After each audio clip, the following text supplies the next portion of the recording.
Chapter 1. Dr. Shepherd at the breakfast table. Mrs. Ferrars died on the night of the 17th September, a Thursday.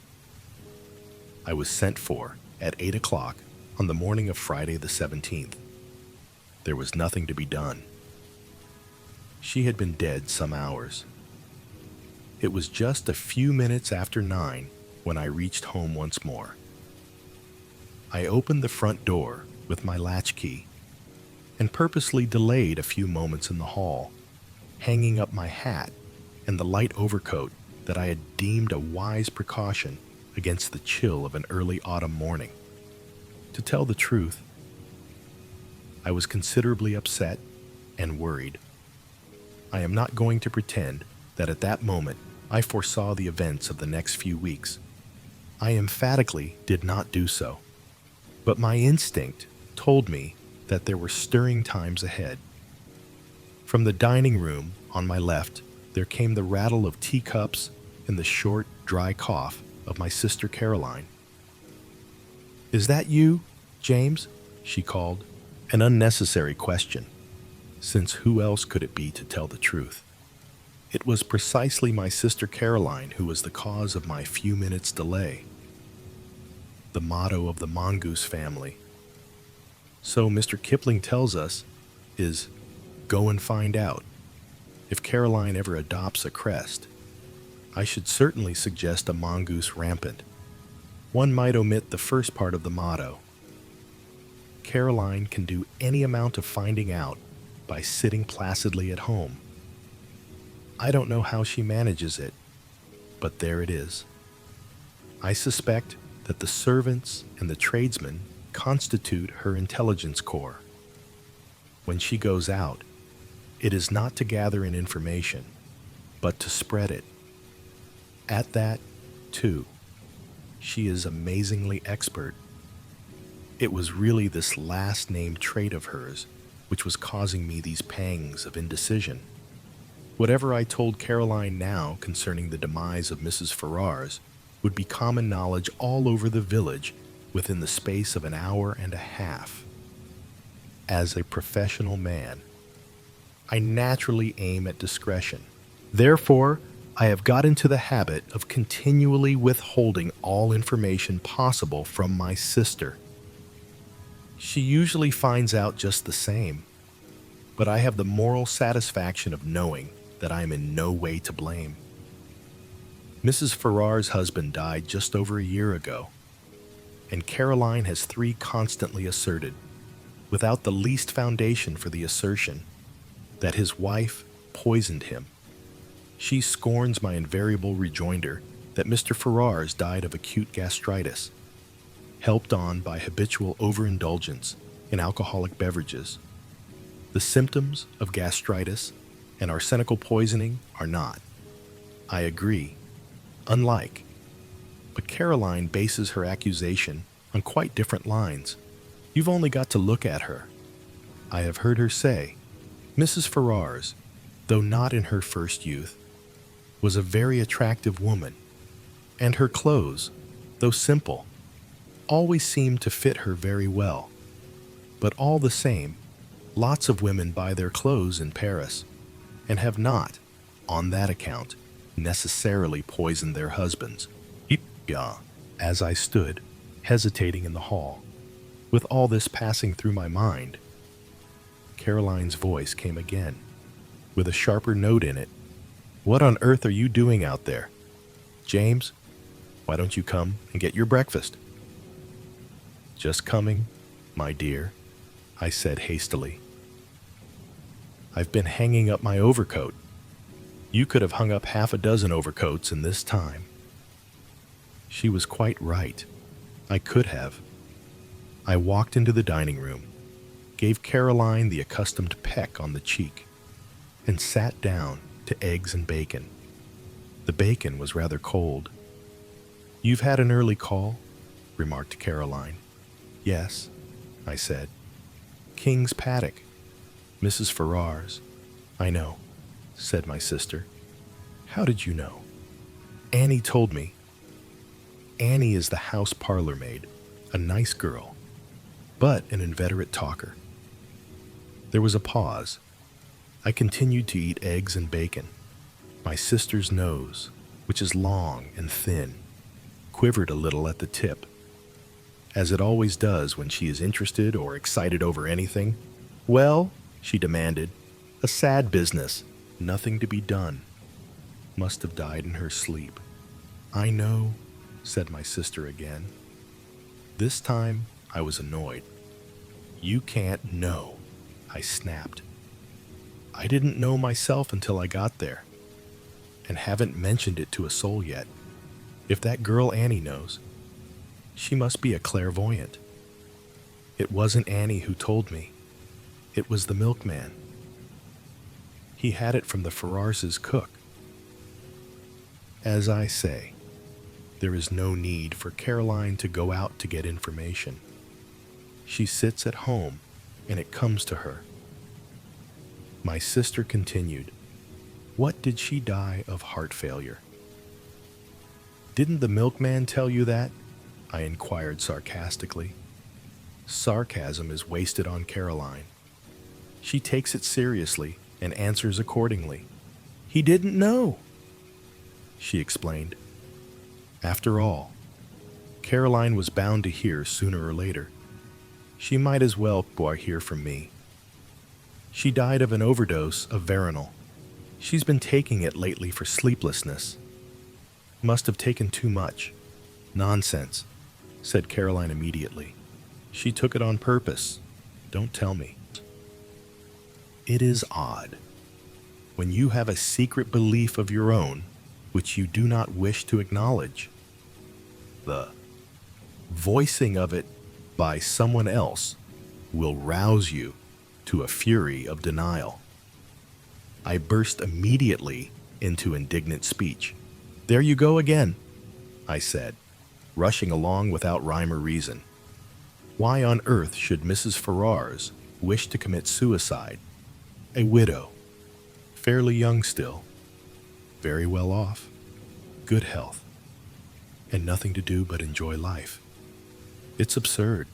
Not at all. Even you must have noticed how different she has been looking lately. It's been coming on for the last 6 months.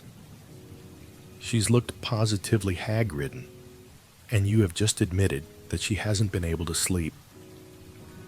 What is your diagnosis? I demanded coldly. An unfortunate love affair, I suppose. My sister shook her head. Remorse, she said, with great gusto. Remorse. Yes. You never would believe me when I told you she poisoned her husband. I'm more than ever convinced of it now. I don't think you're very logical, I objected. Surely, if a woman committed a crime like murder, she'd be sufficiently cold-blooded to enjoy the fruits of it without any weak-minded sentimentality such as repentance. Caroline shook her head. There probably are women like that, but Mrs. Ferrars wasn't one of them. She was a mass of nerves. An overmastering impulse drove her on to get rid of her husband because she was the sort of person who simply can't endure suffering of any kind. And there's no doubt that the wife of a man like Ashley Ferrars must have had to suffer a good deal. I nodded, and ever since she's been haunted by what she did, I can't help feeling sorry for her.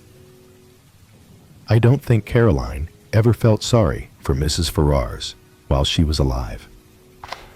Now that she has gone where presumably Paris frocks can no longer be worn, Caroline is prepared to indulge in the softer emotions of pity and comprehension. I told her firmly that her whole idea was nonsense. I was all the more firm because I secretly agreed with some part, at least, of what she had said. But it is all wrong that Caroline should arrive at the truth simply by a kind of inspired guesswork. I wasn't going to encourage that sort of thing. She will go round the village airing her views, and everyone will think that she is doing so on medical data supplied by me Life is very trying. Nonsense, said Caroline in reply to my strictures. You'll see. 10 to 1, she's left a letter confessing everything. She didn't leave a letter of any kind, I said sharply. And not seeing 5, where the admission was going to land me. Oh, said Caroline. So you did inquire about that. Did you, I believe, James, that in your heart of hearts, you think very much as I do? You're a precious old humbug. One always has to take the possibility of suicide into consideration, I said impressively. Will there be an inquest? There may be. It all depends. If I am able to declare myself absolutely satisfied that the overdose was taken accidentally, an inquest might be dispensed with. And are you absolutely satisfied?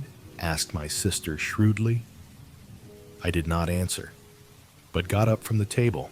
Chapter 2, Who's Who in King's Abbot.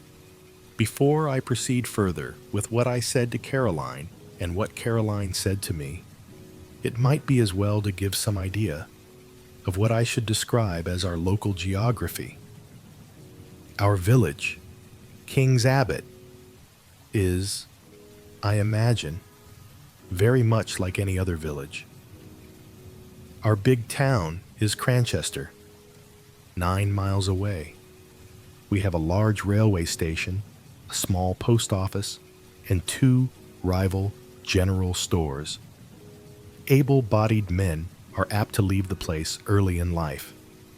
But we are rich in unmarried ladies and retired military officers.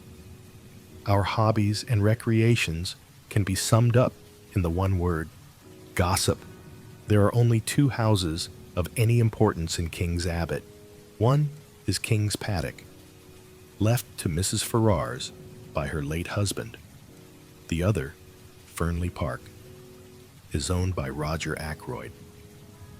Ackroyd has always interested me by being a man more impossibly like a country squire than any country squire could really be.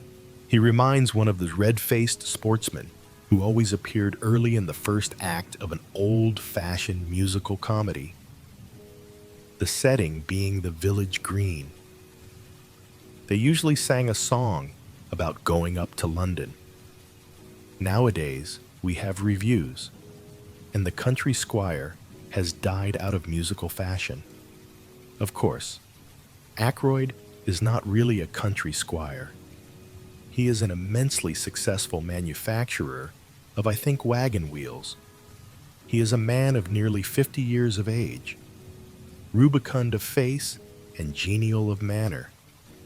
He is hand and glove with the vicar, subscribes liberally to parish funds, though rumor has it that he is extremely mean in personal expenditure, encourages cricket matches, lads' clubs, and disabled soldiers' institutes.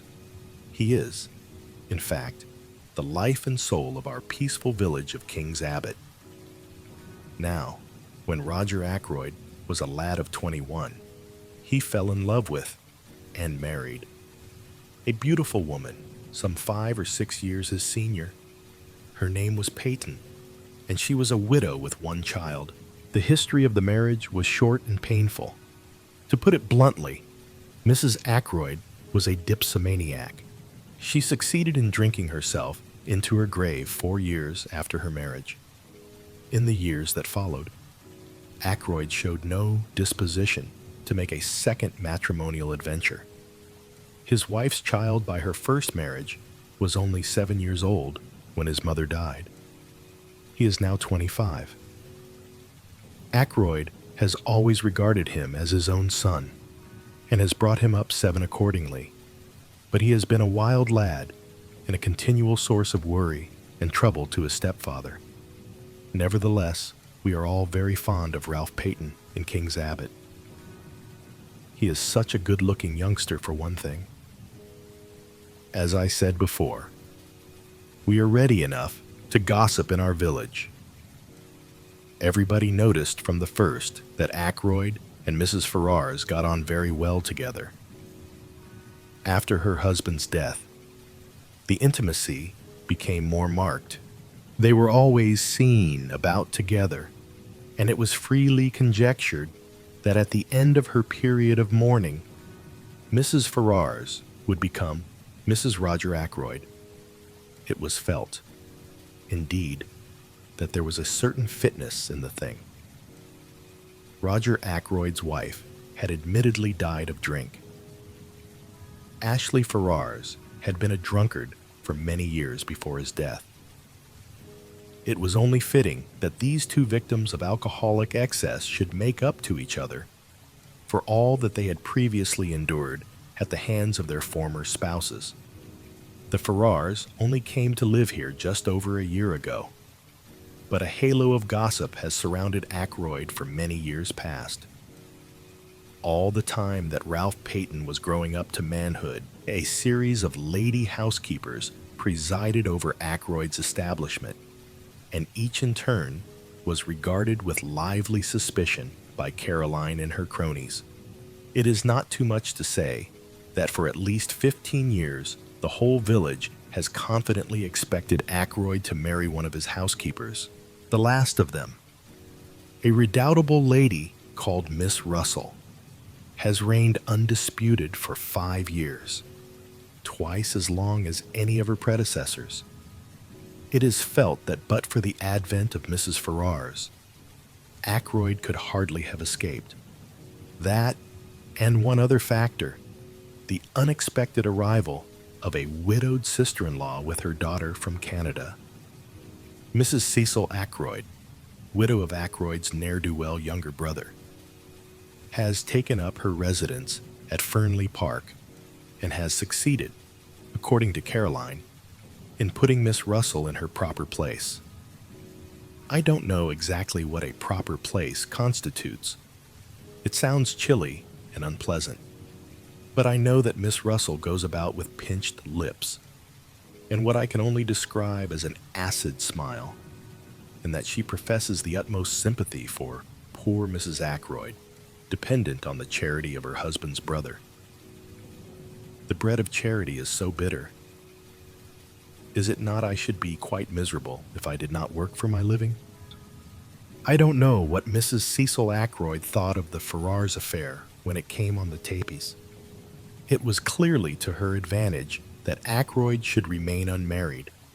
She was always very charming, not to say gushing, to Mrs. Ferrars when they met. Caroline says that proves less than nothing. Such have been our preoccupations in King's Abbot for the last few years. We have discussed Ackroyd and his affairs from every standpoint. Mrs. Ferrars has fitted into her place in the scheme. Now there has been a rearrangement of the kaleidoscope. 8.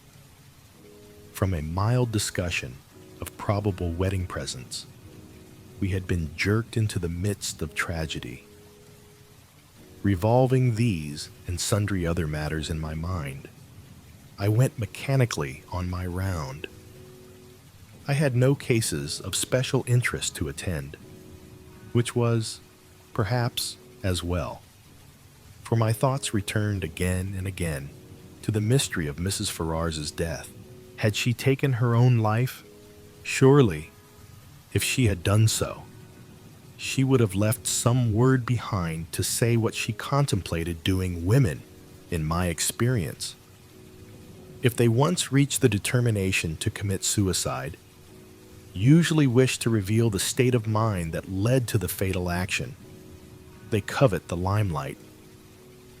When had I last seen her? Not for over a week. Her manner then had been normal enough, considering everything. Then I suddenly remembered that I had seen her, though not to speak to, only yesterday. She had been walking with Ralph Peyton, and I had been surprised because I had had no idea that he was likely to be in King's Abbot. I thought, indeed, that he had quarreled finally with his stepfather. Nothing had been seen of him down here for nearly 6 months. They had been walking along, side by side, their heads close together, and she had been talking very earnestly. I think I can safely say that it was at this moment that a foreboding of the future first swept over me. Nothing tangible as yet, but a vague premonition of the way things were setting. That earnest tete-a-tete between Ralph Peyton and Mrs. Ferrars the day before struck me disagreeably. I was still thinking of it when I came face to face with Roger Ackroyd. "Shepherd," he exclaimed, "just the man I wanted to get hold of. This is a terrible business." "You've heard then?" He nodded. He had felt the blow keenly. I could see. His big red cheeks seemed to have fallen in, and he looked a positive wreck of his usual jolly, healthy self. "It's worse than you know," he said quietly. "Look here, Shepherd, I've got to talk to you. Can you come back with me now?" "Hardly. I've got 3 patients to see still, and I must be back by 12 to see my surgery patients. Then this afternoon, no. Better still, dine tonight at 7:30. Will that suit you?" "Yes, I can manage that all right. What's wrong? Is it Ralph?" I hardly knew why I said that, except, perhaps, that it had so often been Ralph. Ackroyd stared blankly at me as though he hardly understood. I began to realize that there must be something I'm sure Miss Russell knows far more about high society than I do. I didn't attempt to argue with her. "Just tell me this, Doctor," said Miss Russell. "Suppose you are really a slave of the drug habit. Is there any cure?" One cannot answer a question like that offhand. I gave her a short lecture on the subject, and she listened with close attention. I still suspected her of seeking information about Mrs. Ferrars. "Now, Veronal, for instance," I proceeded. But, strangely enough, she didn't seem interested in Veronal. Instead, she changed the subject and asked me if it was true that there were certain poisons so rare as to baffle detection. "Ah," I said, "you've been reading detective stories." She admitted that she had. "The essence of a detective story," I said, "is to have a rare poison, if possible, something from South America that nobody has ever heard of. Something that one obscure tribe of savages used to poison their arrows with. Death is instantaneous, and Western science is powerless to detect it. Is that the kind of thing you mean?" "Yes. Is there really such a thing?" I shook my head regretfully. "I'm afraid there isn't. There's curare, of course." I told her a good deal about curare, but she seemed to have lost interest once more. She asked me if I had any in my poison cupboard, and when I replied in the negative, I fancy I fell in her estimation. She said she must be getting back, and I saw her out at the surgery door just as the luncheon gong went. I should never have suspected Miss Russell of a fondness for detective stories. It pleases me very much to think of her stepping out of the housekeeper's room to rebuke a delinquent housemaid, and then returning to a comfortable perusal of the mystery of the 7th death, or something of the kind. Chapter 3. The Man Who Grew Vegetable Marrows. I told Caroline at lunch that I should be dining at Fernley. She expressed no objection. On the contrary. "Excellent," she said. "You'll hear all about it. By the way, what is the trouble with Ralph?" "With Ralph," I said, surprised, "there isn't any." "Then why is he staying at the Three Boars instead of at Fernley Park?" I did not, for a minute, question Caroline's statement that Ralph Peyton was staying at the local inn. That Caroline said so was enough for me. "Ackroyd told me he was in London," I said. In the surprise of the moment, I departed from my valuable rule of never parting with information. "Oh," said Caroline. I could see her nose twitching as she worked on this. "He arrived at the Three Boars yesterday morning," she said. "And he's still there. Last night he was out with a girl. That did not surprise me in the least. Ralph, I should say, is out with a girl most nights of his life. But I did rather wonder that he chose to indulge in the pastime in King's Abbot instead of in the gay metropolis." "One of the barmaids?" I asked. "No, that's just it. He went out to meet her. I don't know who she is." Bitter for Caroline to have to admit such a thing. "But I can guess," continued my indefatigable sister. I waited patiently. "His cousin, Flora Ackroyd," I exclaimed in surprise. "Flora Ackroyd is, of course, no relation whatever really to Ralph Peyton, but Ralph has been looked upon for so long as if practically Ackroyd's own son. That cousinship is taken for granted." "Flora Ackroyd," said my sister. "But why not go to Fernley if he wanted to see her?" "Secretly engaged," said Caroline with immense enjoyment. "Old Ackroyd won't hear of it, and they have to meet this way." I saw a good many flaws in Caroline's theory, but I forbore to point them out to her. An innocent remark about our new neighbor created a diversion. The house next door, the Larches, has recently been taken by a 11 stranger. To Caroline's extreme annoyance, she has not been able to find out anything about him, except that he is a foreigner. The intelligence corps has proved a broken reed. Presumably the man has milk and vegetables and joints of meat and occasional whitings just like everybody else. But none of the people who make it their business to supply these things seem to have acquired any information. His name, apparently, is Mr. Poirot, a name which conveys an odd feeling of unreality. The one thing we do know about him is that he is interested in the growing of vegetable marrows. But that is certainly not the sort of information that Caroline is after. She wants to know where he comes from, what he does, whether he is married, what his wife was, or is, like, whether he has children, what his mother's maiden name was, and so on. Somebody, very like Caroline, must have invented the questions on passports. "I think, my dear Caroline," I said, "there's no doubt at all about what the man's profession has been. He's a retired hairdresser. Look at that mustache of his." Caroline dissented. She said that if the man was a hairdresser, he would have wavy hair, not straight. All hairdressers did. I cited several hairdressers personally known to me who had straight hair, but Caroline refused to be convinced.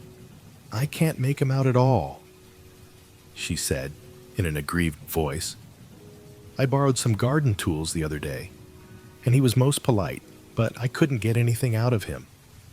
I asked him point blank at last whether he was a Frenchman, and he said he wasn't, and, somehow, I didn't like to ask him any more." I began to be more interested in our mysterious neighbor, a man who is capable of shutting up Caroline and sending her, like the Queen of Sheba, empty away. Must be something of a personality. "I believe," said Caroline, "that he's got one of those new vacuum cleaners." I saw a meditated loan and the opportunity of further questioning gleaming from her eye. I saw the chance to escape into the garden. I am rather fond of gardening. I was busily exterminating dandelion roots when a shout of warning sounded from close by, and a heavy body whizzed by my ears and fell at my feet with a repellent squelch. It was a vegetable marrow. I looked up angrily, over the wall, to my left. there appeared a face, an egg-shaped head, partially covered with suspiciously black hair, 2 immense mustaches, and a pair of watchful eyes. It was our mysterious neighbor, Mr. Hercule Poirot. He broke at once into fluent apologies. "I demand of you 1,000 pardons, monsieur. I am without defense. For some months now, I cultivate the marrows. This morning, suddenly, I enrage myself with these marrows. I send them to promenade themselves. Alas, not only mentally, but physically. 12. I seize the biggest. I hurl him over the wall. Monsieur, I am ashamed. I prostrate myself. Before such profuse apologies, my anger was forced to melt. After all, the wretched vegetable hadn't hit me. But I sincerely hoped that throwing large vegetables over walls was not our new friend's hobby. Such a habit could hardly endear him to us as a neighbor. The strange little man seemed to read my thoughts. "Ah, no," he exclaimed. "Do not disquiet yourself. It is not with me a habit, but you can figure to yourself, monsieur, that a man may work towards a certain object.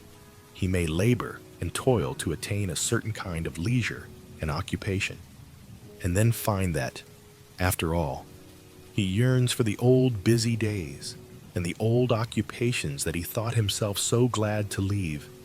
Yes," I said slowly, "I fancy that that is a common enough occurrence. I myself am perhaps an instance. A year ago, I came into a legacy, enough to enable me to realize a dream. I have always wanted to travel, to see the world. Well, that was a year ago, as I said. I am still here." My little neighbor nodded. "The chains of habit. We work to attain an object, and the object gained. We find that what we miss is the daily toil. And mark you, monsieur, my work was interesting work. The most interesting work there is in the world." "Yes," I said encouragingly. For the moment, the spirit of Caroline was strong within me.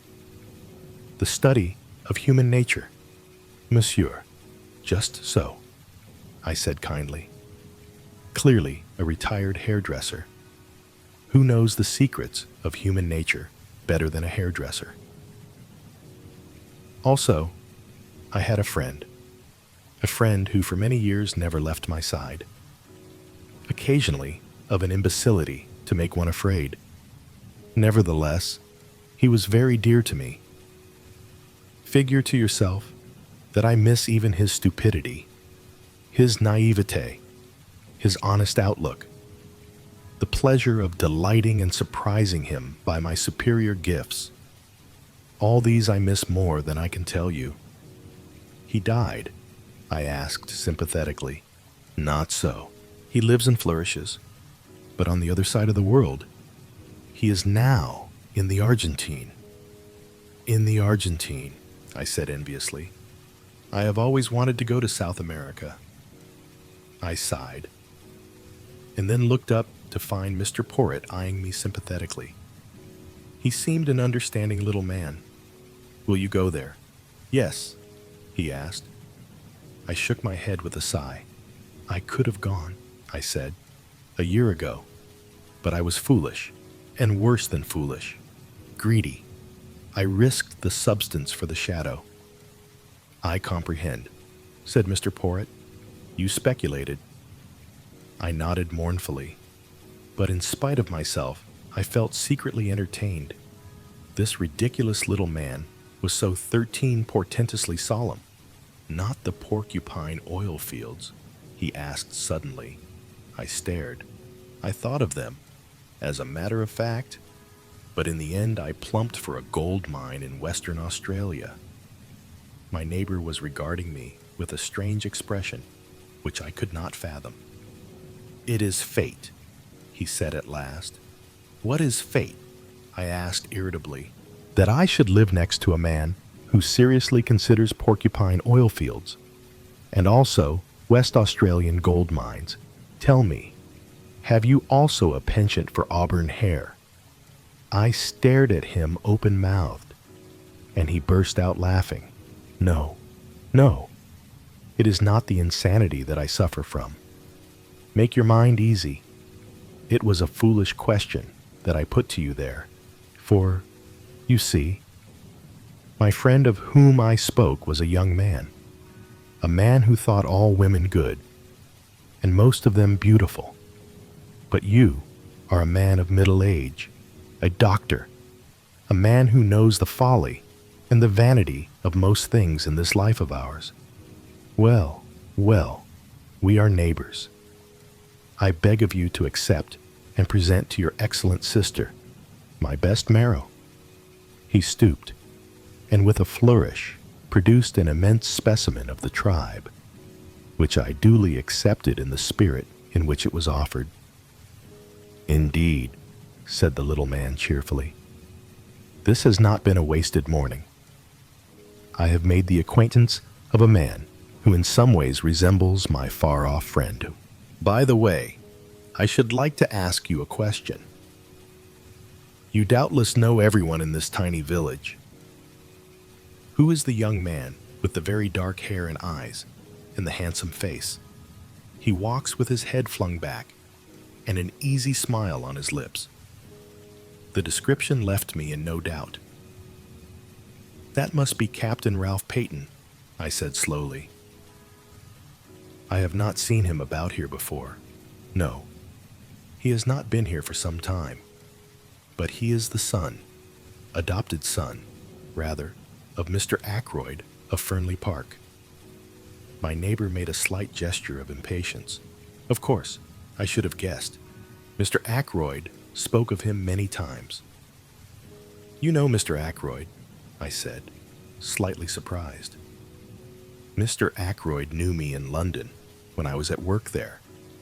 I have asked him to say nothing of my profession down here." "I see," I said, rather amused by this patent snobbery, as I thought it. But the little man went on with an almost grandiloquent smirk. "One prefers to remain incognito. I am not anxious for notoriety. I have not even troubled to correct the local version of my name." "Indeed," I said, not knowing quite what to say. 14. "Captain Ralph Peyton," mused Mr. Poirot, "and so he is engaged to Mr. Ackroyd's niece, the charming Miss Flora. Who told you so?" I asked, very much surprised. "Mr. Ackroyd, about a week ago. He is very pleased about it, has long desired that such a thing should come to pass. Or so I understood from him. I even believe that he brought some pressure to bear upon the young man. That is never wise. A young man should marry to please himself, not to please a stepfather from whom he has expectations." My ideas were completely upset. I could not see Ackroyd taking a hairdresser into his confidence and discussing the marriage of his niece and stepson with him. Ackroyd extends a genial patronage to the lower orders, but he has a very great sense of his own dignity. I began to think that Poirot couldn't be a hairdresser after all. Van Baal, to hide my confusion, I said the first thing that came into my head. "What made you notice Ralph Peyton?" "His good looks." "No, not that alone, though he is unusually good-looking for an Englishman. What your lady novelists would call a Greek god. No, there was something about that young man that I did not understand." He said the last sentence in a musing tone of voice which made an indefinable impression upon me.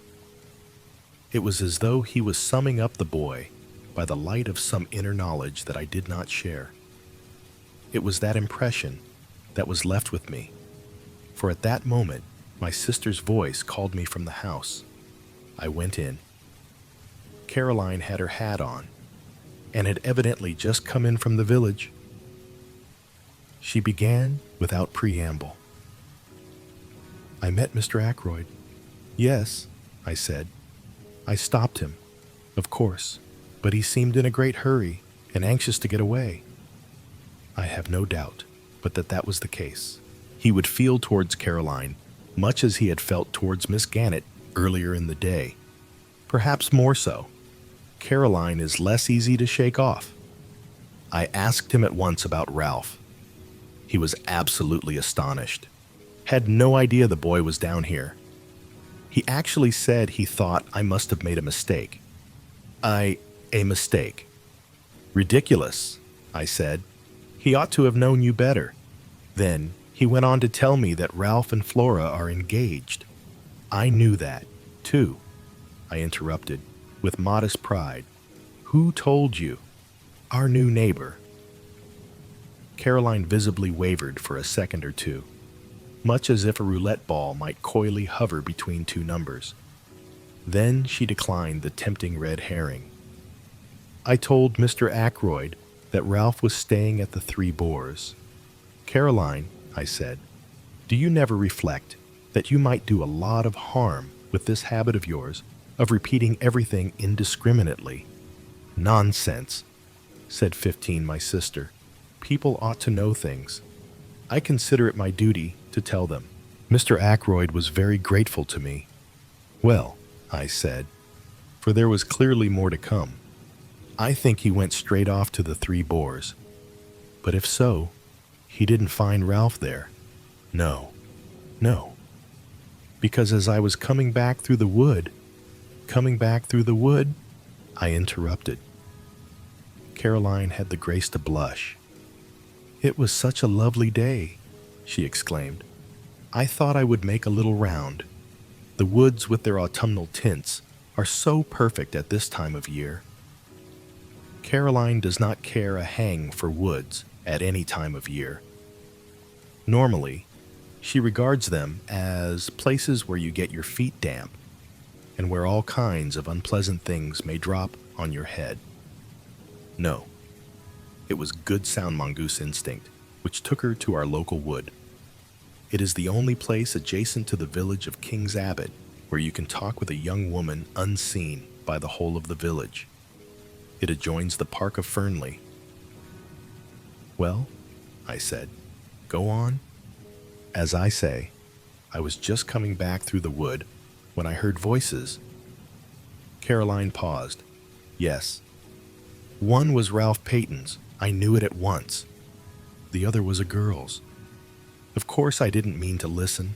"Of course not," I interjected, with patent sarcasm which was, however, wasted on Caroline. But I simply couldn't help overhearing. The girl said something. I didn't quite catch what it was, and Ralph answered. He sounded very angry. "My dear girl," he said, "don't you realize that it is quite on the cards the old man will cut me off with a shilling? He's been pretty fed up with me for the last few years. A little more would do it. And we need the dibs. My dear, I shall be a very rich man when the old fellow pops off. He's mean as they make 'em, but he's rolling in money, really. I don't want him to go altering his will. You leave it to me. And don't worry." Those were his exact words. I remember them perfectly. Unfortunately, just then I stepped on a dry twig or something, and they lowered their voices and moved away. I couldn't, of course, go rushing after them, so wasn't able to see who the girl was. "That must have been most vexing," I said. "I suppose, though."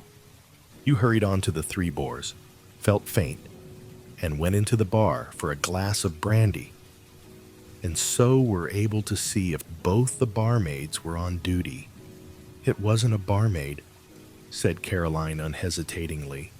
"In fact, I'm almost sure that it was Flora Ackroyd, only, it doesn't seem to make sense." I agreed. "But if it wasn't Flora, Who could it have been? Rapidly, my sister ran over a list of maidens living in the neighborhood, with profuse reasons for and against. 16. When she paused for breath, I murmured something about a patient and slipped out. I proposed to make my way to the Three Boars. It seemed likely that Ralph Peyton would have returned there by now. I knew Ralph very well. Better, perhaps, than anyone else in King's Abbot, for I had known his mother before him, and therefore I understood much in him that puzzled others. He was, to a certain extent, the victim of heredity. He had not inherited his mother's fatal propensity for drink, but nevertheless he had in him a strain of weakness. As my new friend of this morning had declared, he was extraordinarily handsome, just on 6 feet, perfectly proportioned, with the easy grace of an athlete. He was dark, like his mother, with a handsome, sunburnt face always ready to break into a smile. Ralph Peyton was of those born to charm easily and without effort. He was self-indulgent and extravagant, with no veneration for anything on earth. But he was lovable nevertheless, and his friends were all devoted to him. Could I do anything with the boy I thought I could? On inquiry at the Three Boars, I found that Captain Peyton had just come in. I went up to his room and entered unannounced. For a moment, remembering what I had heard and seen, I was doubtful of my reception. But I need have had no misgivings. Why, it's Shepherd glad to see you. He came forward to meet me, hand outstretched, a sunny smile lighting up his face. The one person I'm glad to see in this infernal place. I raised my eyebrows. What's the place been doing? He gave a vexed laugh. It's a long story. Things haven't been going well with me, Doctor. But have a drink, won't you? Thanks, I said. I will. He pressed the bell, then coming back, threw himself into a chair. Not to mince matters, he said gloomily. I'm in the devil of a mess. In fact, I haven't the least idea what to do next. What's the matter? I asked sympathetically. It's my confounded stepfather. What has he done? It isn't what he's done yet, but what he's likely to do. The bell was answered, and Ralph ordered the drinks. When the man had gone again, he sat hunched in the armchair, frowning to himself. Is it really serious? I asked. He nodded. I'm fairly up against it this time, he said soberly. 17. The unusual ring of gravity in his voice told me that he spoke the truth. It took a good deal to make Ralph grave. In fact, he continued, I can't see my way ahead. I'm damned if I can. If I could help, I suggested diffidently, but he shook his head very decidedly. Good of you, Doctor, but I can't let you in on this. I've got to play a lone hand. He was silent a minute and then repeated in a slightly different tone of voice. Yes, I've got to play a lone hand. Chapter 4. Dinner at Fernley.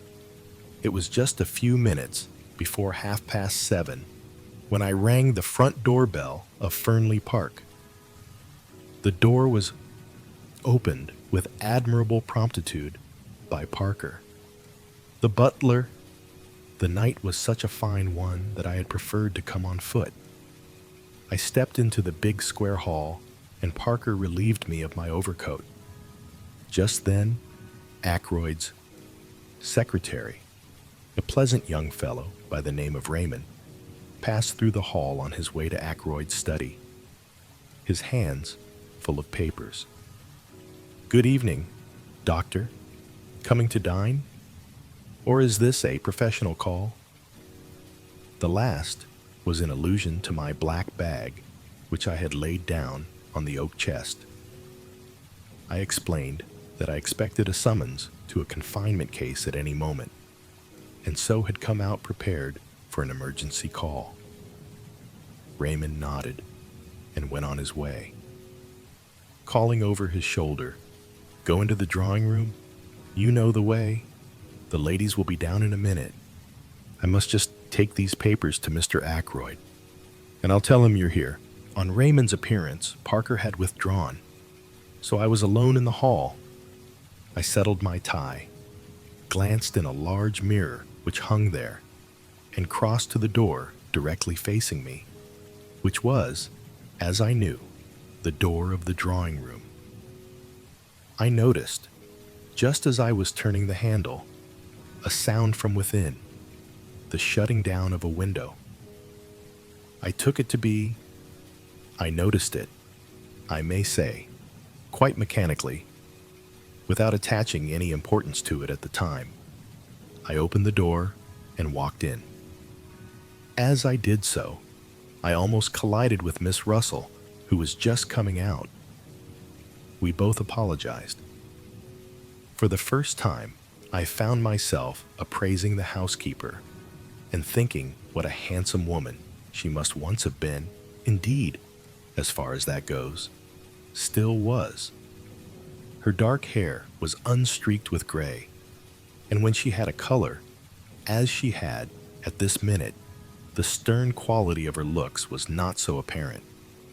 Quite subconsciously, I wondered whether she had been out, for she was breathing hard, as though she had been running. "I'm afraid I'm a few minutes early," I said. "Oh, I don't think so. It's gone 7:30. Dr. Shepherd." She paused a minute before saying, "I didn't know you were expected to dinner tonight. Mr. Ackroyd didn't mention it." I received a vague impression that 19, my dining there displeased her in some way, but I couldn't imagine why. "How's the knee?" I inquired. "Much the same, thank you, doctor. I must be going now. Mrs. Ackroyd will be down in a moment. I only came in here to see if the flowers were all right."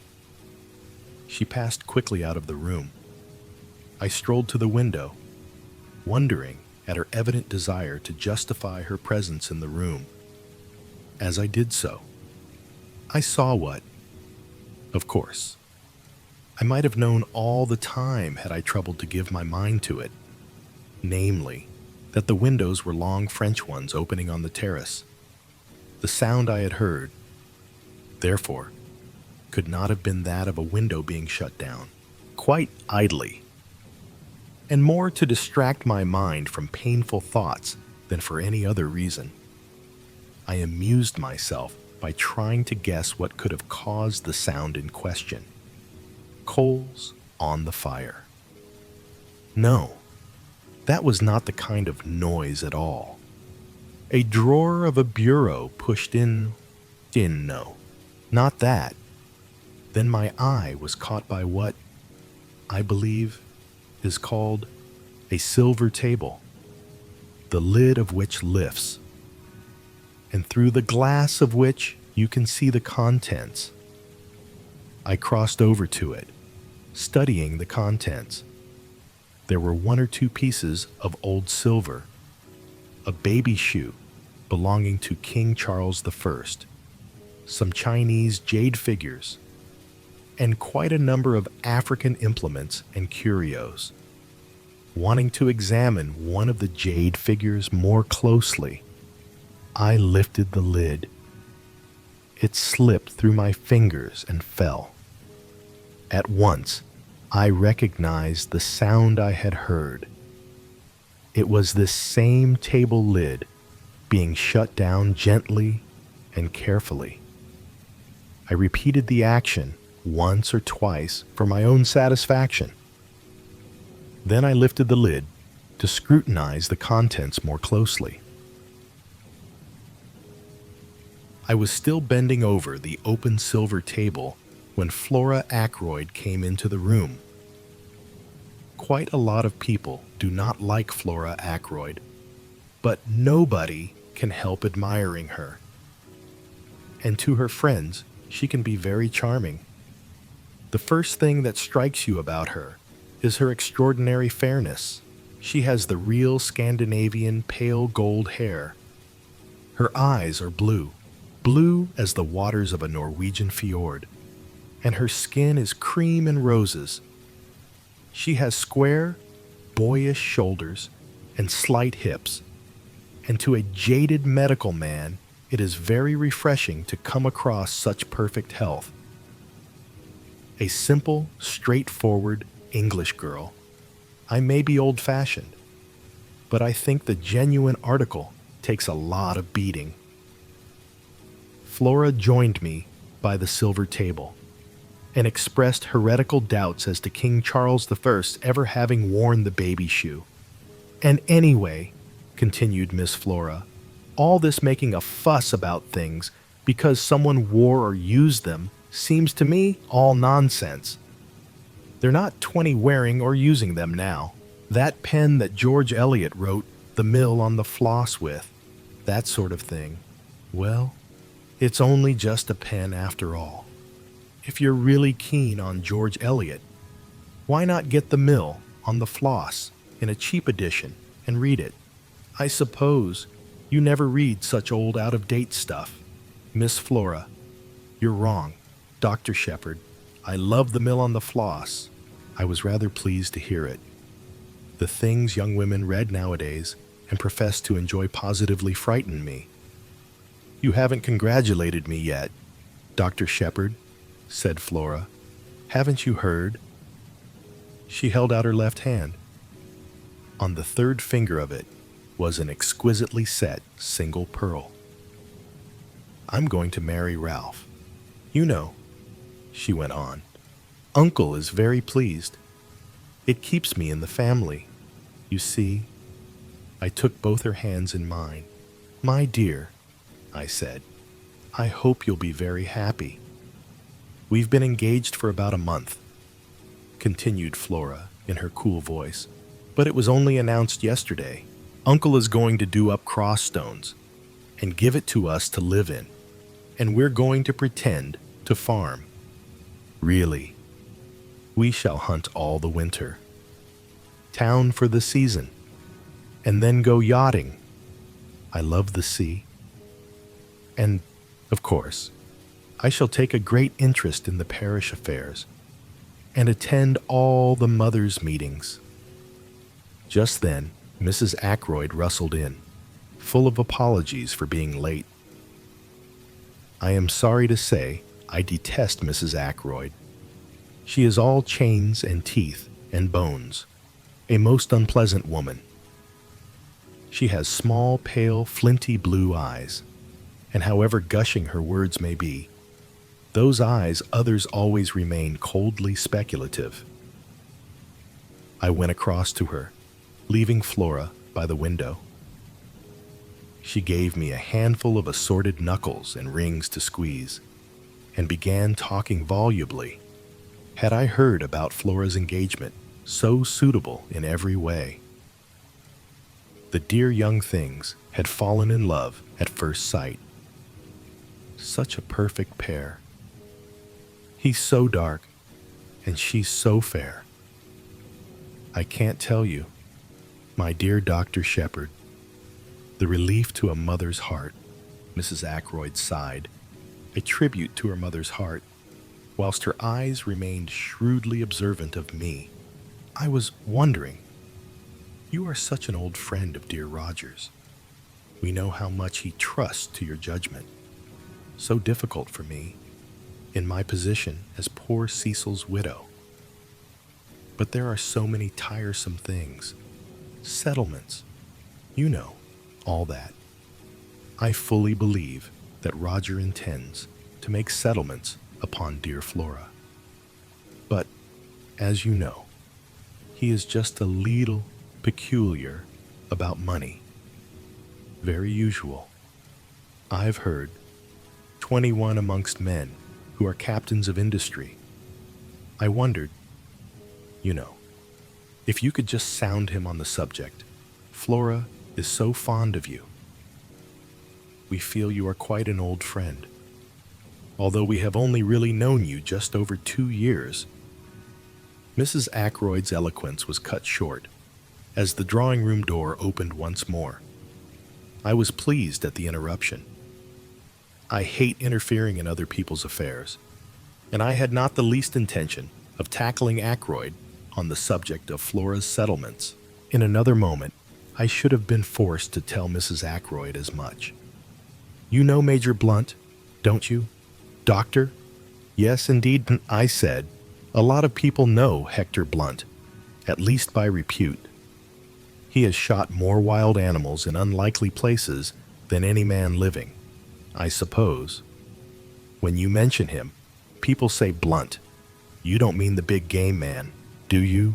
His friendship with Ackroyd has always puzzled me a little. The two men are so totally dissimilar. Hector Blunt is perhaps 5 years Ackroyd's junior. They made friends early in life, and though their ways have diverged, the friendship still holds. About once in 2 years, Blunt spends a fortnight at Fernley, and an immense animal's head, with an amazing number of horns, which fixes you with a glazed stare as soon as you come inside the front door, is a permanent reminder of the friendship. Blunt had entered the room now with his own peculiar, deliberate, yet soft-footed tread. He is a man of medium height, sturdily and rather stockily built. His face is almost mahogany-colored and is peculiarly expressionless. He has gray eyes that give the impression of always watching something that is happening very far away. He talks little, and what he does say is said jerkily, as though the words were forced out of him unwillingly. He said now, "How are you, Shepherd?" in his usual abrupt fashion, and then stood squarely in front of the fireplace, looking over our heads, as though he saw something very interesting happening in Timbuktu. "Major Blunt," said Flora, "I wish you'd tell me about these African things. I'm sure you know what they all are." I have heard Hector Blunt described as a woman-hater, but I noticed that he joined Flora at the silver table with what might be described as alacrity. They bent over it together. I was afraid Mrs. Ackroyd would begin talking about settlements again, so I made a few hurried remarks about the new sweet pea. I knew there was a new sweet pea because the Daily Mail had told me so. That morning, Mrs. Ackroyd knows nothing about horticulture, but she is the kind of woman who likes to appear well-informed about the topics of the day, and she, too, reads the Daily Mail. We were able to converse quite intelligently until Ackroyd and his secretary joined us, and immediately afterwards, Parker announced dinner. 22. My place at table was between Mrs. Ackroyd and Flora. Blunt was on Mrs. Ackroyd's other side, and Geoffrey Raymond next to him. Dinner was not a cheerful affair. Ackroyd was visibly preoccupied. He looked wretched and ate next to nothing. Mrs. Ackroyd, Raymond, and I kept the conversation going. Flora seemed affected by her uncle's depression, and Blunt relapsed into his usual taciturnity. Immediately after dinner, Ackroyd slipped his arm through mine and led me off to his study. "Once we've had coffee, we shan't be disturbed again," he explained. I told Raymond to see to it that we shouldn't be interrupted. I studied him quietly without appearing to do so. He was clearly under the influence of some strong excitement. For a minute or two, he paced up and down the room. Then, as Parker entered with the coffee tray, he sank into an armchair in front of the fire. The study was a comfortable apartment. Bookshelves lined one wall of it. The chairs were big and covered in dark blue leather. A large desk stood by the window and was covered with papers neatly docketed and filed. On a round table were various magazines and sporting papers. "I've had a return of that pain after food lately," remarked Ackroyd calmly, as he helped himself to coffee. "You must give me some more of those tablets of yours." It struck me that he was anxious to convey the impression that our conference was a medical one. I played up accordingly. "I thought as much. I brought some up with me. Good man, hand them over now. They're in my bag in the hall. I'll get them." Ackroyd arrested me. "Don't you trouble. Parker will get them. Bring in the doctor's bag. Will you, Parker?" "Very good, sir." Parker withdrew. As I was about to speak, Ackroyd threw up his hand. "Not yet. Wait. Don't you see I'm in such a state of nerves that I can hardly contain myself?" I saw that plainly enough, and I was very uneasy. All sorts of forebodings assailed me. Ackroyd spoke again, almost immediately. "Make certain that window's closed, will you?" he asked, somewhat surprised. I got up and went to it. It was not a French window, but one of the ordinary sash type. The heavy blue velvet curtains were drawn in front of it, but the window itself was open at the top. Parker re-entered the room with my bag while I was still at the window. "That's all right," I said, emerging again into the room. "You've put the latch across." Yes, what's the matter with you?" Ackroyd. The door had just closed behind Parker. Or I would not have put 23, the question. Ackroyd waited just a minute before replying. "I'm in hell," he said slowly. After a minute, "No, don't bother with those damn tablets. I only said that for Parker. Servants are so curious. Come here and sit down. The door's closed, too, isn't it? Yes? Nobody can overhear. Don't be uneasy. Shepherd, nobody knows what I've gone through in the last 24 hours, if a house ever fell in ruin about him. Mine has about... This business of Ralph's is the last straw. But we won't talk about that now. It's the other. I don't know what to do about it. And I've got to make up my mind. What's the trouble?" Ackroyd remained silent a minute or two. He seemed curiously averse to begin. When he yelled, the question he asked came as a complete uprise. It was the last thing I expected. "Shepherd, you attended Ashy Farrar's in his last illness, didn't you?" "Yes, I did." He seemed to find even greater difficulty in framing his next question. "Did you ever suspect? Did it ever enter your head that well that he might have been murdered?" "I'll tell you the truth," I sawed. "At the time I had no suspicion whatever. But since, well, it was mere idle talk on my sister's part that first put the idea into my head. Since then, I haven't been able to start out again. But I've no foundation whatever, if for that suspicion. He was poisoned," said Ackroyd. He spoke in a dull, heavy voice. "Who by?" I asked sharply. "His wife. How do you know that?" "She told me so herself. When? Yesterday. My God, yesterday. It seems 10 years ago." I waited a minute. Then he went on. "You understand. Shepherd, I'm telling you this in confidence. It's to go no further. 1. Want your advice? I can't carry the whole weight by myself. As I'll said you, I don't know what to do." "Can you tell me the whole story?" I said. "I'm still in the dark.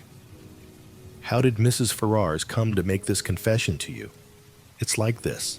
3 months ago, I asked Mrs. Ferrars to marry me. She refused. I asked her again, and she consented. But she refused to allow me to make the engagement public until her year of mourning was up. Yesterday, I called upon her, pointed out that a year and 3 weeks had now elapsed since her husband's death, and that there could be no further objection to making the engagement public property. I had noticed that she had been very strange in her manner for some days. Now, suddenly, without the least warning, she broke down completely.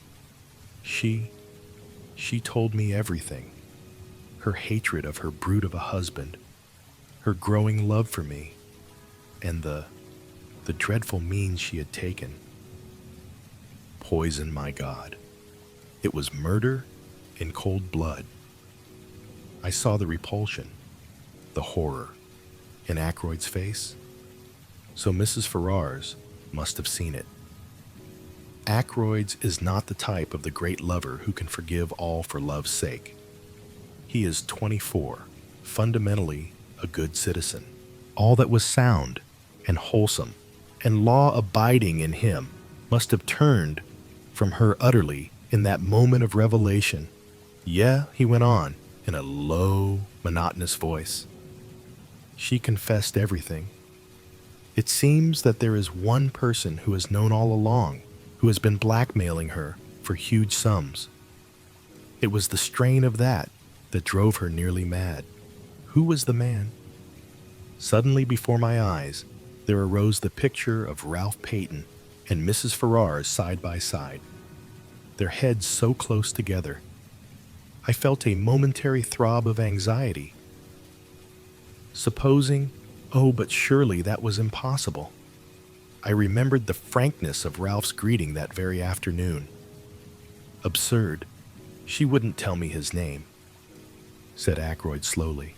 As a matter of fact, she didn't actually say that it was a man, but of course, I agreed. It must have been a man, and you've no suspicion at all. For answer, Ackroyd groaned and dropped his head into his hands. It can't be, he said. I'm mad even to think of such a thing. No, I won't even admit to you the wild suspicion that crossed my mind. I'll tell you this much, though. Something she said made me think that the person in question might be actually among my household. But that can't be so. I must have misunderstood her. What did you say to her? I asked. What could I say she saw? Of course, the awful shock it had been to me. And then there was the question. What was my duty in the matter? She had made me, you see, an accessory after the fact. She saw all that. I think quicker than I did. I was stunned. You know. She asked me for 24 hours, made me promise to do nothing till the end of that time. And she steadfastly refused to give me the name of the scoundrel who had been blackmailing her. I suppose she was afraid that I might go straight off and hammer him, and then the fat would have been in the fire as far as she was concerned. She told me that I should hear from her before 24 hours had passed. My God, I swear to you, Shepherd, that it never entered my head what she meant to do. Suicide. And I drove her to it. No, I said, don't take an exaggerated view of things. The responsibility for her death doesn't lie at your door. The question is, what am I to do now? The poor lady is dead. Why rake up past trouble? I rather agree with you, I said. But there's another point. How am I to get hold of that scoundrel who drove her to death as surely as if he'd killed her? He knew of the first crime, and he fastened onto it like some obscene vulture. She's paid the penalty. Is he to go scot-free? I see, I said slowly. You want to hunt him down? It will mean a lot of publicity. You know, yes, I've thought of that. I've zigzagged to and fro in my mind. I agree with you that the villain ought to be 25 punished, but the cost has got to be reckoned. Ackroyd rose and walked up and down. Presently, he sank into the chair again. Look here, Shepherd, suppose we leave it like this. If no word comes from her, we'll let the dead things lie. What do you mean by word coming from her? I asked curiously. I have the strongest impression that somewhere or somehow she must have left a message for me before she went. I can't argue about it, but there it is. I shook my head. She left no letter or word of any kind, I asked. Shepherd, I'm convinced that she did, and more. I've a feeling that by deliberately choosing death, she wanted the whole thing to come out, if only to be revenged on the man who drove her to desperation. I believe that if I could have seen her then, she would have told me his name and bid me go for him for all I was worth. He looked at me. You don't believe in impressions? Oh, yes, I do, in a sense, if, as you put it, word should come from her. I broke off. The door opened noiselessly, and Parker entered with a salver on which were some letters. The Evening Post, sir, he said, handing the salver to Ackroyd. Then he collected the coffee cups and withdrew. My attention, diverted for a moment, came back to Ackroyd. He was staring like a man turned to stone at a long blue envelope. The other letters he had let drop to the ground. Her writing, he said in a whisper. She must have gone out and posted it last night. Just before. He ripped open the envelope and drew out a thick enclosure. Then he looked up sharply. You're sure you shut the window? He said. Quite sure, I said, surprised. Why? All this evening I've had a queer feeling of being watched, spied upon. What's that? He turned sharply. So did I. We both had the impression of hearing the latch of the door give ever so slightly. I went across to it and opened it. There was no one there. Nerves, murmured Ackroyd to himself. He unfolded the thick sheets of paper and read aloud in a low voice. My dear, my very dear Roger, a life calls for a life. I see that. I saw it in your face this afternoon. So I am taking the only road open to me. I leave to you the punishment of the person who has made my life a hell upon earth for the last year. I would not tell you the name this afternoon, but I propose to write it to you now. I have no children or near relations to be spared, so do not fear publicity, if you can. Roger, my very dear Roger, forgive me the wrong I meant to do you, since when the time came, I could not do it after all. Ackroyd, his finger on the sheet to turn it over. Paused. 26. Shepherd, forgive me, but I must read this alone, he said unsteadily.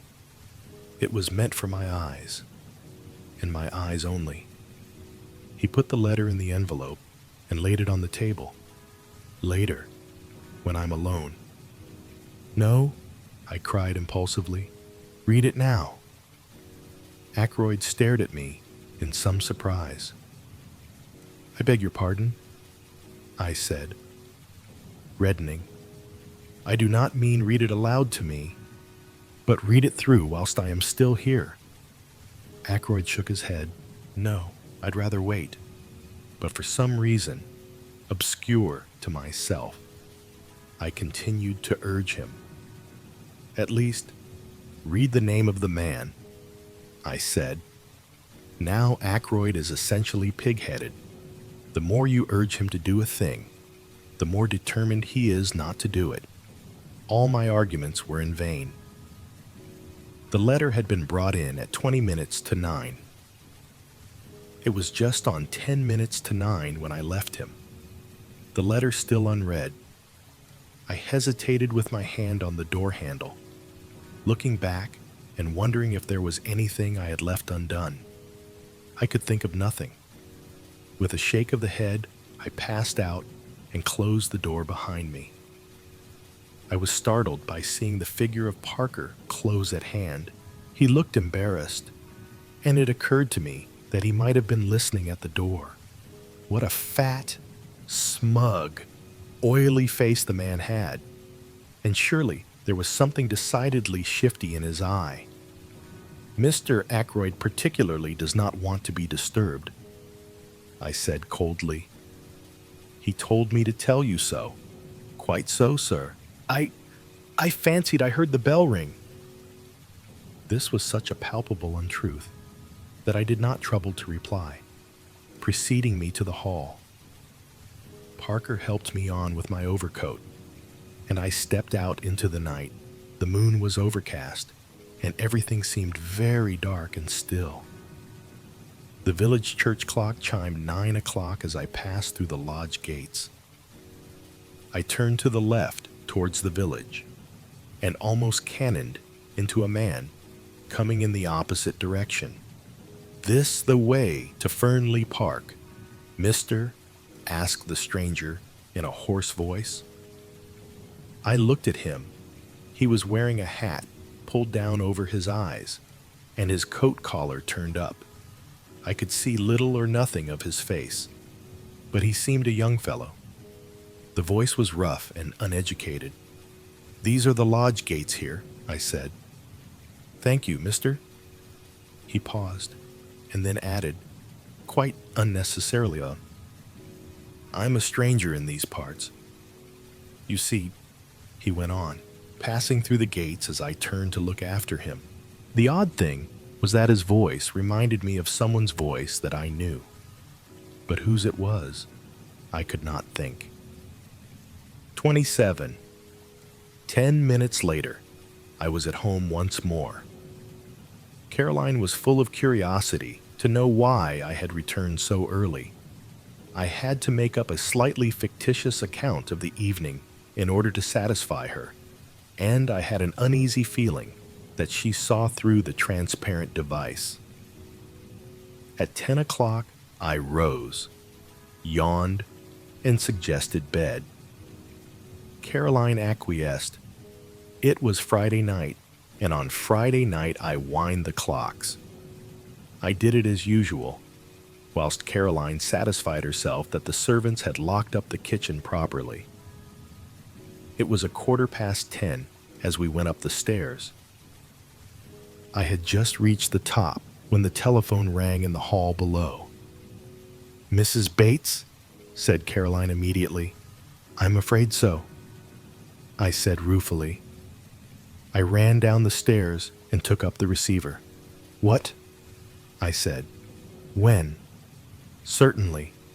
I'll come at once." I ran upstairs, caught up my bag, and stuffed a few extra dressings into it. "Tarker telephoning," I shouted to Caroline. "From Fernley. They've just found Roger Ackroyd murdered." I got out the car, in next to no time, and drove rapidly to Fernley. Jumping out, I pulled the bell impatiently. There was some delay in answering, and I rang again. Then I heard the rattle of the chain and Parker, his impassivity of countenance quite unmoved, stood in the open doorway.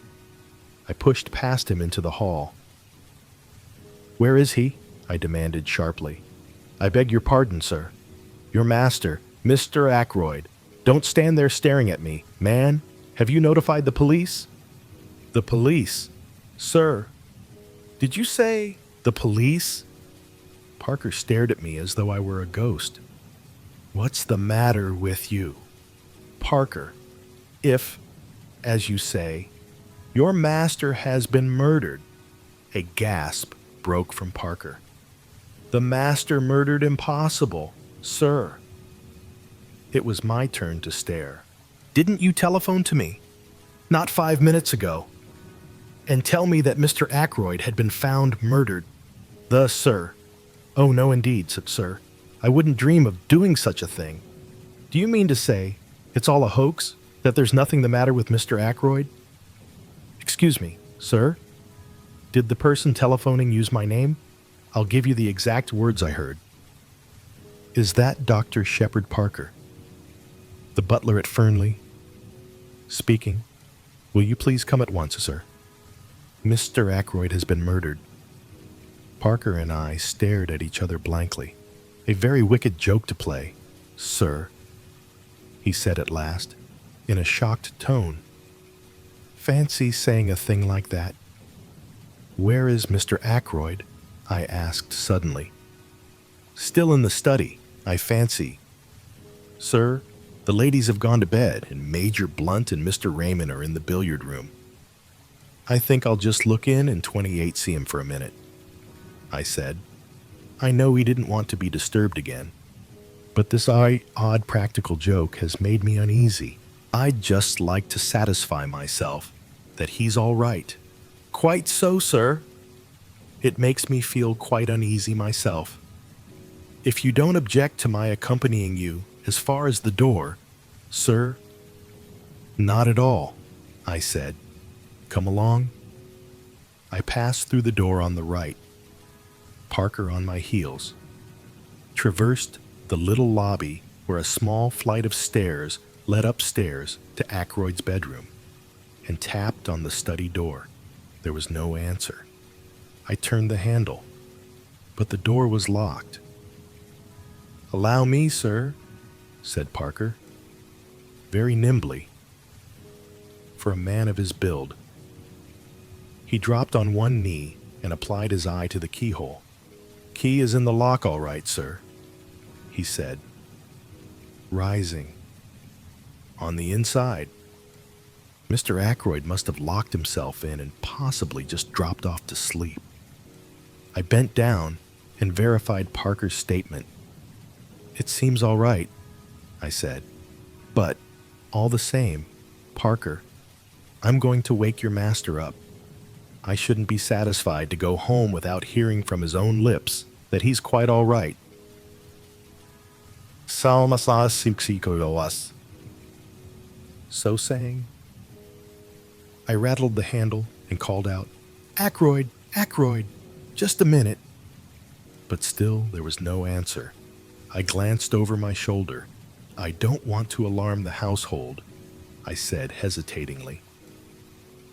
Parker went across and shut the door from the big hall through which we had come. "I think that will be all right now.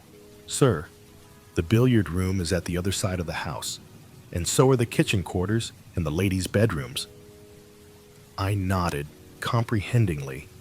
Then I banged once more frantically on the door, and stooping down, fairly bawled through the keyhole, "Ackroyd, Ackroyd, it's Shepard. Let me in." And still silence. Not a sign of life from within the locked room. Parker and I glanced at each other. "Look here, Parker," I said. "I'm going to break this door in. Or rather, we are. I'll take the responsibility, if you say so, sir," said Parker, rather doubtfully. "I do say so. I'm seriously alarmed about Mr. Ackroyd."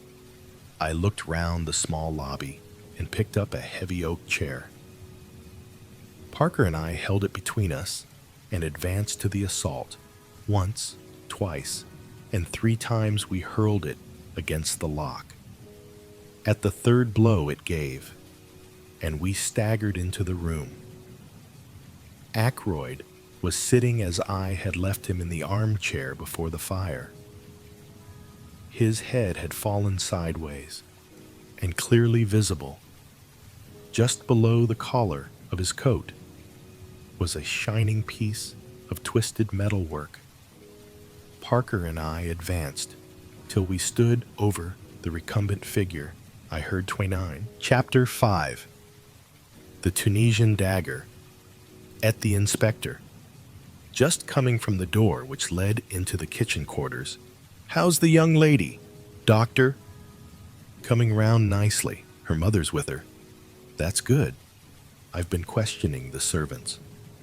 They all declare that no one has been to the back door tonight. Your description of that stranger was rather vague. Can't you give us something more definite to go upon? I'm afraid not, I said regretfully. It was a dark night, you see, and the fellow had his coat collar well pulled up and his hat squashed down over his eyes. Said the inspector. Looked as though he wanted to conceal his face. Sure, it was no one you know, I replied in the negative, but not as decidedly as I might have done. I remembered my impression that the stranger's voice was not unfamiliar to me. I explained this rather haltingly to the inspector. It was a rough, uneducated voice. You say, I agreed, but it occurred to me that the roughness had been of an almost exaggerated quality. If, as the inspector thought, the man had wished to hide his face, he might equally well have tried to disguise his voice. Do you mind coming into the study with me again? Doctor, there are one or two things I want to ask you. I acquiesced. Inspector Davis unlocked the door of the lobby. We passed through, and he locked the door again behind him. We don't want to be disturbed, he said grimly. And we don't want any eavesdropping either. What's all this about blackmail? Blackmail, I exclaimed, very much startled. Is it an effort of Parker's imagination? Or is there something in it? If Parker heard anything about blackmail, I said slowly, he must have been listening outside this door with his ear glued against the keyhole. Davis nodded. Nothing more likely. You see, I've been instituting a few inquiries as to what Parker has been doing with himself this evening. To tell the truth, I didn't like his manner. The man knows something. When I began to question him, he got the wind up and plumped out some garbled story of blackmail. I took an instant decision. I'm rather glad you've brought the matter up, I said. I've been trying to decide whether to make a clean breast of things or not. I'd already practically 36, decided to tell you everything, but I was going to wait for a favorable opportunity. You might as well have it now. And then and there I narrated the whole events of the evening, as I have set them down here. The inspector listened keenly, occasionally interjecting a question. Most extraordinary story I ever heard, he said, when I had finished. And you say that letter has completely disappeared. It looks bad. It looks very bad indeed. It gives us what we've been looking for, a motive for the murder. I nodded. I realize that. You say that Mr. Ackroyd hinted at a suspicion he had that some member of his household was involved. Household's rather an elastic term. You don't think that Parker himself might be the man we're after? I suggested. It looks very like it. He was obviously listening at the door when you came out. Then Miss Ackroyd came across him later, bent on entering the study. Say he tried again when she was safely out of the way. He stabbed Ackroyd, locked the door on the inside, opened the window, and got out that way, and went round to a side door which he had previously left open. How's that? I want to see if Mr. Raymond can tell us anything about this dagger, he explained. Locking the outer door behind us again, we made our way to the billiard room, where we found Geoffrey Raymond. The inspector held up his exhibit. ever seen this before. Mr. Raymond, why, I believe, I'm almost sure that is a curio given to Mr. Ackroyd by Major Blunt. It comes from Morocco. No, Tunis. So the crime was committed with that. What an extraordinary thing. It seems almost impossible. And yet, there could hardly be two daggers the same. May I fetch Major Blunt? Without waiting for an answer, he hurried off. Nice young fellow that, said the inspector. Something honest and ingenuous about him. I agreed. In the 2 years that Geoffrey Raymond has been secretary to Ackroyd, I have never seen him ruffled or out of temper, and he has been, I know, a most efficient secretary. In a minute or two, Raymond returned, accompanied by Blunt. I was right, said Raymond excitedly. It is the Tunisian dagger. Major Blunt hasn't looked at it yet, objected the inspector. Saw it the moment I came into the study, said the quiet man. You recognized it. Then, Blunt nodded. You said nothing about it, said the inspector suspiciously. Wrong moment, said Blunt. Lot of harm done by blurting out things at the wrong time. He returned the inspector's stare placidly enough. The latter grunted at last and turned away. He brought the dagger over 37 to Blunt. You're quite sure about it, sir? You identify it positively? Absolutely. No doubt whatever. Where was this, curio usually kept? Can you tell me that, sir? It was the secretary who answered. In the silver table in the drawing room. What? I exclaimed. The others looked at me. Yes, doctor, said the inspector encouragingly. It's nothing, said the inspector again, still encouragingly. It's so trivial, I explained apologetically. Only that when I arrived last night for dinner, I heard the lid of the silver table being shut down in the drawing room. I saw profound skepticism and a trace of suspicion on the inspector's countenance. How did you know it was the silver table lid? I was forced to explain in detail. A long, tedious explanation, which I would infinitely rather not have had to make. The inspector heard me to the end. Was the dagger in its place when you were looking over the contents? He asked. I don't know, I said. I can't say I remember noticing it. But, of course, it may have been there all the time. We'd better get hold of the housekeeper, remarked the inspector, and pulled the bell. A few minutes later, Miss Russell, summoned by Parker, entered the room. I don't think I went near the silver table, she said, when the inspector had posed his question. I was looking to see that all the flowers were fresh. Oh yes, I remember now. The silver table was open, which it had no business to be, and I shut the lid down as I passed. She looked at him aggressively. I see, said the inspector. Can you tell me if this dagger was in its place then? Miss Russell looked at the weapon composedly. I can't say I'm sure, she replied. I didn't stop to look. I knew the family would be down any minute, and I wanted to get away. Thank you, said the inspector. There was just a trace of hesitation in his manner, as though he would have liked to question her further. But Miss Russell clearly accepted the words as a dismissal and glided from the room. Rather a Tartar, I should fancy. Ugh, said the inspector, looking after her.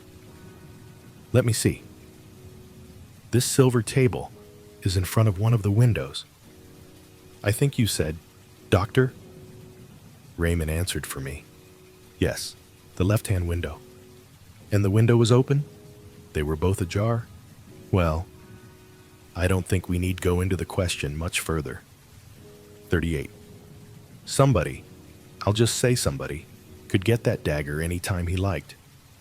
And exactly when he got it doesn't matter in the least. I'll be coming up in the morning with the chief constable. Mr. Raymond, until then, I'll keep the key of that door. I want Colonel Melrose to see everything exactly as it is. I happen to know that he's dining out the other side of the county, and, I believe, staying the night. We watched the inspector take up the jar. I shall have to pack this carefully, he observed. It's going to be an important piece of evidence in more ways than one. A few minutes later, as I came out of the billiard room with Raymond, the latter gave a low chuckle of amusement. I felt the pressure of his hand on my arm and followed the direction of his eyes. Inspector Davis seemed to be inviting Parker's opinion of a small pocket diary. "A little obvious," murmured my companion. "So Parker is the suspect, is he? Shall we oblige Inspector Davis with a set of our fingerprints also?" He took 2 cards from the card tray, wiped them with his silk handkerchief, then handed one to me and took the other himself. Then, with a grin, he handed them to the police inspector. "Souvenirs," he said. "No. 1. Dr. Shepard. No. 2. My humble self. 1 from Major Blunt will be forthcoming in the morning." Youth is very buoyant. Even the brutal murder of his friend and employer could not dim Geoffrey Raymond's spirits for long. Perhaps that is as it should be. I do not know. I have lost the quality of resilience long since myself. It was very late when I got back, and I hoped that Caroline would have gone to bed. I might have known better. She had hot cocoa waiting for me, and whilst I drank it, she extracted the whole history of the evening from me. I said nothing of the blackmailing business, but contented myself with giving her the facts of the murder. "The police suspect Parker," I said, as I rose to my feet and prepared to ascend to bed. "There seems a fairly clear case against him." "Parker," said my sister. "Fiddlesticks. That inspector must be a perfect fool." "Parker indeed, don't tell me."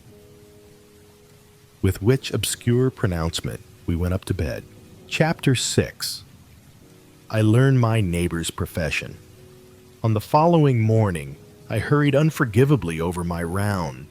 My excuse can be that I had no very serious cases to attend. On my return, Caroline came into the hall to greet me. "Flora Ackroyd is here," she announced in an excited whisper. "What?" I concealed my surprise as best as I could. "She's very anxious to see you. She's been here half an hour." Caroline led the way into our small sitting room, and I followed. Flora was sitting on the sofa by the window. She was in black, and she sat nervously twisting her hands together. I was shocked by the sight of her face.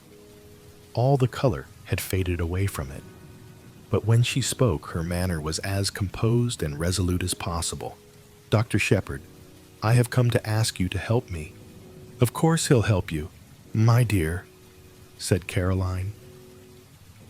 I don't think Flora really wished Caroline to be present at the interview.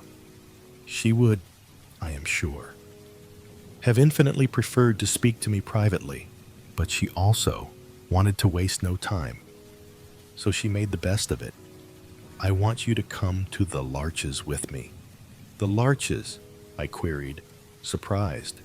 "To see that funny little man," exclaimed Caroline. "Yes, you know who he is, don't you?" "We fancied," I said, "that he might be a retired hairdresser." Flora's blue eyes opened very wide. "Why, he's Hercule Poirot. You know who I mean, the private detective. They say he's done the most wonderful things, just like detectives do in books. A year ago he retired and came to live down here. Uncle knew who he was, but he promised not to tell anyone because, Poirot wanted to live quietly without being bothered by people. So that's who he is, I said slowly. You've heard of him, of course. I'm rather an old fogey, as Caroline tells me, I said. But I have just heard of him. Extraordinary, commented Caroline. I don't know what she was referring to. Possibly her own failure to discover the truth.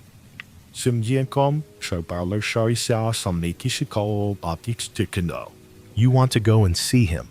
I asked slowly. Now, why? To get him 40 to investigate this murder. Of course, said Caroline sharply.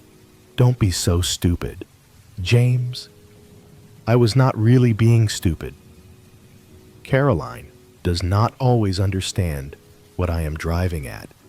You haven't got confidence in Inspector Davis, I went on. Of course she hasn't, said Caroline. I haven't either. Anyone would have thought it was Caroline's uncle who had been murdered. And how do you know he would take up the kekshis? I asked.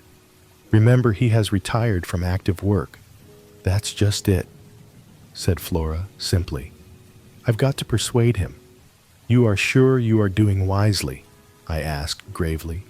Of course she is, said Caroline. I'll go with her myself, if she likes. I'd rather the doctor came with me, if you don't mind. Miss Shepherd, said Flora. She knows the value of being direct on certain occasions. Any hints would certainly have been wasted on Caroline. You see, she explained, following directness with tact. Dr. Shepherd being the doctor and having found the body, he would be able to give all the details to Poirot. Yes, said Caroline grudgingly. I see that. I took a turn or two up and down the room. Flora, I said gravely, be guided by me. I advise you not to drag this detective into the case. Flora sprang to her feet. The color rushed into her cheeks. I know why you say that, she cried, but it's exactly for that reason I'm so anxious to go. You're afraid, but I'm not. I know Ralph better than you do. Ralph, said Caroline. What has Ralph got to do with it? Neither of us heeded her. Ralph may be weak, continued Flora. He may have done foolish things in the past, wicked things even, but he wouldn't murder anyone. No, no, I exclaimed. I never thought it of him. Then why did you go to the Three Boars last night?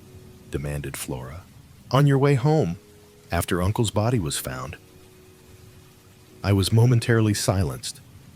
I had hoped that that visit of mine would remain unnoticed. How did you know about that? I countered. I went there this morning, said Flora. I heard from the servants that Ralph was staying there. I interrupted her. You had no idea that he was in King Abbot? No. I was astounded. I couldn't understand it. I went there and asked for him. They told me what I suppose they told you last night, that he went out at about 9 o'clock yesterday evening and never came back. Her eyes met mine defiantly, and as though answering something in my look, she burst out, Well, why shouldn't he? He might have gone anywhere. 41. He may even have gone back to London, leaving his luggage behind, I asked gently. Flora stamped her foot. I don't care. There must be a simple explanation. And that's why you want to go to Hercule Poirot. Isn't it better to leave things as they are? The police don't suspect Ralph in the least. Remember, they're working on quite another tack. But that's just it, cried the girl. They do suspect him. A man from Cranchester turned up this morning. Inspector Raglan, a horrid, weaselly little man. I found he had been to the Three Boars this morning before me. They told me all about his having been there, and the questions he had asked. He must think Ralph did it. that's a change of mind from last night. If so, I said slowly. He doesn't believe in Davis's theory that it was Parker then. Parker indeed, said my sister, and snorted. Flora came forward and laid her hand on my arm. Oh, Dr. Shepherd, let us go at once to this Poirot. He will find out the truth. My dear Flora, I said gently, laying my hand on hers, are you quite sure it is the truth we want? She looked at me, nodding her head gravely. You're not sure? She said. I am. I know Ralph better than you do. Of course he didn't do it, said Caroline, who had been keeping silent with great difficulty. Ralph may be extravagant, but he's a dear boy and has the nicest manners. I wanted to tell Caroline that large numbers of murderers have had nice manners, but the presence of Flora restrained me. Since the girl was determined, I was forced to give in to her, and we started at once, getting away before my sister was able to fire off any more pronouncements, beginning with her favorite words. Of course. An old woman with an immense Breton cap opened the door of the Larches to us. M. Poirot was at home. It seemed we were ushered into a little sitting room arranged with formal precision, and there, after a lapse of a minute or so, my friend of yesterday came to us. Monsieur le Docteur, he said, smiling. Mademoiselle, he bowed to Flora. Perhaps, I began, you have heard of the tragedy which occurred last night. His face grew grave. But certainly, I have heard. It is horrible. I offer Mademoiselle all my sympathy. In what way can I serve you? Miss Ackroyd, I said, wants you to find the murderer, said Flora in a clear voice. I see, said the little man, but the police will do that, will they not? They might make a mistake, said Flora.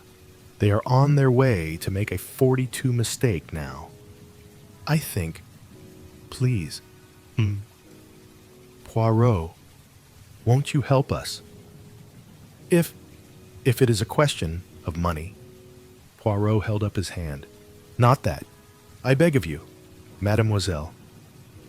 Not that I do not care for money. His eyes showed a momentary twinkle. Money. It means much to me, and always had done. No. If I go into this, you must understand one thing clearly. I shall go through with it to the end. The good dog, he does not leave the scent. Remember, you may wish that. After all, you had left it to the local police. I want the truth, said Flora, looking him straight in the eyes. All the truth, all the truth. Then I accept, said the little man quietly, and I hope you will not regret those words. Now, tell me all the circumstances. Dr. Shepherd had better tell you, said Flora. He knows more than I do, thus enjoined. I plunged into a careful narrative, embodying all the facts I have previously set down. Poirot listened carefully, inserting a question here and there, but for the most part, sitting in silence, his eyes on the ceiling. I brought my story to a close with the departure of the inspector and myself from Fernley Park the previous night. And now, said Flora, as I finished, tell him all about Ralph. I hesitated, but her imperious glance drove me on. You went to this inn, this Three Boars, last night on your way home, asked Poirot, as I brought my tale to a close. Now, exactly why was that? I paused a moment to choose my words carefully. I thought someone ought to inform the young man of his uncle's death. It occurred to me, after I had left Fernley, that possibly no one but myself and Mr. Ackroyd were aware that he was staying in the village. Poirot nodded. Quite so. That was your only motive in going there, eh? That was my only motive, I said, stiffly. It was not to, shall we say, reassure yourself about ce jeune homme. Reassure myself? I think, le docteur, that you know very well what I mean, though you pretend not to do so. I suggest that it would have been a relief to you if you had found that Captain Peyton had been at home all the evening. Not at all, I said sharply. The little detective shook his head at me gravely. You have not the trust in me of Miss Flora, he said, but no matter. What we have to look at is this. Captain Peyton is missing, under circumstances which call for an explanation. I will not hide from you that the matter looks grave. Still, it may admit of a perfectly simple explanation. That's just what I keep saying, cried Flora eagerly. Poirot touched no more upon that theme. Instead, he suggested an 43 immediate visit to the local police. He thought it better for Flora to return home, and for me to be the one to accompany him there and introduce him to the officer in charge of the case. We carried out this plan forthwith. We found Inspector Davis outside the police station, looking very glum indeed.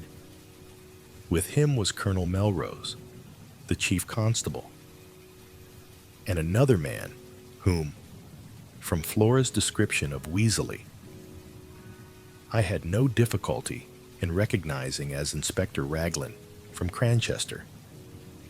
I know Melrose fairly well, and I introduced Poirot to him and explained the situation. The chief constable was clearly vexed, and Inspector Raglan looked as black as thunder. Davis, however, seemed slightly exhilarated by the sight of his superior officer's annoyance. The case is going to be plain as a pikestaff, said Raglan. Not the least need for amateurs to come butting in. You'd think any fool would have seen the way things were last night, and then we shouldn't have lost 12 hours. He directed a vengeful glance at poor Davis, who received it with perfect stolidity. Mr. Ackroyd's family must, of course, do what they see fit, said Colonel Melrose, but we cannot have the official investigation hampered in any way. I know Poirot's great reputation. Of course, he added courteously. The police can't advertise themselves. Worse luck, said Raglan. It was Poirot who saved the situation. It is true that I have retired from the world, he said.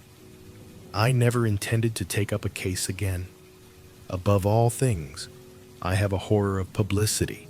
I must beg that in the case of my being able to contribute something to the solution of the mystery, my name may not be mentioned. Inspector Raglan's face lightened a little. I've heard of some very remarkable successes of yours, observed the colonel, thawing.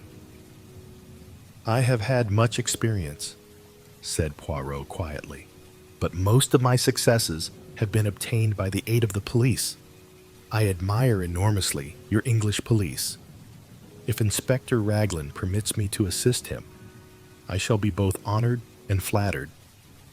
The inspector's countenance became still more gracious. Colonel Melrose drew me aside. From all I hear, this little fellow's done some really remarkable things. He murmured, We're naturally anxious not to have to call in Scotland Yard. Raglan seems very sure of himself, but I'm not quite certain that I agree with him. You see, I know the parties concerned better than he does. This 44 fellow doesn't seem out after kudos, does he? Would work in with us unobtrusively, eh? To the greater glory of Inspector Raglan, I said solemnly. Well, said Colonel Melrose, breezily in a louder voice. We must put you wise to the latest developments. Poirot. I thank you, said Poirot. My friend, Dr. Shepherd, said something of the butler being suspected. That's all bunkum, said Raglan instantly. These high-class servants get in such a funk that they act suspiciously for nothing at all. The fingerprints, I hinted, nothing like Parker's. He gave a faint smile and added, and yours and Mr. Raymond's don't fit either, Doctor. What about those of Captain Ralph Peyton? Asked Poirot quietly. I felt a secret admiration of the way he took the bull by the horns. I saw a look of respect creep into the inspector's eye. I see you don't let the grass grow under your feet, Mr. Poirot. It will be a pleasure to work with you. I'm sure we're going to take that young gentleman's fingerprints as soon as we can lay hands upon him. I can't help thinking you're mistaken, Inspector, said Colonel Melrose warmly. I've known Ralph Peyton from a boy upward. He'd never stoop to murder. Maybe not, said the inspector tonelessly. What have you got against him? I asked. Went out just on 9 o'clock last night. Was seen in the neighborhood of Fernley Park somewhere about 9:30. Not been seen since. Believed to be in serious money difficulties. I've got a pair of his shoes here, shoes with rubber studs in them. He had 2 pairs, almost exactly alike. I'm going up now to compare them with those footmarks. The constable is up there seeing that no one tampers with them. We'll go at once, said Colonel Melrose. You and me, Poirot will accompany us. Will you not? We assented, and all drove up in the colonel's car. The inspector was anxious to get at once to the footmarks and asked to be put down at the lodge, about halfway up the drive, on the right. A path branched off, which led round to the terrace and the window of Ackroyd's study. Would you like to go with the inspector, M. Poirot? Asked the chief constable. Or would you prefer to examine the study? Poirot chose the latter alternative. Parker opened the door to us. His manner was smug and deferential, and he seemed to have recovered from his panic of the night before. Colonel Melrose took a key from his pocket, and unlocking the door which led into the lobby, he ushered us through into the study. Except for the removal of the body, M. Poirot, this room is exactly as it 45 was last night, and the body was found where? As precisely as possible. I described Ackroyd's position. The armchair still stood in front of the fire. Poirot went and sat down in it. The blue letter you speak of, where was it when you left the room? Mr. Ackroyd had laid it down on this little table at his right hand. Poirot nodded. Except for that, everything was in its place. Yes, I think so. Colonel Melrose, would you be so extremely obliging as to sit down in this chair a minute? I thank you. Now, le docteur, will you kindly indicate to me the exact position of the dagger? I did so. Whilst the little man stood in the doorway, the hilt of the dagger was plainly visible from the door then. Both you and Parker could see it at once. Yes, Poirot went next to the window. The electric light was on, of course, when you discovered the body, he asked over his shoulder. I assented, and joined him where he was studying the marks on the windowsill. The rubber studs are the same pattern as those in Captain Peyton's shoes, he said quietly. Then he came back once more to the middle of the room. His eye traveled round, searching everything in the room with a quick, trained glance. Are you a man of good observation, Dr. Shepherd? He asked at last. I think so, I said, surprised.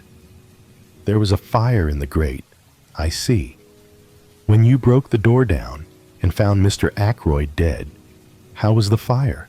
Was it low? I gave a vexed laugh. I really can't say. I didn't notice. Perhaps Mr. Raymond or Major Blunt. The little man opposite me shook his head with a faint smile. One must always proceed with method. I made an error of judgment in asking you that question. To each man, his own knowledge. You could tell me the details of the patient's appearance. Nothing there would escape you. If I wanted information about the papers on that desk, Mr. Raymond would have noticed anything there was to see, to find out about the fire. I must ask the man whose business it is to observe such things. You permit.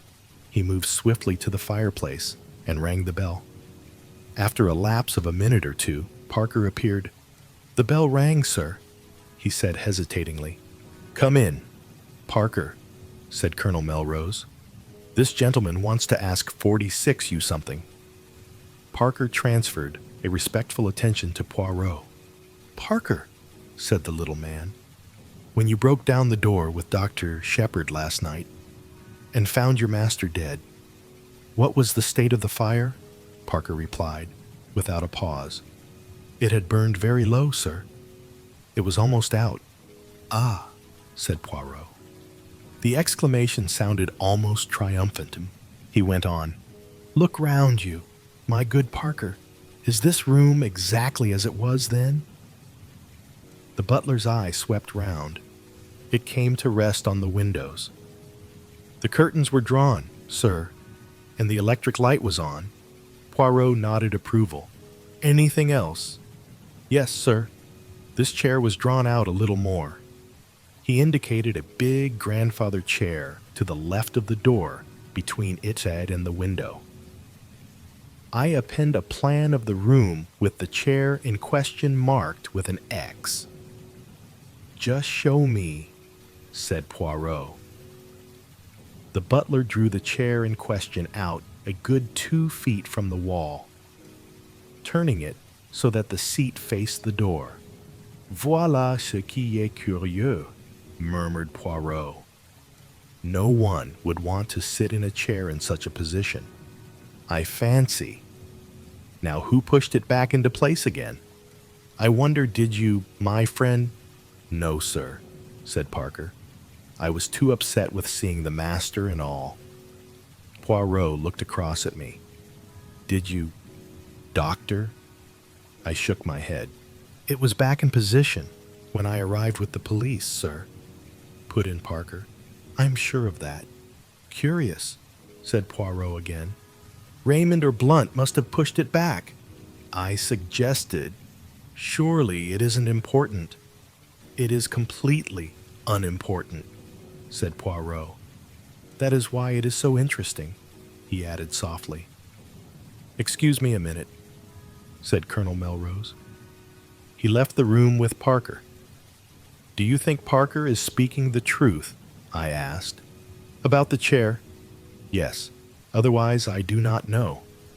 You will find, me, le docteur, if you have much to do with cases of this kind, that they all resemble each other in one thing." "What is that?" I asked curiously. "Everyone concerned in them has something to hide." "Have I?" I asked, smiling. Poirot looked at me attentively. "I think you have," he said quietly. "But have you told me everything known to you about this young man Peyton?" He smiled as I grew red. "Oh, do not fear. I will not press you. I shall learn it in good time."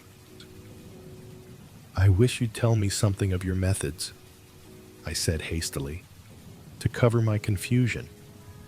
"The point about the fire, for instance, 47. "Oh, that was very simple. You leave Mr. Ackroyd at 10 minutes to 9. Was it not?" "Yes, exactly. I should say, the window is then closed and bolted and the door unlocked. At 10:15, when the body is discovered, the door is locked and the window is open. Who opened it? Hitiatin? Clearly only Mr. Ackroyd himself could have done so, and for one of two reasons.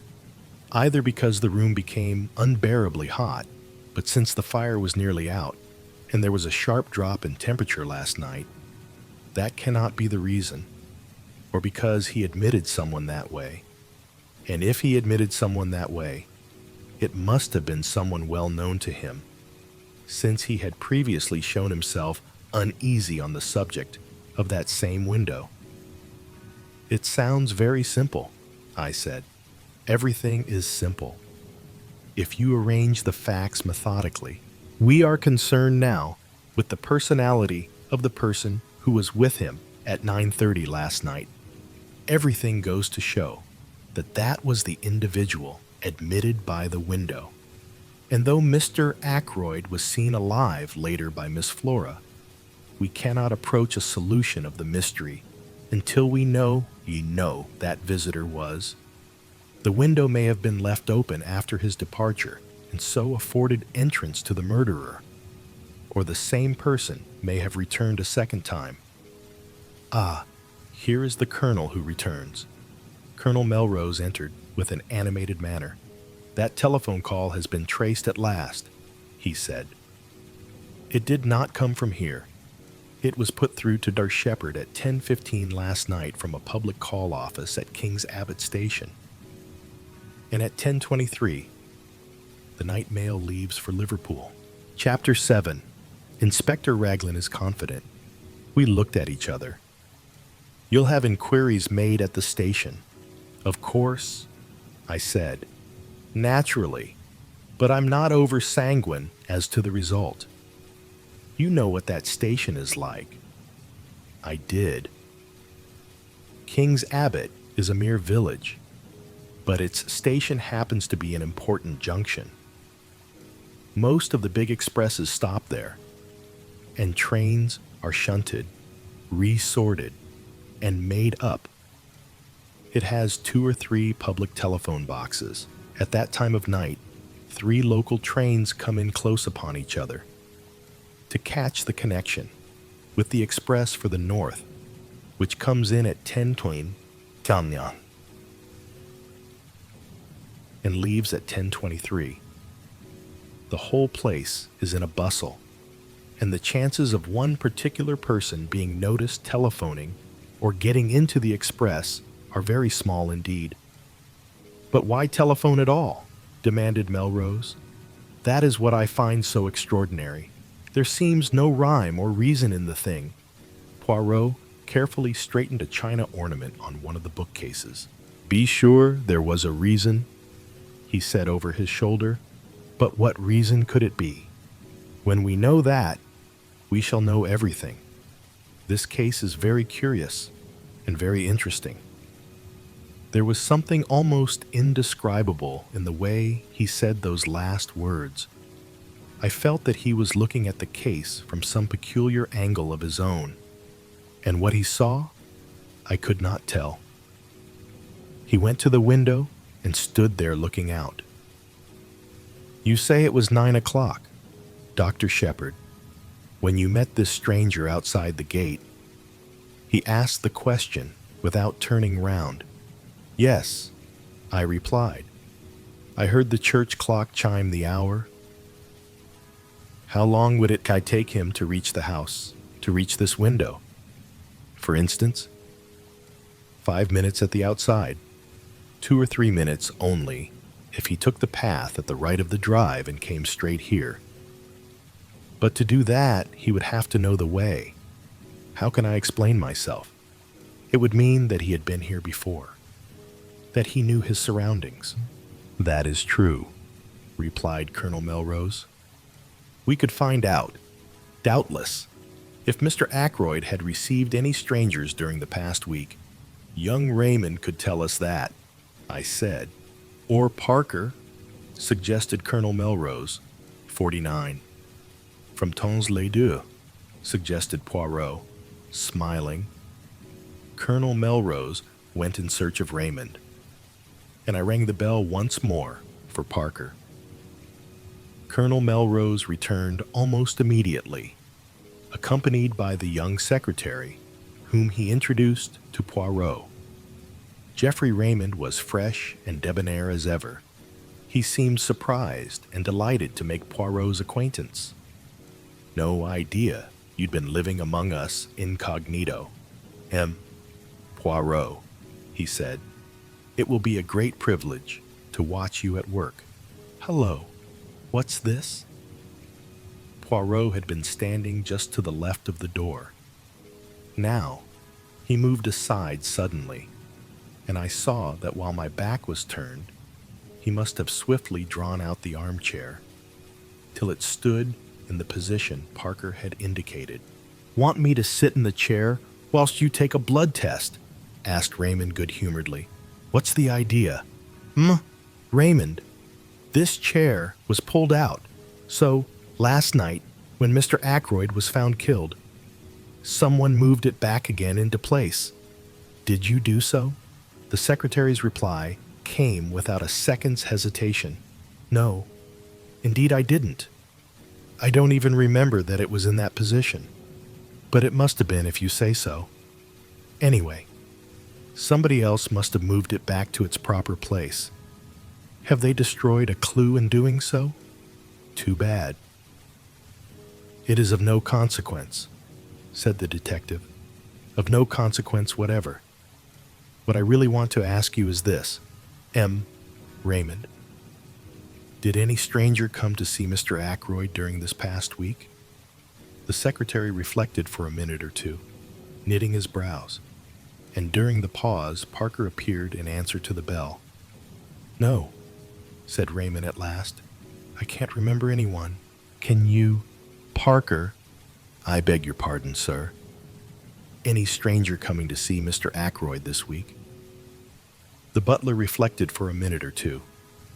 "There was the young man who came on Wednesday, sir," he said at last, "from Curtis and Trout.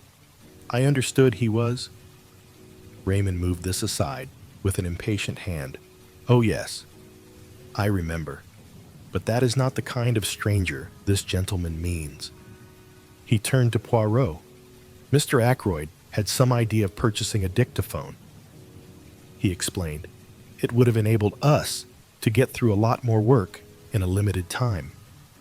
The firm in question sent down their representative, but nothing came of it.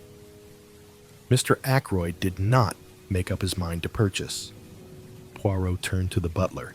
"Can you describe this young man to me, my good Parker?"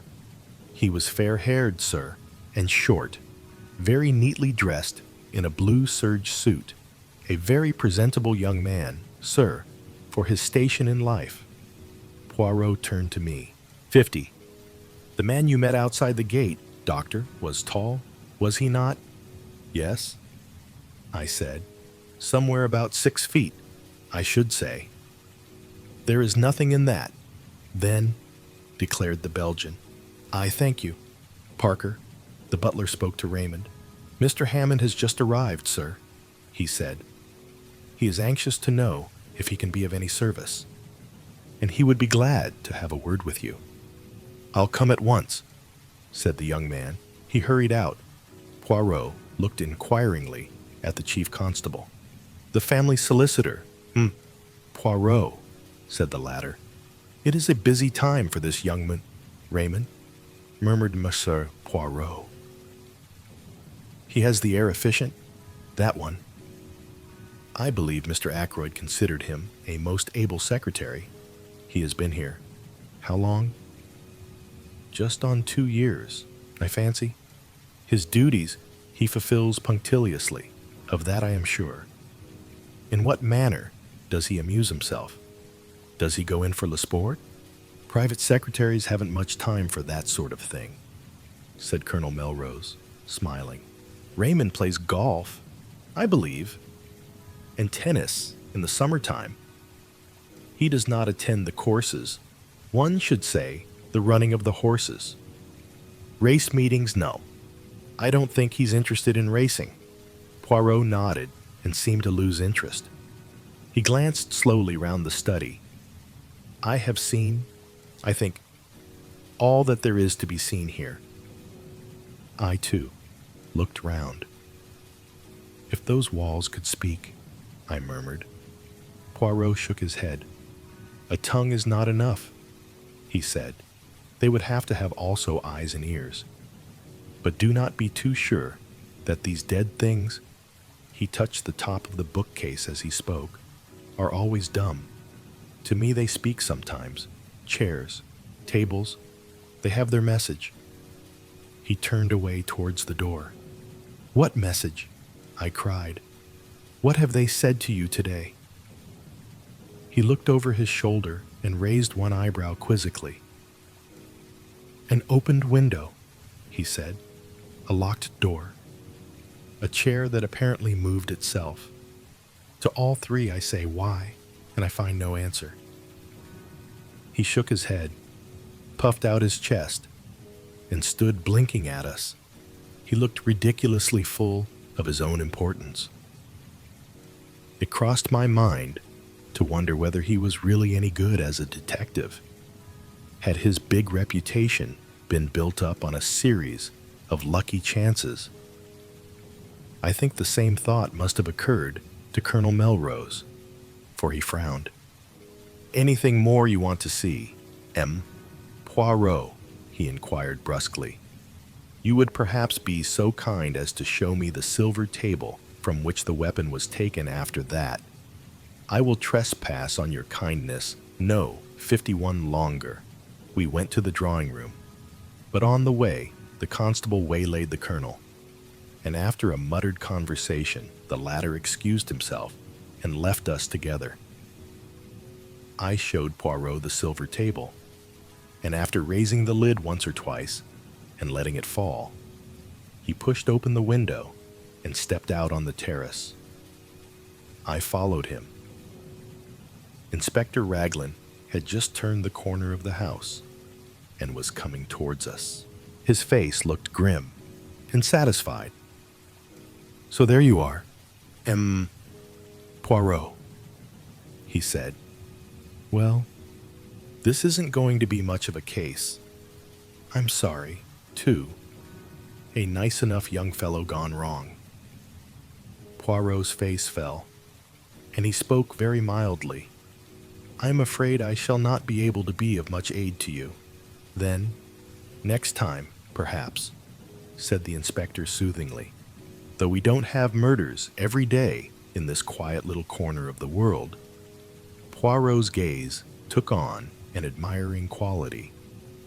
You have been of a marvelous promptness, he observed. How exactly did you go to work? If I may ask. Certainly, said the inspector. To begin with, method. That's what I always say. Method? Ah, cried the other. That, too, is my watchword. Method, order, and the little gray cells. The cells, said the inspector, staring. The little gray cells of the brain, explained the Belgian. Oh, of course. Well, we all use them, I suppose. In a greater or lesser degree, murmured Poirot, and there are, too, differences in quality. Then there is the psychology of a crime. One must study that. Ah, said the inspector, you've been bitten with all this psychoanalysis stuff. Now, I'm a plain man. Mrs. Raglan would not agree, I am sure. To that, said Poirot, making him a little bow. Inspector Raglan, a little taken aback, bowed. You don't understand, he said, grinning broadly. Lord, what a lot of difference language makes. I'm telling you how I set to work. First of all, method. Mr. Ackroyd was last seen alive at 9:45 by his niece, Miss Flora Ackroyd. That's fact number one, isn't it? If you say so. Well, it is. At 10:30. The doctor here says that Mr. Ackroyd had been dead at least half an hour. You stick to that, doctor. Certainly, I said. Half an hour or longer. Very good. That gives us exactly a quarter of an hour in which the crime must have been committed. I make a list of everyone in the house and work through it, setting down opposite their names where they were and what they were doing between the hour of 9:45 and 10 p.m. He handed a sheet of paper to Poirot. I read it over his shoulder. It ran as follows. Written in a neat script. Major Blunt. In billiard room with Mr. Raymond. Latter confirms. Mr. Raymond. Billiard room. See above. Mrs. Ackroyd. 9:45:52. Watching billiard match. Went up to bed 9:55. Raymond and Blunt watched her up staircase. Miss Ackroyd went straight from her uncle's room upstairs, confirmed by Parker. Also housemaid. Elsie Dale. Servants. Parker. Went straight to butler's pantry, confirmed by housekeeper, Miss Russell, who came down to speak to him about something at 9:47 and remained at least 10 minutes. Miss Russell, as above, spoke to housemaid, Elsie Dale, upstairs at 9:45. Ursula Bourne parlor-maid, in her own room until 9:55, then in servants' hall. Mrs. Cooper cook. In servants' hall, Gladys Jones, second housemaid. In servants' hall, Elsie Dale. Upstairs in bedroom. Seen there by Miss Russell and Miss Flora Ackroyd. Mary, Thrip kitchen maid, servants' hall. The cook has been here 7 years. The parlor maid 18 months. And Parker just over a year. The others are new. Except for something fishy about Parker. They all seem quite all right. A very complete list, said Poirot, handing it back to him. I am quite sure that Parker did not do the murder. He added gravely, so is my sister. I struck in, and she's usually right. Nobody paid any attention to my interpolation. That disposes pretty effectually of the household, continued the inspector. Now, we come to a very grave point. The woman at the lodge, Mary Black, was pulling the curtains last night when she saw Ralph Peyton turn in at the gate and go up towards the house. She is sure of that? I asked sharply. Quite sure. She knows him well by sight. He went past very quickly and turned off by the path to the right, which is a short cut to the terrace. And what time was that? Asked Poirot, who had sat with an immovable face. Exactly 25 minutes past 9, said the inspector gravely. There was a silence. Then the inspector spoke again. It's all clear enough. It fits in without a flaw. At 25 minutes past 9, Captain Peyton is seen passing the lodge. At 9:30 or thereabouts, Mr. Geoffrey Raymond hears someone in here asking for money and Mr. Ackroyd refusing. What happens next? Captain Peyton leaves the same way, through the window. He walks along the terrace, angry and baffled. He comes to the open drawing room window. Say, it's now 9:45. Miss Flora Ackroyd is saying good night to her uncle, Major Blunt. Mr. Raymond and Mrs. Ackroyd are in the billiard room. The drawing room is empty. He steals in, takes the dagger from the silver table, and returns to 53 the study window. He slips off his shoes, climbs in, and, well, I don't need to go into details. Then he slips out again and goes off. Hadn't the nerve to go back to the inn. He makes for the station, rings up from there. Why? said Poirot softly. I jumped at the interruption. The little man was leaning forward. His eyes shone with a queer green light. For a moment, Inspector Raglan was taken aback by the question. It's difficult to say exactly why he did that, he said at last. But murderers do funny things. You'd know that if you were in the police force. The cleverest of them make stupid mistakes sometimes. But come along and I'll show you those footprints. We followed him round the corner of the terrace to the study window. At a word from Raglan, a police constable produced the shoes which had been obtained from the local inn. The inspector laid them over the marks. They're the same, he said confidently. That is to say, they're not the same pair that actually made these prints. He went away in those. This is a pair just like them, but older. See how the studs are worn down. Surely, a great many people wear shoes with rubber studs in them, asked Poirot. That's so, of course, said the inspector. I shouldn't put so much stress on the footmarks if it wasn't for everything else. A very foolish young man. Captain Ralph Peyton, said Poirot thoughtfully, to leave so much evidence of his presence.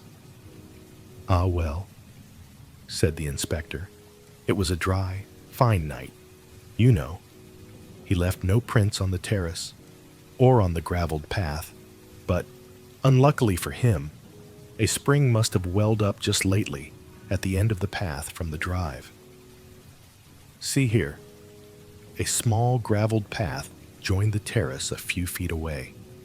In one spot, a few yards from its termination, the ground was wet and boggy. Crossing this wet place, there were again the marks of footsteps, and amongst them, the shoes with rubber studs. Poirot followed the path on a little way. The inspector by his side. You noticed the women's footprints, he said suddenly. The inspector laughed. Naturally. But several different women have walked this way, and men as well. It's a regular shortcut to the house. You see, it would be impossible to sort out all the footsteps. After all, it's the ones on the windowsill that are really important. Poirot nodded. It's no good going farther, said the inspector. As we came in view of the drive, it's all graveled again here, and hard as it can be. Again Poirot nodded, but his eyes were fixed on a small garden house, a kind of superior summer house. It was a little to the left of the path ahead of us, and a 54 graveled walk ran up to it. Poirot lingered about until the inspector had gone back towards the house. Then he looked at me. You must have indeed been sent from the good God to replace my friend Hastings, he said, with a twinkle. I observe that you do not quit my side. How say you, Dr. Shepherd? Shall we investigate that summer house? It interests me. He went up to the door and opened it.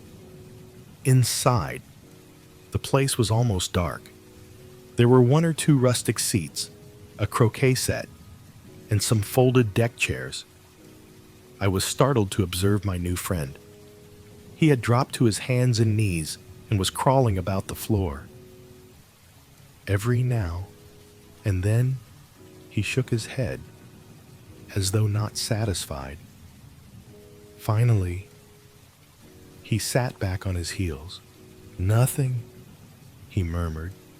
Well, perhaps it was not to be expected, but it would have meant so much.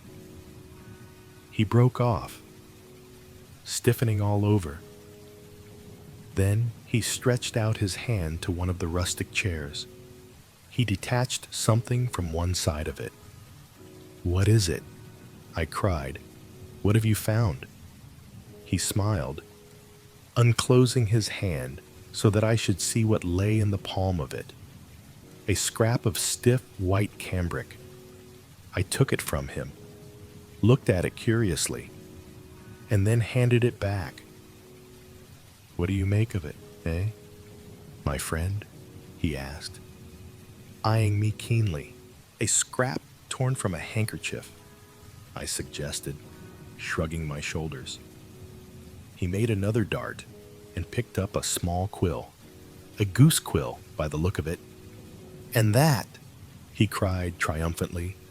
"What do you make of that?" I only stared.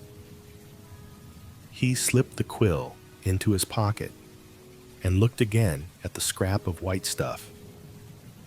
"A fragment of a handkerchief," he mused.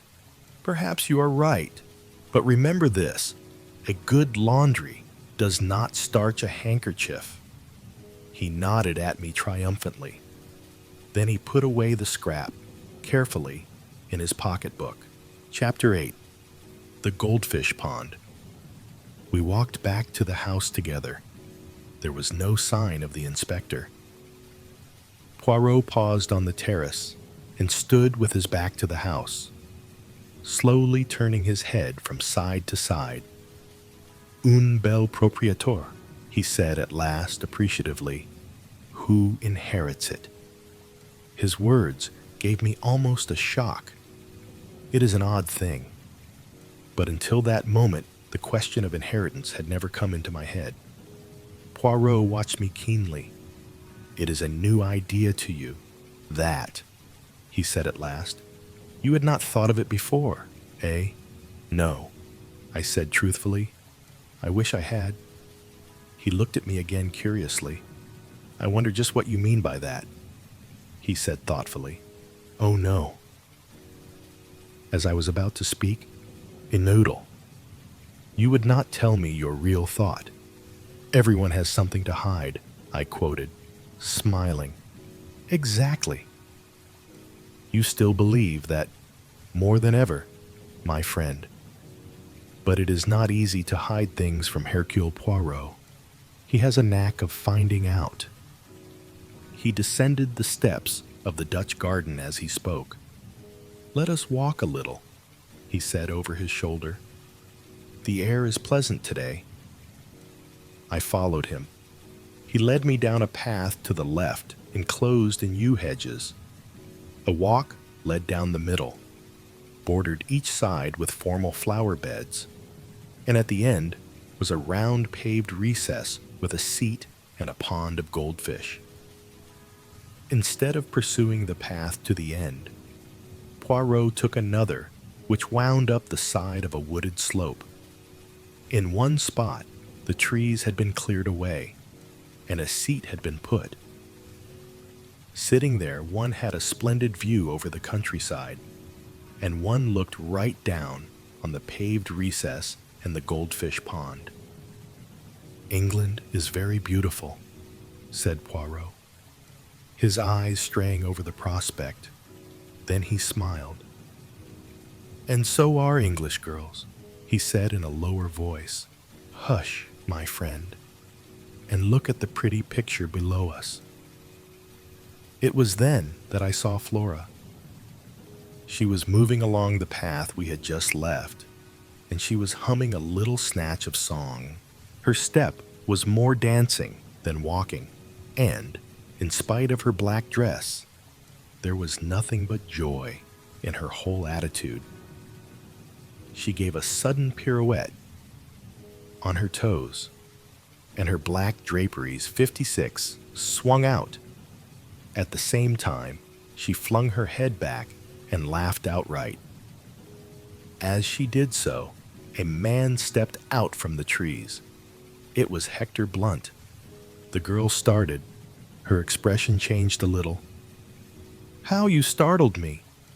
I didn't see you."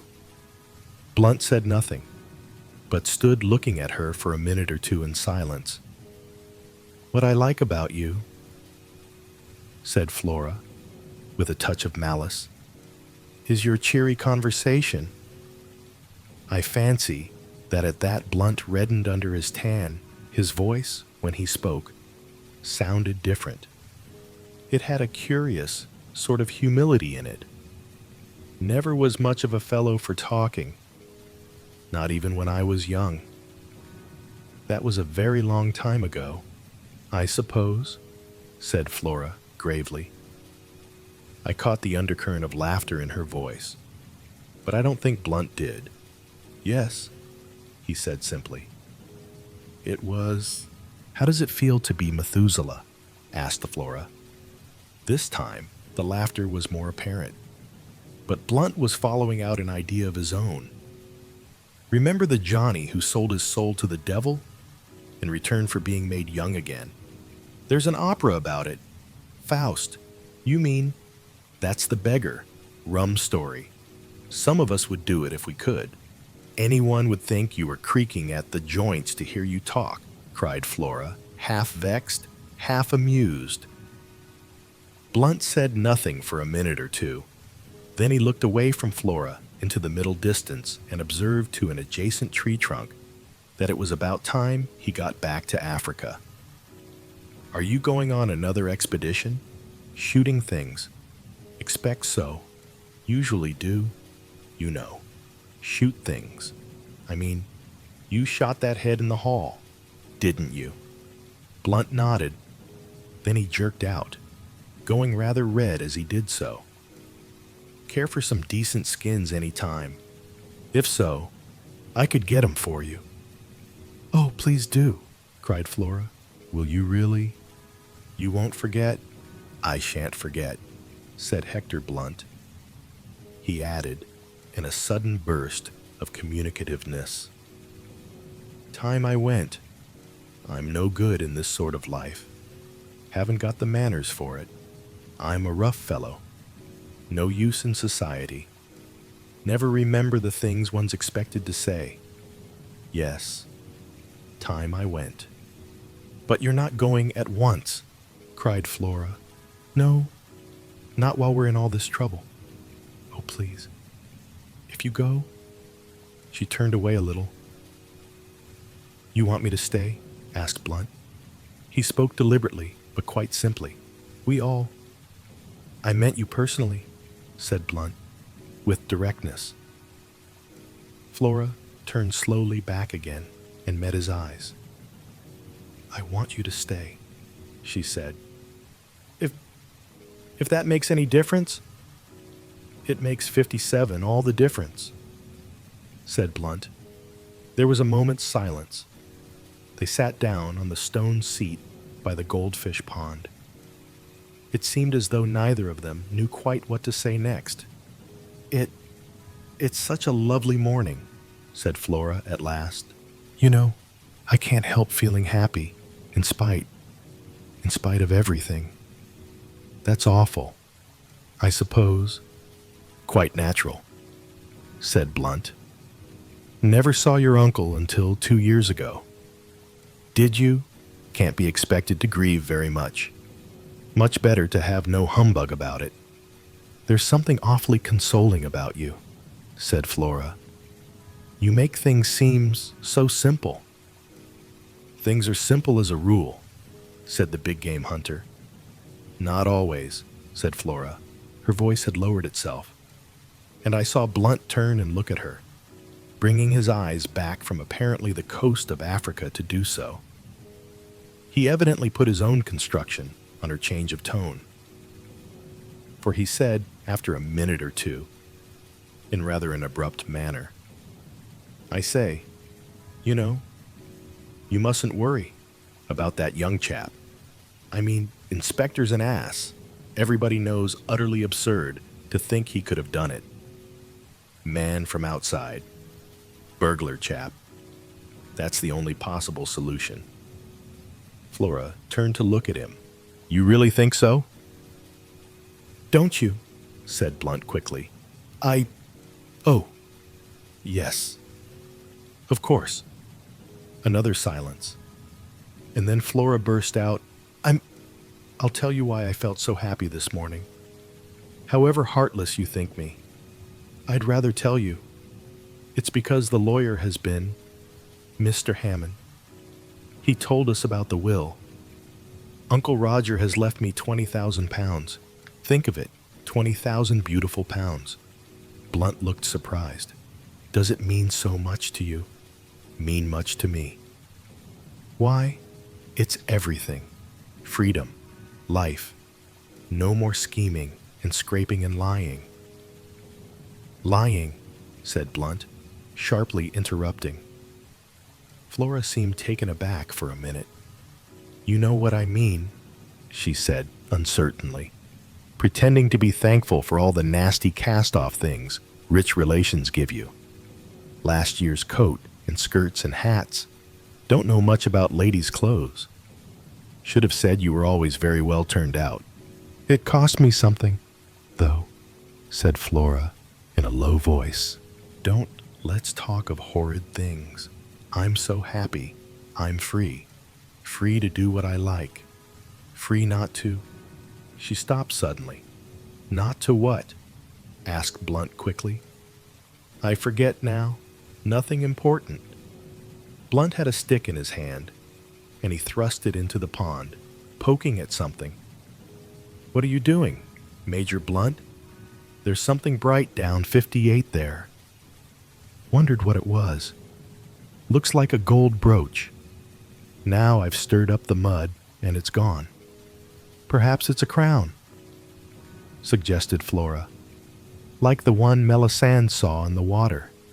Melisande, said Blunt reflectively. She's in an opera, isn't she? Yes, you seem to know a lot about operas. People take me sometimes, said Blunt sadly. Funny idea of pleasure. Worse racket than the natives make with their tom-toms. Flora laughed. I remember Melisande, continued Blunt. Married an old chap, old enough to be her father. He threw a small piece of flint into the goldfish pond. Then, with a change of manner, he turned to Flora. Miss Ackroyd, can I do anything about Peyton? I mean, I know how dreadfully anxious you must be. Thank you, said Flora in a cold voice. There is really nothing to be done. Ralph will be all right. I've got hold of the most wonderful detective in the world, and he's going to find out all about it. For some time, I had felt uneasy as to our position. We were not exactly eavesdropping, since the two in the garden below had only to lift their heads to see us. Nevertheless, I should have drawn attention to our presence before now, had not my companion put a warning pressure on my arm. Clearly, he wished me to remain silent. Now, however, he acted briskly. He rose quickly to his feet, clearing his throat. I demand pardon, he cried. I cannot allow mademoiselle thus extravagantly to compliment me and not draw attention to my presence. They say the listener hears no good of himself, but that is not the case this time. To spare my blushes, I must join you and apologize. He hurried down the path with me close behind him and joined the others by the pond. This is Hercule Poirot, said Flora. I expect you've heard of him.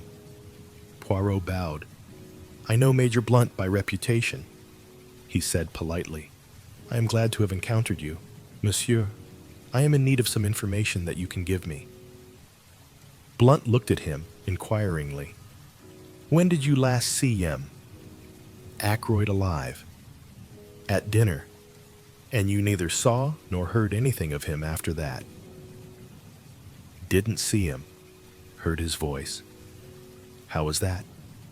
I strolled out on the terrace. Pardon me. What time was that? About 9:30. I was walking up and down, smoking in front of the drawing-room window. I heard Ackroyd talking in his study. Poirot stopped and removed a microscopic weed.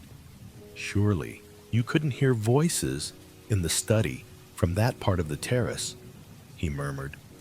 He was not looking at Blunt, but I was. And to my intense surprise, 59 saw the latter flush, went as far as the corner. he explained, unwillingly. Ah, indeed, said Poirot. In the mildest manner, he conveyed an impression that more was wanted.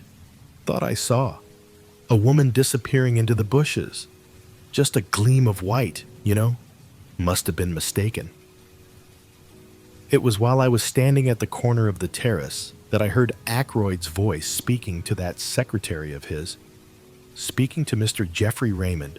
Yes, that's what I supposed at the time. Seems I was wrong. Mr. Ackroyd didn't address him by name. Oh, no. Then, if I may ask, why did you think... Blunt explained laboriously. Took it for granted that it would be Raymond, because he had said just before I came out that he was taking some papers to Ackroyd. Never thought of it being anybody else. Can you remember what the words you heard were? Afraid I can't. Something quite ordinary and unimportant. Only caught a scrap of it. I was thinking of something else at the time. It is of no importance, murmured Poirot. Did you move a chair back against the wall when you went into the study after the body was discovered? Chair, no. Why should I? Poirot shrugged his shoulders, but did not answer. He turned to Flora. There is one thing I should like to know from you. Mademoiselle, when you were examining the things in the silver table with Dr. Shepherd, was the dagger in its place, or was it not? Flora's chin shot up. Inspector Raglan has been asking me that, she said resentfully. I've told him, and I'll tell you, I'm perfectly certain the dagger was not there. He thinks it was, and that Ralph sneaked it later in the evening.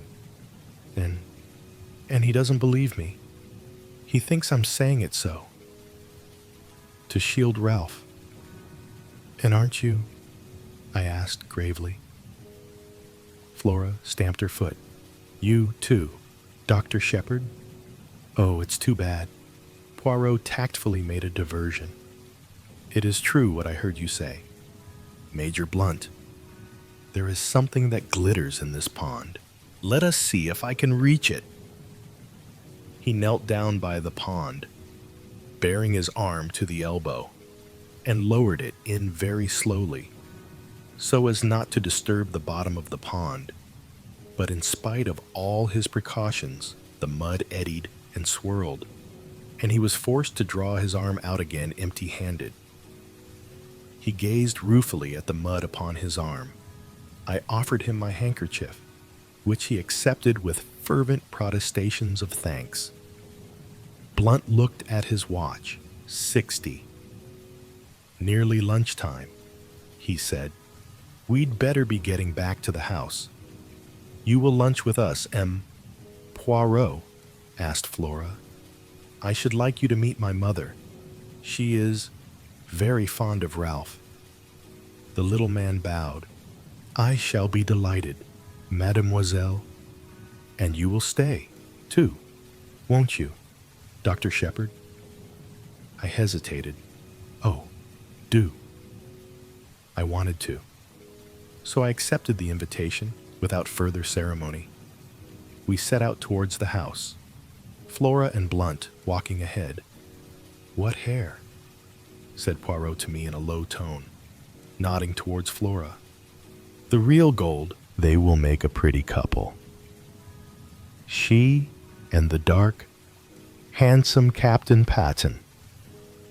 Will they not?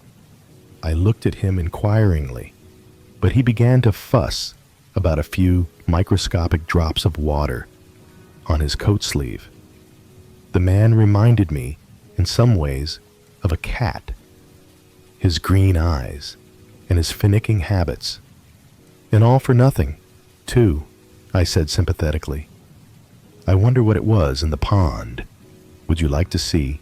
Asked Poirot. I stared at him. He nodded.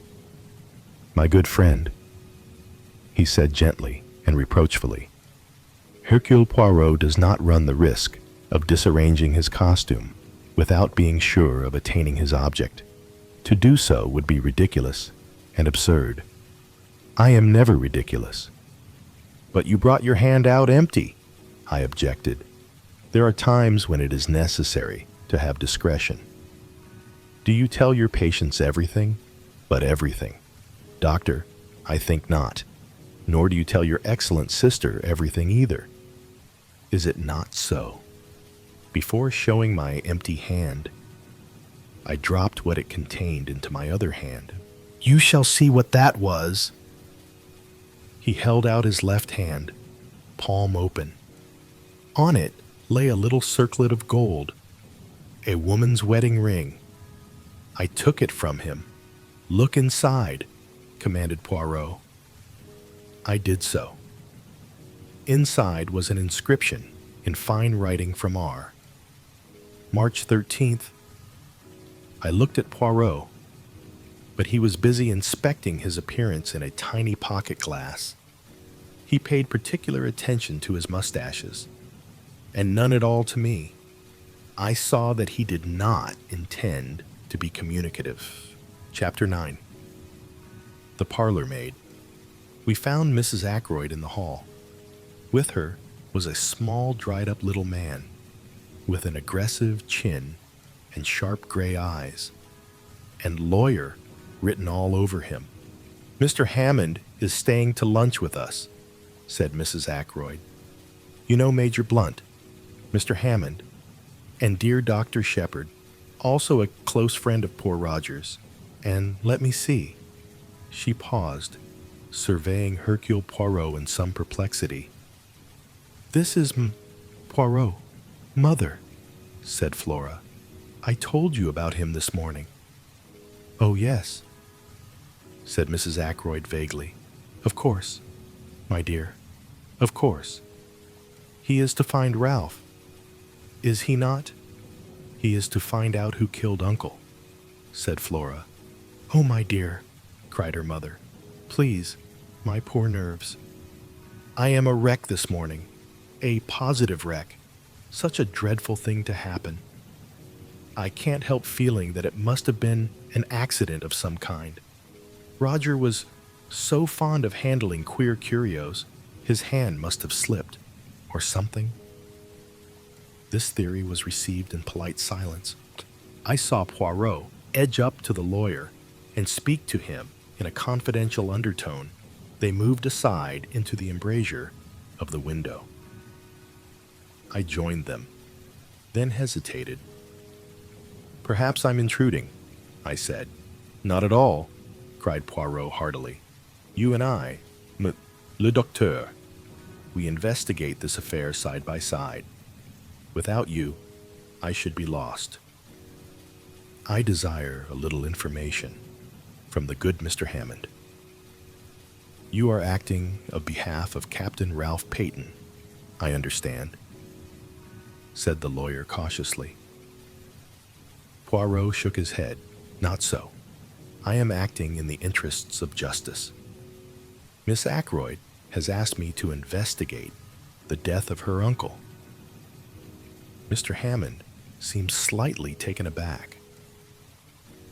I cannot seriously believe that Captain Peyton can be concerned in this crime, he said, however strong the circumstantial evidence against him may be. The mere fact that he was hard-pressed for money. Was he hard-pressed for money? Interpolated Poirot quickly. The lawyer shrugged his shoulders. It was a chronic condition with Ralph Peyton, he said dryly. Money 62 went through his hands like water. He was always applying to his stepfather. Had he done so of late, during the last year? For instance, I cannot say. Mr. Ackroyd did not mention the fact to me. I comprehend, Mr. Hammond. I take it that you are acquainted with the provisions of Mr. Ackroyd's will. Certainly, that is my principal business here today. Then, seeing that I am acting for Miss Ackroyd, you will not object to telling me the terms of that will. They are quite simple, shorn of legal phraseology, and after paying certain legacies and bequests, such as, interrupted Poirot. Mr. Hammond seemed a little surprised. £1,000 to his housekeeper. Miss Russell, £50 to the cook. Emma Cooper, £500 to his secretary. Mr. Geoffrey Raymond, then to various hospitals. Poirot held up his hand. Ah, the charitable bequests. They interest me not. Quite so. The income on £10,000 worth of shares to be paid to Mrs. Cecil Ackroyd during her lifetime. Miss Flora Ackroyd inherits £20,000 outright. The residue, including this property, and the shares in Ackroyd and Son, to his adopted son, Ralph Peyton. Mr. Ackroyd possessed a large fortune, a very large fortune. Captain Peyton will be an exceedingly wealthy young man. There was a silence. Poirot and the lawyer looked at each other. Mr. Hammond, came Mrs. Ackroyd's voice plaintively from the fireplace. The lawyer answered the summons. Poirot took my arm and drew me right into the window. Regard the irises, he remarked in a rather loud voice. Magnificent! Are they not a straight and pleasing effect? At the same time, I felt the pressure of his hand on my arm, and he added in a low tone, Do you really wish to aid me to take part in this investigation? Yes, indeed, I said eagerly. There's nothing I should like better. You don't know what a dull old fogey's life I lead. Never anything out of the ordinary. Good. We will be colleagues then. In a minute or two, I fancy Major Blunt will join us. He is not happy with the good mamma. Now, there are some things I want to know, but I do not wish to seem to want to know them. You comprehend? So it will be your part to ask the questions. What questions do you want me to ask? I asked apprehensively. I want you to introduce the name of Mrs. Ferrars. Yes? Speak of her in a natural fashion. Ask him if he was down here when her husband died. You understand the kind of thing I mean. And while he replies, watch his face without seeming to watch it. C'est compris. There was no time for 63 more, for at that minute, as Poirot had prophesied, Blunt left the others in his abrupt fashion and came over to us. I suggested strolling on the terrace, and he acquiesced. Poirot stayed behind. I stopped to examine a late rose. How things change in the course of a day or two, I observed. I was up here last Wednesday, I remember, walking up and down this same terrace. Ackroyd was with me, full of spirits. And now, 3 days later, Ackroyd's dead. Poor fellow. Mrs. Ferrars dead, you knew her, didn't you? But of course you did. Blunt nodded his head. Had you seen her since you'd been down this time? Went with Ackroyd to call. Last Tuesday, think it was. Fascinating woman, but something queer about her. Deep. One would never know what she was up to. I looked into his steady gray eyes. Nothing there, surely. I went on. I suppose you'd met her before. Last time I was here, she and her husband had just come here to live. He paused a minute and then added, Rum thing. She had changed a lot between then and now. How? Changed? I asked. Looked 10 years older. Were you down here when her husband died? I asked, trying to make the question sound as casual as possible. No, from all I heard, it would be good riddance. Uncharitable, perhaps. But the truth, I agreed. Ashley Ferrars was by no means a pattern husband, I said cautiously. Blackguard. I thought, said Blunt. No, I said. Only a man with more money than was good for him. Oh, money. All the troubles in the world can be put down to money, or the lack of it. Which has been your particular trouble? I asked. Enough for what I want. I'm one of the lucky ones. Indeed. I'm not too flush just now. As a matter of fact, came into a legacy a year ago, and like a fool, let myself be persuaded into putting it into some wildcat scheme. I sympathized and narrated my own similar trouble.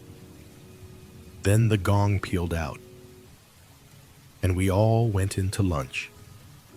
Poirot drew me back a little. Why shouldn't he? I'll swear the man is perfectly square and above board. Without doubt. Without doubt, said Poirot soothingly. Do not upset yourself. He spoke as though to a fractious child. We all trooped into the dining room. It seemed incredible that less than 24 hours had passed since I last sat at that table. Afterwards, Mrs. Ackroyd took me aside and sat down with me on a sofa. I can't help feeling a little hurt, she murmured, producing a handkerchief of the kind obviously not meant to be cried into. Hurt. I by Roger's lack of confidence in me. That 20,000 pounds ought to have been left to me, not to Flora. A mother could be trusted to safeguard the interests of her child. A lack of trust. I call it, you forget. Mrs. Ackroyd, I said. Flora was Ackroyd's own niece, a blood relation. It would have been different had you been his sister instead of his sister-in-law, as poor Cecil's widow. I think my feelings ought to have been considered, said the lady, touching her eyelashes gingerly with the handkerchief. But Roger was always most peculiar, not to say mean, about money matters. It has been a most difficult position for both Flora and myself. He did not even give the poor child an allowance.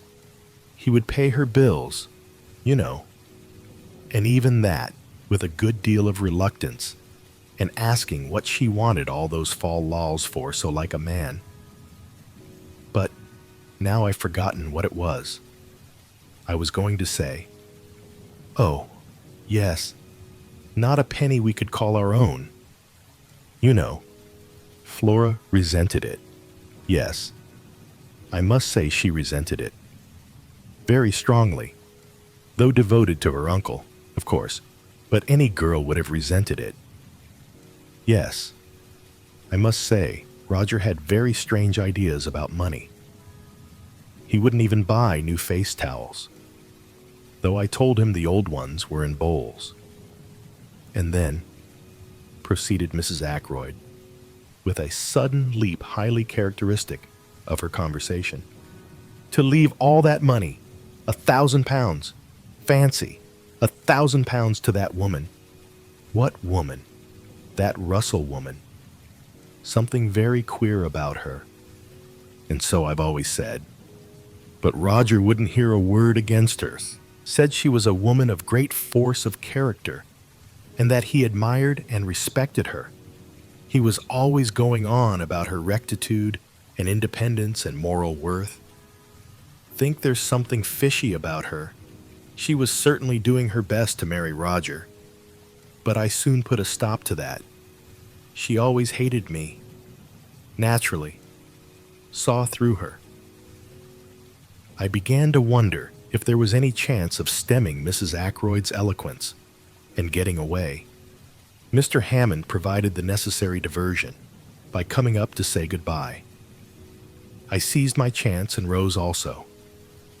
About the inquest, I said. Where would you prefer it to be held here, or at the Three Boars? Mrs. Ackroyd stared at me with a dropped jaw. The inquest, she asked, the picture of consternation. But surely there won't have to be an inquest. Mr. Hammond gave a dry little cough and murmured, inevitable, under the circumstances, in two short little barks. But surely Dr. Shepherd can arrange. There are limits to my powers of arrangement, I said dryly. If his death was an accident, he was murdered, Mrs. Ackroyd, I said brutally. 65. She gave a little cry. No theory of accident will hold water for a minute. Mrs. Ackroyd looked at me in distress. I had no patience with what I thought was her silly fear of unpleasantness. If there's an inquest, I shan't have to answer questions and all that, shall I? She asked. I don't know what will be necessary. I answered, I imagine Mr. Raymond will take the brunt of it off you. He knows all the circumstances and can give formal evidence of identification. The lawyer assented with a little bow. I really don't think there is anything to dread. Mrs. Ackroyd, he said, you will be spared all the unpleasantness. Now, as to the question of money, have you all you need, for the present, I mean? He added, as she looked at him inquiringly. Ready money? Cash? You know. If not, I can arrange to let you have whatever you require. That ought to be all right, said Raymond, who was standing by. Mr. Ackroyd cashed a check for £100 yesterday. £100. Yes, for wages and other expenses due today. At the moment, it is still intact. Where is this money in his desk? No. He always kept his cash in his bedroom, in an old collar box, to be accurate. Funny idea. Wasn't it? I think, said the lawyer. We ought to make sure the money is there before I leave. Certainly, agreed the secretary. I'll take you up now. Oh, I forgot. The door's locked. Inquiry from Parker elicited the information that Inspector Raglan was in the housekeeper's room asking a few supplementary questions. A few minutes later, the inspector joined the party in the hall, bringing the key with him. He unlocked the door, and we passed into the lobby and up the small staircase. At the top of the stairs, the door into Ackroyd's bedroom stood open. Inside the room, it was dark. The curtains were drawn, and the bed was turned down, just as it had been last night. The inspector drew the curtains, letting in the sunlight, and Geoffrey Raymond went to the top drawer of a rosewood bureau. He kept his money like that, in an unkeepable drawer. Just fancy, commented the inspector. The secretary flushed a little. Mr. Ackroyd had perfect faith in the honesty of all the servants, he said hotly. Oh, quite so, said the inspector hastily. Raymond opened the drawer, took out a round leather collar box from the back of it, and opening it, drew out a thick wallet.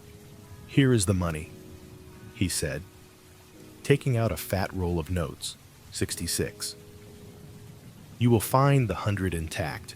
I know, for Mr. Ackroyd put it in the collar box in my presence last night when he was dressing for dinner, and of course it has not been touched since.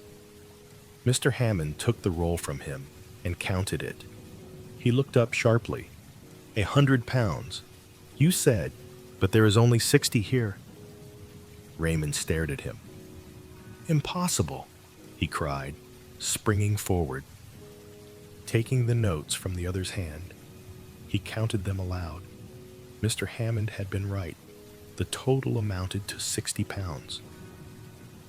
But I can't understand it, cried the secretary, bewildered. Poirot asked a question. You saw Mr. Ackroyd put this money away last night when he was dressing for dinner. You are sure he had not paid away any of it already? I'm sure he hadn't. He even said, I don't want to take £100 down to dinner with me. Too bulgy. Then the affair is very simple, remarked Poirot. Either he paid out that £40 sometime last evening, or else it has been stolen. That's the matter in a nutshell, agreed the inspector. He turned to Mrs. Ackroyd. Which of the servants would come in here yesterday evening? I suppose the housemaid would turn down the bed. Who is she? What do you know about her? She's not been here very long, said Mrs. Ackroyd. But she's a nice, ordinary country girl. I think we ought to clear this matter up," said the inspector. "If Mr. Ackroyd paid that money away himself, it may have a bearing on the mystery of the crime. The other servants, all right. As far as you know—" "Oh, I think so. Not missed anything before. No. None of them leaving, or anything like that. The parlor maid is leaving. When? She gave notice yesterday, I believe. To you." "Oh, no. I have nothing to do with the servants. Miss Russell attends to the household matters." The inspector remained lost in thought for a minute or two. Then he nodded his head and remarked, "I think I'd better have a word with Miss Russell, and I'll see the girl Dale as well." Poirot and I accompanied him to the housekeeper's room. Miss Russell received us with her usual sang-froid. Elsie Dale had been at Fernley 5 months. A nice girl, quick at her duties, and most respectable. Good references, the last girl in the world to take anything not belonging to her. What about the parlor maid? She, too, was a most superior girl. Very quiet and ladylike. An excellent worker. Then why is she leaving? Asked the inspector. Miss Russell pursed up her lips. It was none of my doing. I understand Mr. Ackroyd found fault with her yesterday afternoon. It was her duty to do the study, and she disarranged 67 some of the papers on his desk. I believe he was very annoyed about it, and she gave notice. At least, that is what I understood from her. But perhaps you'd like to see her yourselves." The inspector assented. I had already noticed the girl when she was waiting on us at lunch, a tall girl, with a lot of brown hair rolled tightly away at the back of her neck, and very steady gray eyes. She came in answer to the housekeeper's summons, and stood very straight with those same gray eyes fixed on us. "You are Ursula Bourne?" asked the inspector. "Yes, sir." "I understand you are leaving." "Yes, sir." "Why is that?" "I disarranged some papers on Mr. Ackroyd's desk. He was very angry about it, and I said I had better leave. He told me to go as soon as possible." "Were you in Mr. Ackroyd's bedroom at all last night, tidying up or anything?" "No, sir. That is Elsie's work. I never went near that part of the house. I must tell you, my girl, that a large sum of money is missing from Mr. Ackroyd's room." At last, I saw her roused. A wave of color swept over her face. "I know nothing about any money. If you think I took it, and that is why Mr. Ackroyd dismissed me, you are wrong. I'm not accusing you of taking it, my girl," said the inspector. "Don't flare up so." The girl looked at him coldly. "You can search my things if you like," she said disdainfully, "but you won't find anything." Poirot suddenly interposed. "It was yesterday afternoon that Mr. Ackroyd dismissed you, or you dismissed yourself, was it not?" he asked. The girl nodded. "How long did the interview last?" "The interview? Yes, the interview between you and Mr. Ackroyd in the study. I don't know, 20 minutes, half an hour. Something like that, not longer." "Not longer than half an hour, certainly. Thank you, mademoiselle." I looked curiously at him. He was rearranging a few objects on the table, setting them straight with precise fingers. His eyes were shining. "That'll do," said the inspector. Ursula Bourne disappeared. The inspector turned to Miss Russell. "How long has she been here? Have you got a copy of the reference you had with her?" Without answering the first question, Miss Russell moved to an adjacent bureau, opened one of the drawers, and took out a handful of letters clipped together with a patent fastener. She selected one and handed it to the inspector. Said he. Reads all right. Mrs. Richard Folliot, Marby Grange, Marby. Who's this woman? Quite good country people, said Miss Russell. Well, said the inspector, handing it back. Let's have a look at the Othone. Elsie Dale. Elsie Dale was a big, fair girl, with a pleasant but slightly stupid face. She answered our questions readily enough, and showed much distress and concern at the loss of the money. I don't think there's anything wrong with her, observed the inspector, after he had dismissed her. What about Parker? Miss Russell pursed her lips together and made no reply. I've a feeling there's something wrong about that man, the inspector continued thoughtfully. The trouble is that I don't quite see when he got his opportunity. He'd be busy with his duties immediately after dinner, and he'd got a pretty good alibi all through the evening. I know, for I've been devoting particular attention to it. Well, thank you very much, Miss Russell. We'll leave things as they are for the present. It's highly probable Mr. Ackroyd paid that money away himself. The housekeeper bade us a dry good afternoon, and we took our leave. I left the house with Poirot.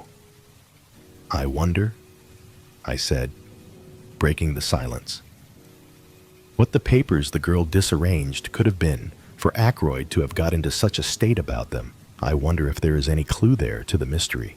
The secretary said there were no papers of particular importance on the desk, said Poirot quietly.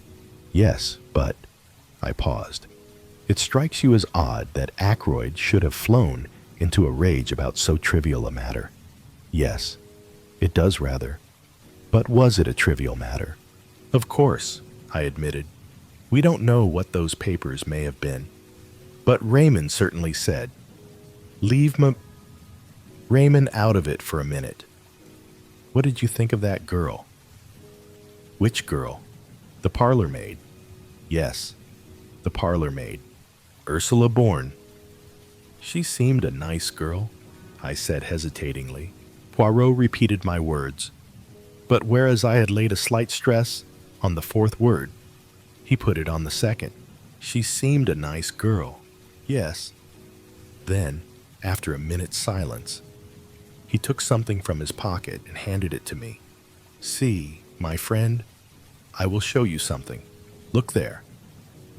The paper he had handed me was that compiled by the inspector and given by him to Poirot that morning. Following the pointing finger, I saw a small cross marked in pencil opposite the name Ursula Bourne.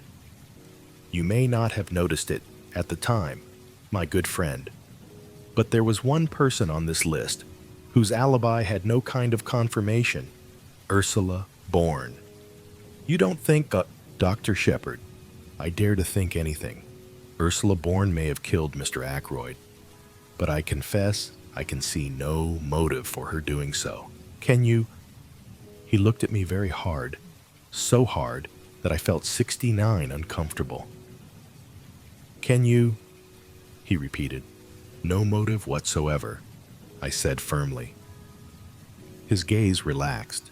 He frowned and murmured to himself, since the blackmailer was a man, it follows that she cannot be the blackmailer. Then I coughed. As far as that goes, I began doubtfully. He spun round on me. What are you going to say? Nothing? Nothing? Only that. Strictly speaking, Mrs. Ferrars in her letter mentioned a person. She didn't actually specify a man, but we took it for granted, Ackroyd and I, that it was a man. Poirot did not seem to be listening to me. He was muttering to himself again. But then it is possible, after all. Yes, certainly it is possible. But then, I must rearrange my ideas. Method, order, never have I needed them more. Everything must fit in its appointed place. Otherwise, I'm on the wrong track. He broke off. and whirled round upon me again. "Where is Marby?" "It's on the other side of Cranchester." "How far away?" "Oh, 14 miles, perhaps." "Would it be possible for you to go there tomorrow?" "Say tomorrow. Let me see. That's Sunday. Yes, I could arrange it." "What do you want me to do there?" "See this Mrs. Folliot. Find out all you can about Ursula Bourne." "Very well. But I don't much care for the job. It is not the time to make difficulties. A man's life may hang on this." "Poor Ralph," I said with a sigh. "You believe him to be innocent, though." Poirot looked at me very gravely. "Do you want to know the truth?" "Of course." "Then you shall have it, my friend. Everything points to the assumption that he is guilty." "What?" I exclaimed. Poirot nodded. "Yes, that stupid inspector, for he is stupid, has everything pointing his way. I seek for the truth, and the truth leads me every time to Ralph Peyton. Motive, opportunity, means. But I will leave no stone unturned. I promised Mademoiselle Flora." And she was very sure. That little one, but very sure indeed. I was slightly nervous when I rang the bell at Marby Grange the following afternoon. I wondered very much what Poirot expected to find out. He had entrusted the job to me. Why was it because, as in the case of questioning Major Blunt, he wished to remain in the background? The wish, intelligible in the first case, seemed to me quite meaningless here. My meditations were interrupted by the advent of a smart parlor-maid. Yes, Mrs. Folliot was at home. I was ushered into a big drawing room, and looked round me curiously as I waited for the mistress of the house. A large bare room, some good bits of old china, and some beautiful etchings, shabby covers, and curtains. A lady's room in every sense of the term. I turned from the inspection of a Bartolozzi on the wall as Mrs. Folliot came into the room. She was a tall woman, with untidy brown hair, and a very winning smile. "Dr. Shepherd?" she said hesitatingly. "That is my name," I replied. "I must apologize for calling upon you like this, but I wanted some information about a parlor-maid previously employed by you, Ursula Bourne." With the utterance of the name, the smile vanished from her face, and all the cordiality froze out of her manner. She looked uncomfortable and ill at ease. "Ursula Bourne," she said hesitatingly. "Yes," I said. "Perhaps you don't remember the name." "Oh, yes, of course. I remember perfectly." "She left you just over a year ago." "I understand. Yes, she did. That is quite right. And you were satisfied with her whilst she was with you." "How long was she with you?" "By the way, oh, a year or two. I can't remember exactly how long." She is very capable. I'm sure you will find her quite satisfactory. I didn't know she was leaving Fernley. I hadn't the least idea of it." "Can you tell me anything about her?" I asked. "Anything about her?" "Yes. Where she comes from, who her people are, that sort of thing." Mrs. Folliot's face wore more than ever its frozen look. "I don't know at all." "Who was she with before she came to you?" "I'm afraid I don't remember." There was a spark of anger now underlying her 71 nervousness. She flung up her head in a gesture that was vaguely familiar. "Is it really necessary to ask all these questions?" "Not at all," I said, with an air of surprise and a tinge of apology in my manner. "I had no idea you would mind answering them. I am very sorry." Her anger left her, and she became confused again. "Oh, I don't mind answering them. I assure you I don't. Why should I? It just seemed a little odd. You know, that's all. A little odd." One advantage of being a medical practitioner is that you can usually tell when people are lying to you.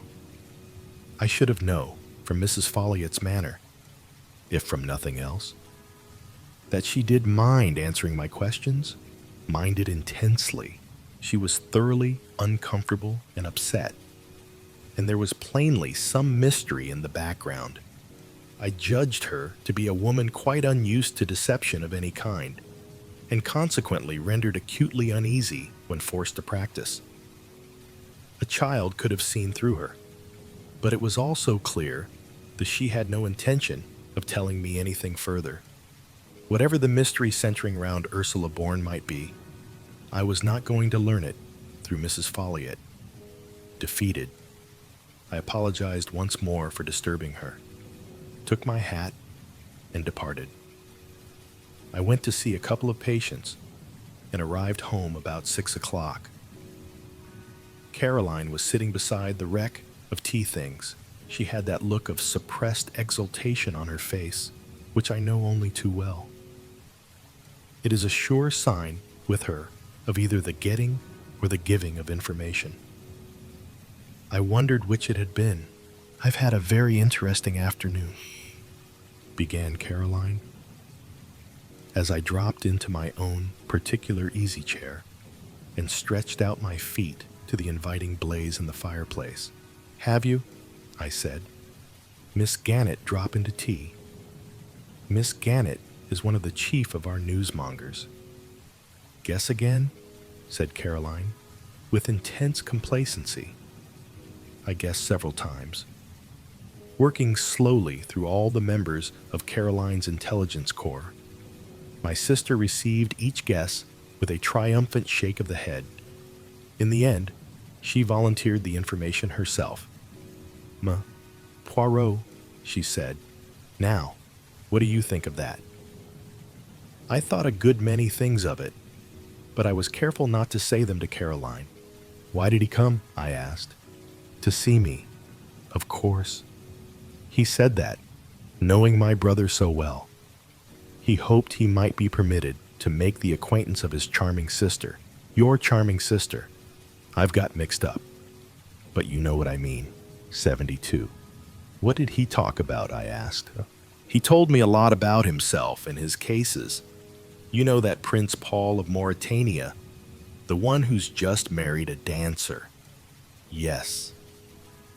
"I saw a most intriguing paragraph about her in Society Snippets the other day, hinting that she was really a Russian Grand Duchess, one of the Tsar's daughters who managed to escape from the Bolsheviks.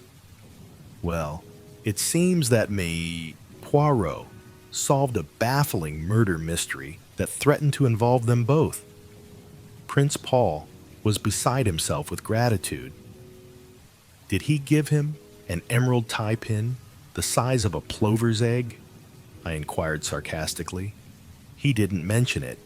"Why, nothing," I said. "I thought it was always done. It is in detective fiction anyway. The super detective always has his rooms littered with rubies and pearls and emeralds from grateful royal clients. It's very interesting to hear about these things from the inside," said my sister complacently. It would be to Caroline. I could not but admire the ingenuity of Hercule Poirot, who had selected unerringly the case of all others that would most appeal to an elderly lady living in a small village. "Did he tell you if the dancer was really a Grand Duchess?" I inquired. "He was not at liberty to speak," said Caroline importantly. I wondered how far Poirot had strained the truth in talking to Caroline. Probably not at all. He had conveyed his innuendos by means of his eyebrows and his shoulders. "And after all this," I remarked, I suppose you were ready to eat out of his hand. Don't be coarse. James, I don't know where you get these vulgar expressions from. Probably from my only link with the outside world, my patients. Unfortunately, my practice does not lie amongst royal princes and interesting Russian émigrés. Caroline pushed her spectacles up and looked at me. You seem very grumpy. James, it must be your liver. A blue pill. I think tonight, to see me in my own home. You would never imagine that I was a doctor of medicine. Caroline does the home prescribing, both for herself and me. Damn my liver, I said irritably. Did you talk about the murder at all? Well, naturally, James. What else is there to talk about? Locally, I was able to set, Poirot straight upon several points. He was very grateful to me. He said I had the makings of a born detective in me, and a wonderful psychological insight into human nature. Caroline was exactly like a cat that is full to overflowing with rich cream. She was positively purring. He talked a lot about the little gray cells of the brain and of their functions. His own, he says, are of the first quality. He would say so, I remarked bitterly. Modesty is certainly not his middle name. I wish you 73 wouldn't be so horribly American. James, he thought it very important that Ralph should be found as soon as possible and induced to come forward and give an account of himself. He says that his disappearance will produce a very unfortunate impression at the inquest. And what did you say to that? I agreed with him, said Caroline importantly, and I was able to tell him the way people were talking already about it. Caroline, I said sharply, did you tell Poirot what you overheard in the wood that day? I did, said Caroline complacently. I got up and began to walk about. You realize what you're doing. I hope. I jerked out. You're putting a halter round Ralph Peyton's neck as surely as you're sitting in that chair. Not at all, said Caroline, quite unruffled. I was surprised you hadn't told him. I took very good care not to. I said, I'm fond of that boy. So am I. That's why I say you're talking nonsense. I don't believe Ralph did it, and so the truth can't hurt him. And we ought to give Poirot all the help we can. Why? Think. Very likely Ralph was out with that identical girl on the night of the murder. And if so, he's got a perfect alibi. If he's got a perfect alibi, I retorted, why doesn't he come forward and say so? Might get the girl into trouble, said Caroline sapiently. But if Poirot gets hold of her and puts it to her as her duty, she'll come forward of her own accord and clear Ralph. You seem to have invented a romantic fairy story of your own, I said. You read too many trashy novels. Caroline, I've always told you so. I dropped into my chair again. Did Poirot ask you any more questions? I inquired. Only about the patients you had that morning. The patients, I demanded, unbelievingly. Yes, your surgery patients. How many and who they were? Do you mean to say you were able to tell him that? I demanded. Caroline is really amazing. Why not? Asked my sister triumphantly. I can see the path up to the surgery door perfectly from this window, and I've got an excellent memory. James, much better than yours. Let me tell you. I'm sure you have, I murmured mechanically. My sister went on, checking the names on her fingers. There was old Mrs. Bennet and that boy from the farm with the bad finger. Dolly Grice to have a needle out of her finger. That American steward off the liner. Let me see, that's 4. Yes. And old George Evans with his ulcer. And lastly, she paused significantly. Well, Caroline brought out her climax triumphantly. She hissed it in the most approved style, aided by the fortunate number of S's at her disposal. 74. Miss Russell. She sat back in her chair and looked at me meaningly. And when Caroline looks at you meaningly, it is impossible to miss it. I don't know what you mean, I said, quite untruthfully. Why shouldn't Miss Russell consult me about her bad knee? Bad knee? Said Caroline. Fiddlesticks. No more bad knee than you and I. She was after something else. What? I asked. Caroline had to admit that she didn't know. But depend upon it, that was what he was trying to get at. Poirot. I mean, there's something fishy about that woman, and he knows it. Precisely the remark Mrs. Ackroyd made to me yesterday, I said. That there was something fishy about Miss Russell. Ah, said Caroline darkly. Mrs. Ackroyd, there's another. Another what? Caroline refused to explain her remarks.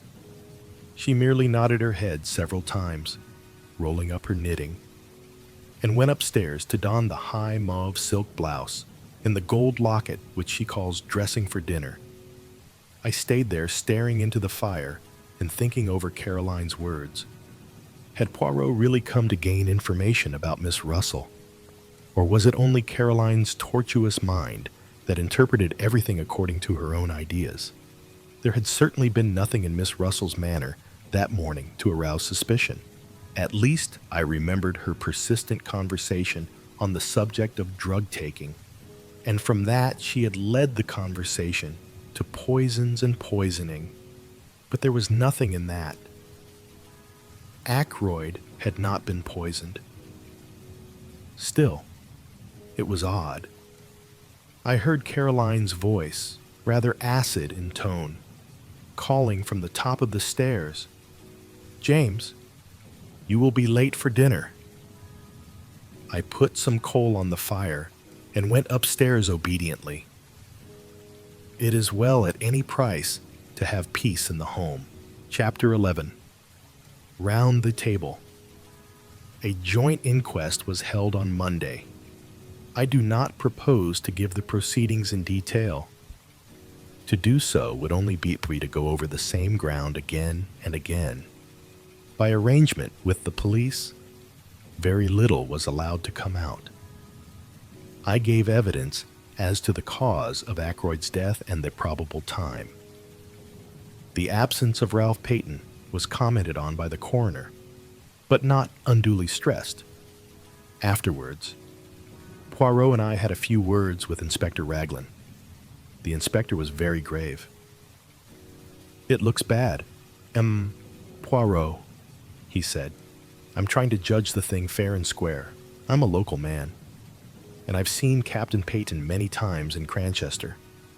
I'm not wanting him to be the guilty one, but it's bad whichever way you look at it. If he's innocent, why doesn't he come forward? We've got evidence against him. But it's just possible that the evidence could be explained away. Then why doesn't he give an explanation?" A lot more lay behind the inspector's words than I knew at the time. Ralph's description had been wired to every port and railway station in England. The police everywhere were on the alert. His rooms in town were watched, and any houses he had been known to be in the habit of frequenting. With such a cordon, it seemed impossible that Ralph should be able to evade detection.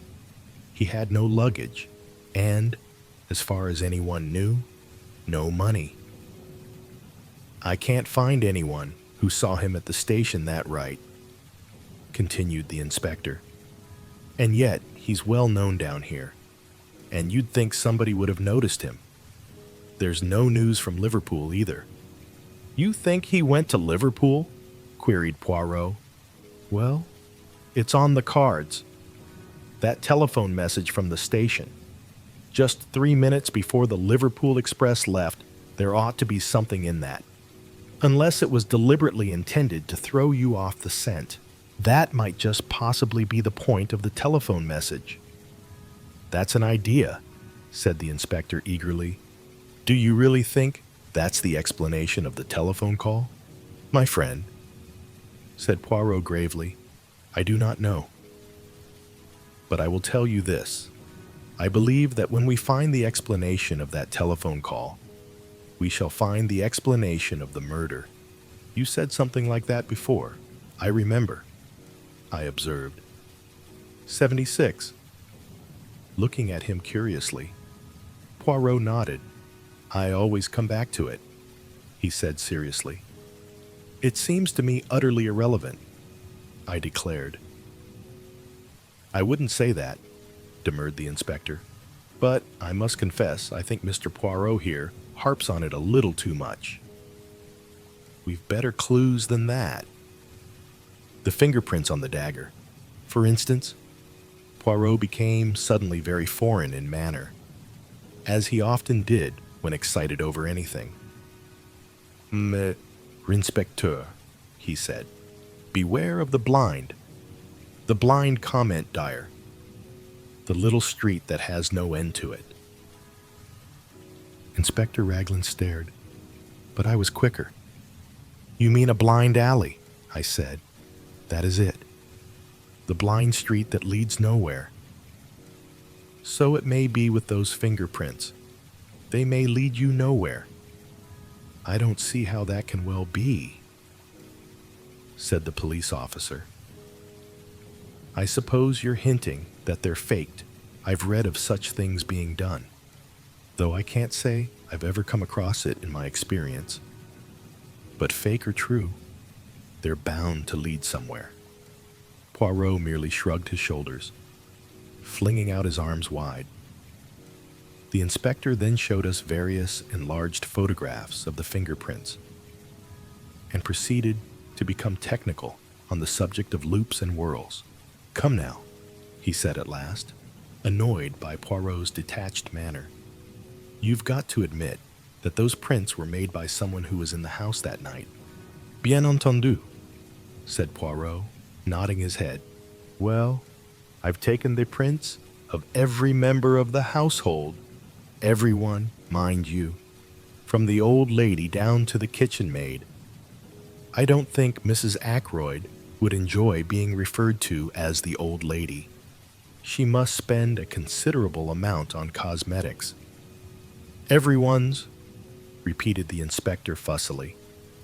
Including mine, I said dryly. Very well. None of them correspond. That leaves us two alternatives. Ralph Peyton, or the mysterious stranger the doctor here tells us about. When we get hold of those two, much valuable time may have been lost, broke in Poirot. I don't quite get you, Mr. Poirot. You have taken the prints of everyone in the house, you say, murmured Poirot. Is that the exact truth you are telling me there? L'inspecteur? Certainly. Without overlooking anyone, the quick or the dead. For a moment, the inspector looked bewildered at what he took to be a religious observation. Then he reacted slowly. 77. You mean the dead? One inspector. The inspector still took a minute or two to understand. I am suggesting, said Poirot placidly, that the fingerprints on the dagger handle are those of Mr. Ackroyd himself. It is an easy matter to verify. His body is still available. But why? What would be the point of it? You're surely not suggesting suicide, Mr. Poirot. No. My theory is that the murderer wore gloves or wrapped something around his hand. After the blow was struck, he picked up the victim's hand and closed it round the dagger handle. But why? Poirot shrugged his shoulders again. To make a confusing case even more confusing. Well, said the inspector, I'll look into it. What gave you the idea in the first place? When you were so kind as to show me the dagger and draw attention to the fingerprints. I know very little of loops and whorls. See, I confess my ignorance frankly. But it did occur to me that the position of the prints was somewhat awkward. Not so would I have held a dagger in order to strike. Naturally, with the right hand brought up over the shoulder backwards, it would have been difficult to put it in exactly the right position. Inspector Raglan stared at the little man, Poirot, with an air of great unconcern, flecked a speck of dust from his coat sleeve. "Well," said the inspector, "it's an idea. I'll look into it all right. But don't you be disappointed if nothing comes of it." He endeavored to make his tone kindly and patronizing. Poirot watched him go off. Then he turned to me with twinkling eyes. "Another time," he observed, "I must be more careful of his amour propre. And now that we are left to our own devices, what do you think, my good friend, of a little reunion of the family?" The little reunion, as Poirot called it, took place about half an hour later. We sat round the table in the dining room at Fernley, Poirot at the head of the table. Like the chairman of some ghastly board meeting, the servants were not present, so we were 6 in all: Mrs. Ackroyd, Flora, Major Blunt, young Raymond, Poirot, and myself. When everyone was assembled, Poirot rose and bowed. "Messieurs, mesdames, I have called you together for a certain purpose." He paused. "To begin with, I want to make a very special plea to Mademoiselle." "To me," said Flora. "Mademoiselle, you are engaged to Captain Ralph Peyton. If anyone is in his confidence, you are. I beg you, most earnestly, if you know of his whereabouts, to persuade him to come forward. 1 little minute." As Flora raised her head to speak, "Say nothing till you have well reflected. Mademoiselle, his position grows daily more dangerous. If he had come forward at once, no matter how damning the facts, he might have had a 78 chance of explaining them away. But this silence, this flight, what can it mean? Surely only one thing: knowledge of guilt. Mademoiselle, if you really believe in his innocence, persuade him to come forward before it is too late." Flora's face had gone very white. "Too late," she repeated, very low. Poirot leant forward, looking at her. "See now, mademoiselle," he said very gently, "it is Papa Poirot who asks you this. The old Papa Poirot who has much knowledge and much experience. I would not seek to entrap you. Mademoiselle, will you not trust me and tell me where Ralph Peyton is hiding?" The girl rose and stood facing him. "Poirot," she said in a clear voice, "I swear to you, swear solemnly, that I have no idea where Ralph is, and that I have neither seen him nor heard from him either on the day of the murder, or since." She sat down again. Poirot gazed at her in silence for a minute or two. Then he brought his hand down on the table with a sharp rap. "Bien, that is that," he said. His face hardened. "Now I appeal to these others who sit round this table. Mrs. Ackroyd, Major Blunt, Dr. Shepherd, Mr. Raymond. You are all friends and intimates of the missing man. If you know where Ralph Peyton is hiding, speak out." There was a long silence. Poirot looked to each in turn. "I beg of you," he said in a low voice, "speak out." But still there was silence. broken at last by Mrs. Ackroyd. "I must say," she observed in a plaintive voice, "that Ralph's absence is most peculiar indeed. Not to come forward at such a time. It looks, you know, as though there were something behind it. I can't help thinking, Flora, dear, that it was a very fortunate thing your engagement was never formally announced." "Mother," cried Flora angrily. "Providence," declared Mrs. Ackroyd. "I have a devout belief in Providence, a divinity that shapes our ends, as Shakespeare's beautiful line runs." Surely, you don't make the Almighty directly responsible for thick ankles. "Mrs. Ackroyd, do you?" asked Geoffrey Raymond, his irresponsible laugh ringing out. His idea was, I think, to loosen the tension. But Mrs. Ackroyd threw him a glance of reproach and took out her handkerchief. Flora has been saved a terrible amount of notoriety and unpleasantness. Not for a moment that I think dear Ralph had anything to do with poor Roger's death. I don't think so. But then I have a trusting heart. I always have had, ever since a child. I am loath to believe the worst of anyone. But, of course, one must remember that Ralph was in several air raids as a young 79 boy. The results are apparent long after. Sometimes, they say, people are not responsible for their actions in the least. They lose control, you know, without being able to help it. "Mother," cried Flora, "you don't think Ralph did it?" "Come, Mrs. Ackroyd," said Blunt.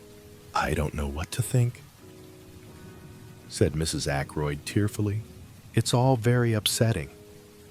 What would happen to the estate? I wonder if Ralph were found guilty." Raymond pushed his chair away from the table violently. Major Blunt remained very quiet, looking thoughtfully at her. "Like shell shock, you know," said Mrs. Ackroyd obstinately. "And I dare say Roger kept him very short of money, with the best intentions. Of course, I can see you are all against me, but I do think it is very odd that Ralph has not come forward. And I must say, I am thankful Flora's engagement was never announced formally." "It will be tomorrow," said Flora in a clear voice. "Flora!" cried her mother, aghast. Flora had turned to the secretary. "Will you send an announcement to the Morning Post and the Times, please, Mr. Raymond, if you are sure that it is wise, Miss Ackroyd?" He replied gravely. She turned impulsively to Blunt. "You understand," she said. "What else can I do? As things are, I must stand by Ralph.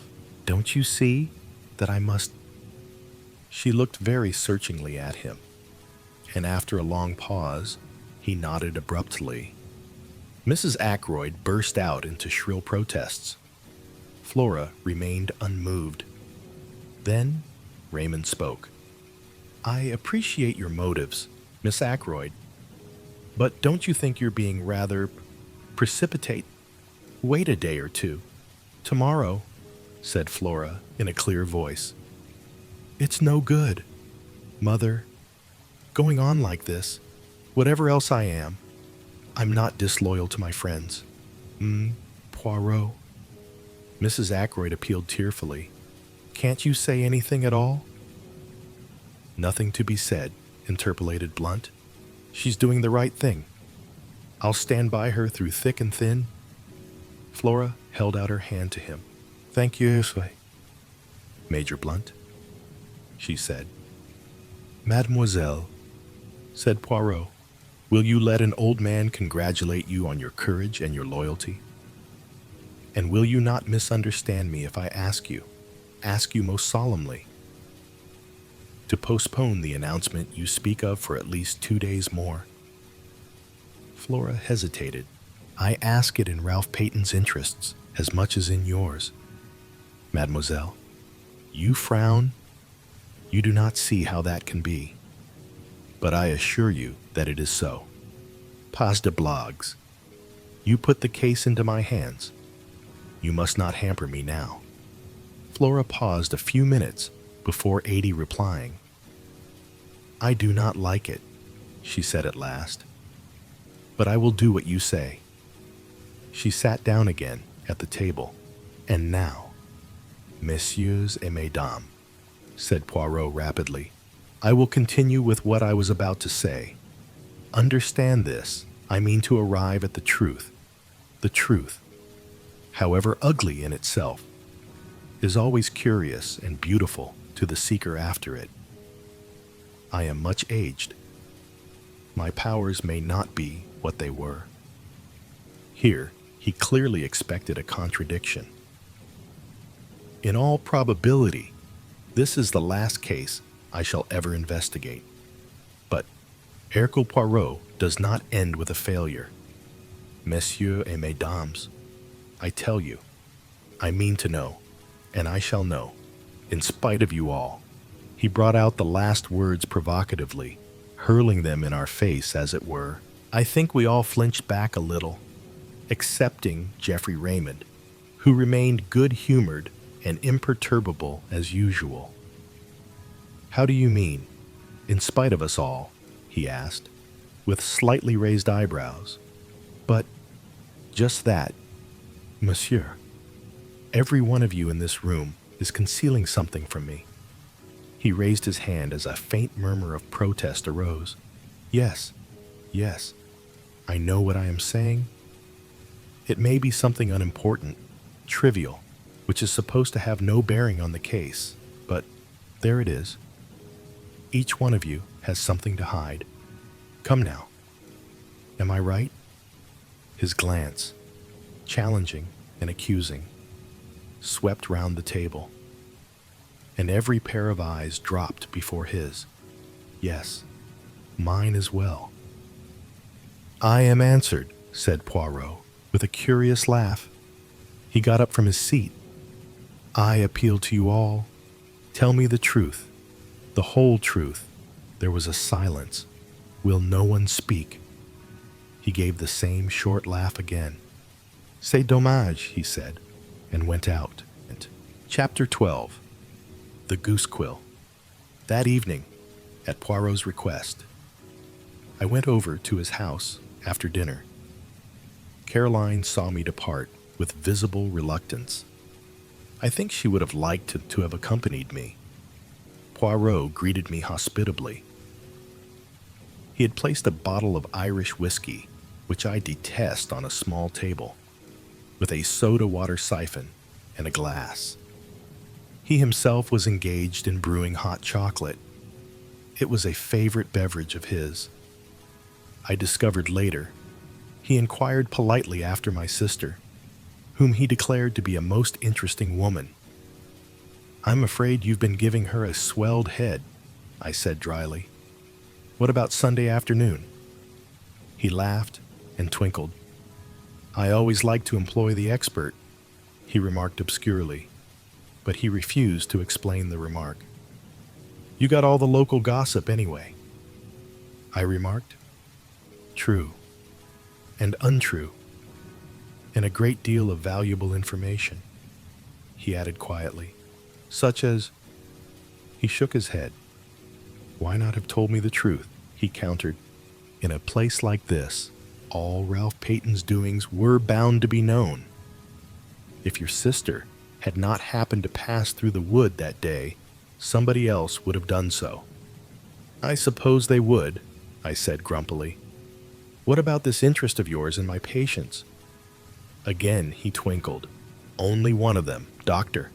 Only one of them. The last, I hazarded. He held out to me the little quill. I looked at it curiously. Then a memory of something I had read stirred in me. Poirot, who had been watching my face, nodded. Yes, heroin, oh, snow. Drug takers carry it like this and sniff it up the nose. Diamorphine hydrochloride, I murmured mechanically. This method of taking the drug is very common on the other side.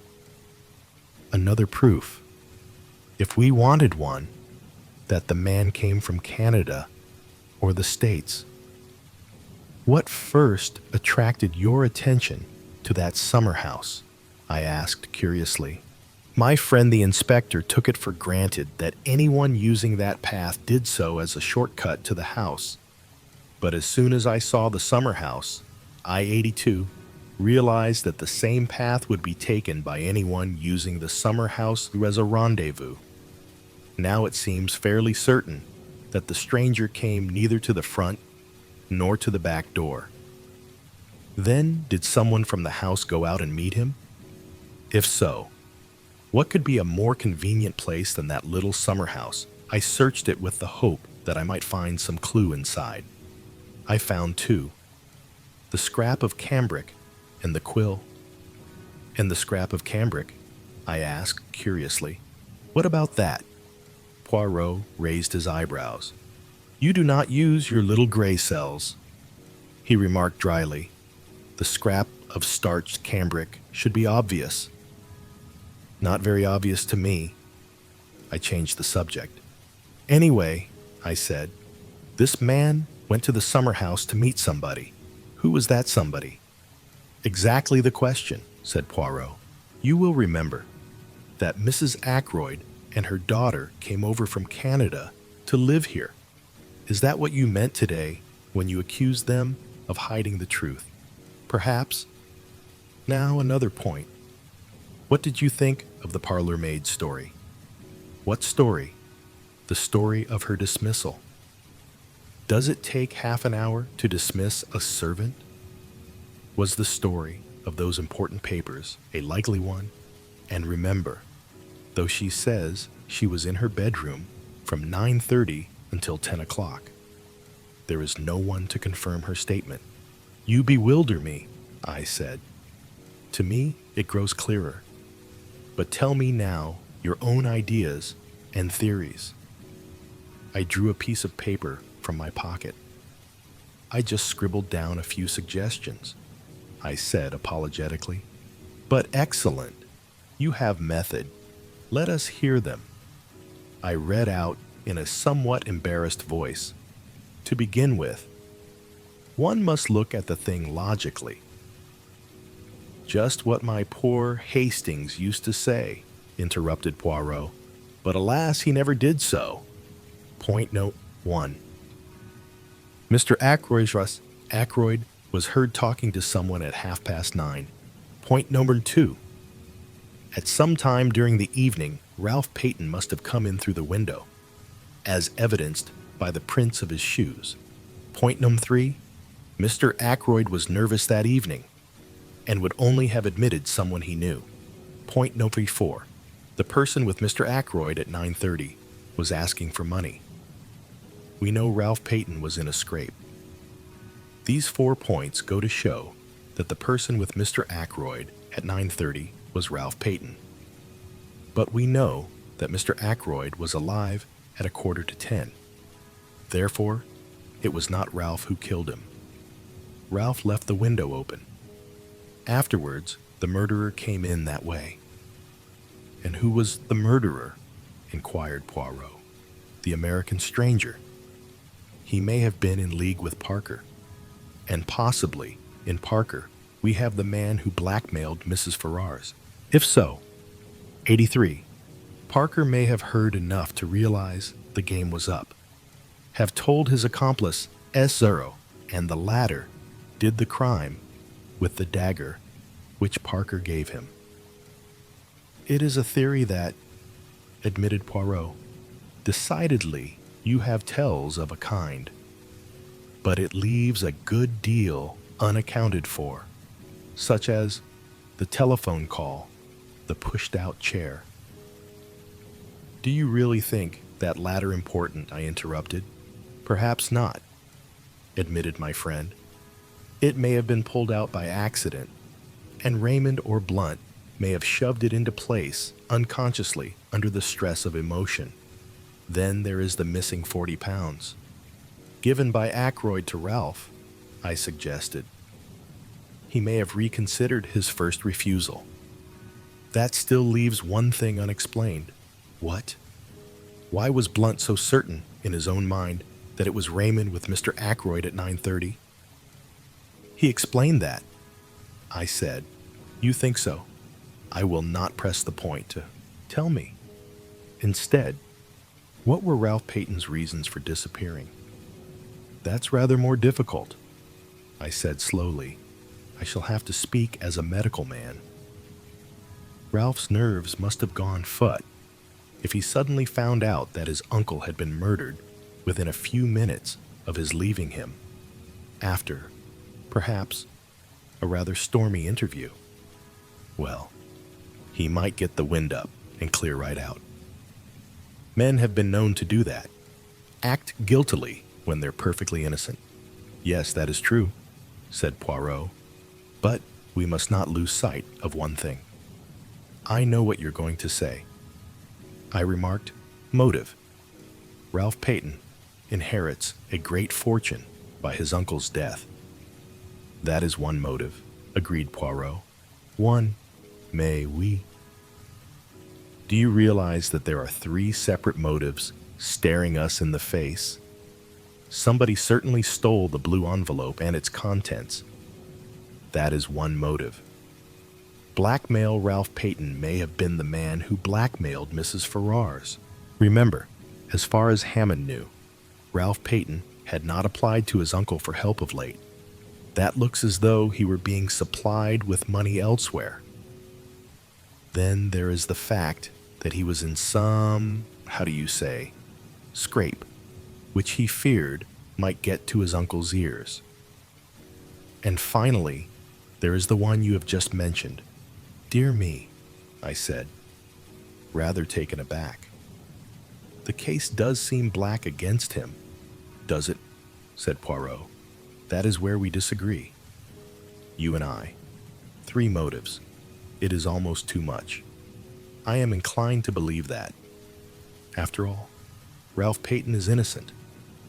After the evening talk I have just chronicled, the affair seemed to me to enter on a different phase. The whole thing can be divided into 2 parts, each clear and distinct from the other.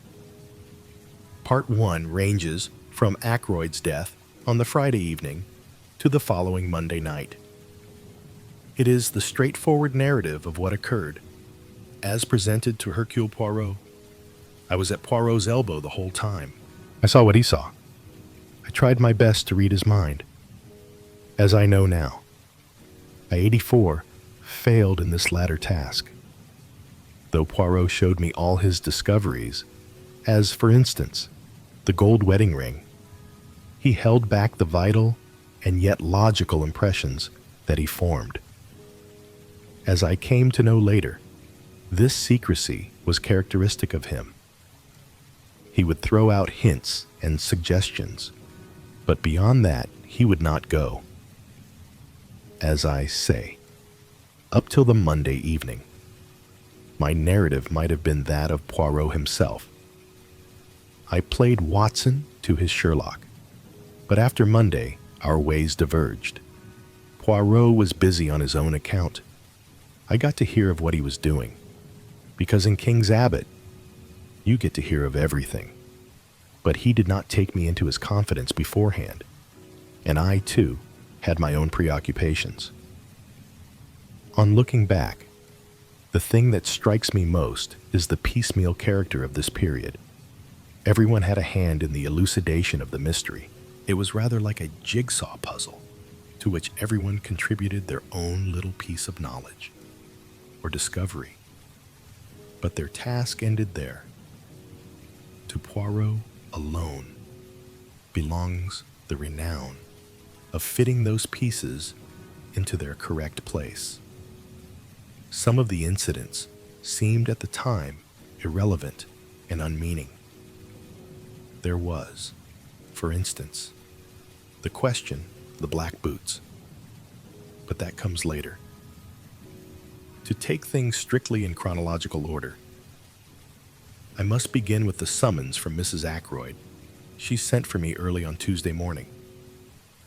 And since the summons sounded an urgent one, I hastened there, expecting to find her in extremis. The lady was in bed. So much did she concede to the etiquette of the situation. She gave me her bony hand and indicated a chair drawn up to the bedside. "Well, Mrs. Ackroyd," I said, "and what's the matter with you?" I spoke with that kind of spurious geniality which seems to be expected of general practitioners.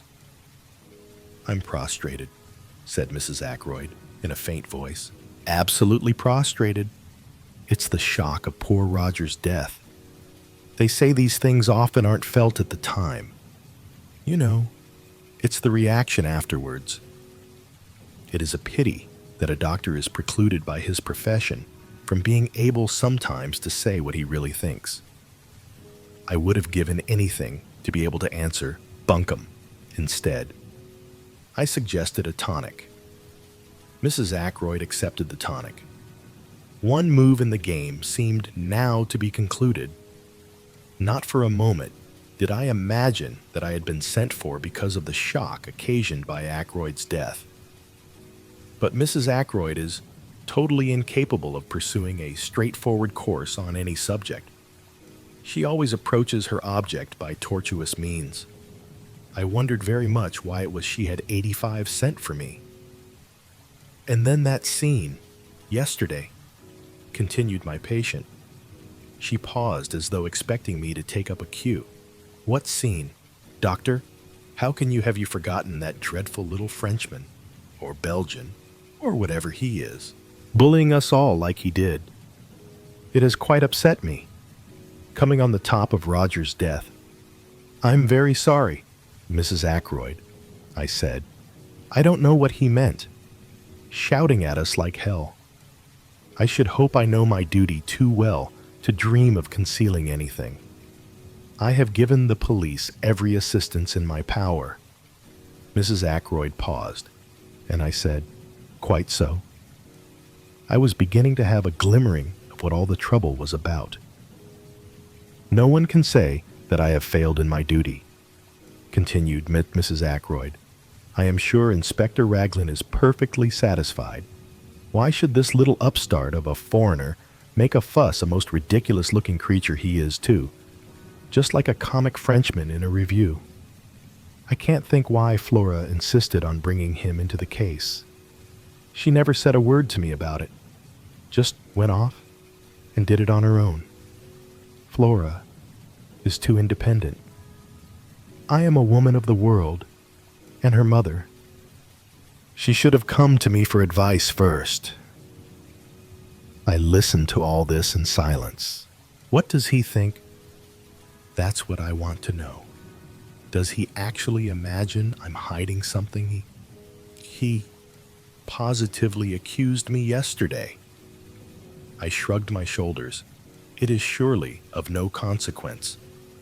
"Mrs. Ackroyd," I said, "since you are not concealing anything, any remarks he may have made do not apply to you." Mrs. Ackroyd went off at a tangent. After her usual fashion, "Servants are so tiresome," she said. "They gossip and talk amongst themselves, and then it gets round, and all the time there's probably nothing in it at all." "Have the servants been talking?" I asked. "What about—" Mrs. Ackroyd cast a very shrewd glance at me. It quite threw me off my balance. "I was sure you'd know, Doctor, if anyone did. You were with Poirot all the time, weren't you?" "I was." "Then of course you know. It was that girl, Ursula Bourne. Wasn't it? Naturally, she's leaving. She would want to make all the trouble she could. Spiteful. That's what they are. They're all alike. Now, you being there, Doctor, you must know exactly what she did say. I'm most anxious for no wrong impression should get about. After all, you don't repeat every little detail to the police, do you? There are family matters sometimes. Nothing to do with the question of the murder. But if the girl was spiteful, she may have made out all sorts of things. I was shrewd enough to see that a very real anxiety lay behind these outpourings. Poirot had been 86, justified in his premises. Of the 6 people round the table yesterday, Mrs. Ackroyd at least had had something to hide. It was for me to discover what that something might be. If I were you, Mrs. Ackroyd, I said brusquely, I should make a clean breast of things. She gave a little scream. Oh, doctor, how can you be so abrupt? It sounds as though, and I can explain everything so simply. Then why not do so? I suggested. Mrs. Ackroyd took out a frilled handkerchief and became tearful. I thought, doctor, that you might put it to me. Poirot, explain it. You know, because it's so difficult for a foreigner to see our point of view. And you don't know, nobody could know, what I've had to contend with. A martyrdom, a long martyrdom. That's what my life has been. I don't like to speak ill of the dead, but there it is. Not the smallest bill, but it had all to be gone over. Just as though Roger had had a few miserly hundreds a year instead of being, as Mr. Hammond told me yesterday, one of the wealthiest men in these parts. Mrs. Ackroyd paused to dab her eyes with the frilled handkerchief. Yes, I said encouragingly. You were talking about bills. Those dreadful bills. And some I didn't like to show Roger at all. They were things a man wouldn't understand. He would have said the things weren't necessary. And of course they mounted up, you know, and they kept coming on. She looked at me appealingly, as though asking me to condole with her on this striking peculiarity. It's a habit they have. I agreed, and the tone altered, became quite abusive. I assure you, doctor, I was becoming a nervous wreck. I couldn't sleep at nights, and a dreadful fluttering round the heart. And then I got a letter from a Scotch gentleman. As a matter of fact, there were 2 letters, both Scotch gentlemen. Mr. Bruce Macpherson was one, and the other was Colin MacDonald. Quite a coincidence. Hardly that, I said dryly. They are usually Scotch gentlemen, but I suspect a Semitic strain in their ancestry. £10 to 10,000 on note of hand alone, murmured Mrs. Ackroyd reminiscently. I wrote to one of them, but it seemed there were difficulties. She paused. I gathered that we were just coming to delicate ground. I have never known anyone more difficult to bring to the point. You see, murmured Mrs. Ackroyd, it's all a question of expectations. Isn't it testamentary expectations? And though, of course, I expected that Roger would provide for me, I didn't know. I thought that if only I could 87 glance over a copy of his will, not in any sense of vulgar prying, but just so that I could make my own arrangements. She glanced sideways at me. The position was now very delicate indeed. Fortunately, words, ingeniously used, will serve to mask the ugliness of naked facts. I could only tell this to you. Dear Dr. Shepherd, said Mrs. Ackroyd rapidly, I can trust you not to misjudge me, and to represent the matter in the right light to Poirot. It was on Friday afternoon. She came to a stop and swallowed uncertainly. Yes, I repeated encouragingly, on Friday afternoon. Well, everyone was out, or so I thought. And I went into Roger's study. I had some real reason for going there. I mean, there was nothing underhand about it. And as I saw all the papers heaped on the desk, it just came to me, like a flash. I wonder if Roger keeps his will in one of the drawers of the desk. I'm so impulsive, always was, from a child. I do things on the spur of the moment. He'd left his keys, very careless of him, in the lock of the top drawer. I see, I said helpfully. So you searched the desk. Did you find the will? Mrs. Ackroyd gave a little scream, and I realized that I had not been sufficiently diplomatic. How dreadful it sounds. But it wasn't at all like that, really. Of course it wasn't, I said hastily. You must forgive my unfortunate way of putting things. Of course, men are so peculiar, in dear Roger's place. I should have not objected to revealing the provisions of my will. But men are so secretive. One is forced to adopt little subterfuges in self-defense. And the result of the little subterfuge? I asked. That's just what I'm telling you. As I got to the bottom drawer, Bourne came in, most awkward. Of course, I shut the drawer and stood up, and I called her attention to a few specks of dust on the surface. But I didn't like the way she looked. Quite respectful in manner, but a very nasty light in her eyes. Almost contemptuous, if you know what I mean. I never have liked that girl very much. She's a good servant, and she says ma'am, and doesn't object to wearing caps and aprons, which I declare to you a lot of them do nowadays. And she can say not at home without scruples if she has to answer the door instead of Parker. And she doesn't have those peculiar gurgling noises inside which so many parlor maids seem to have when they wait at table. Let me see. Where was I?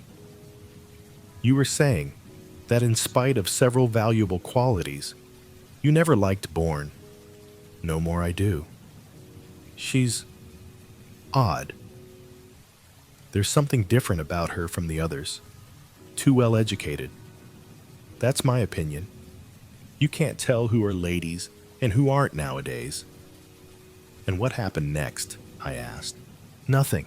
At least, Roger came in, and I thought he was out for a walk. And he said, "What's all this?" And I said, "Nothing.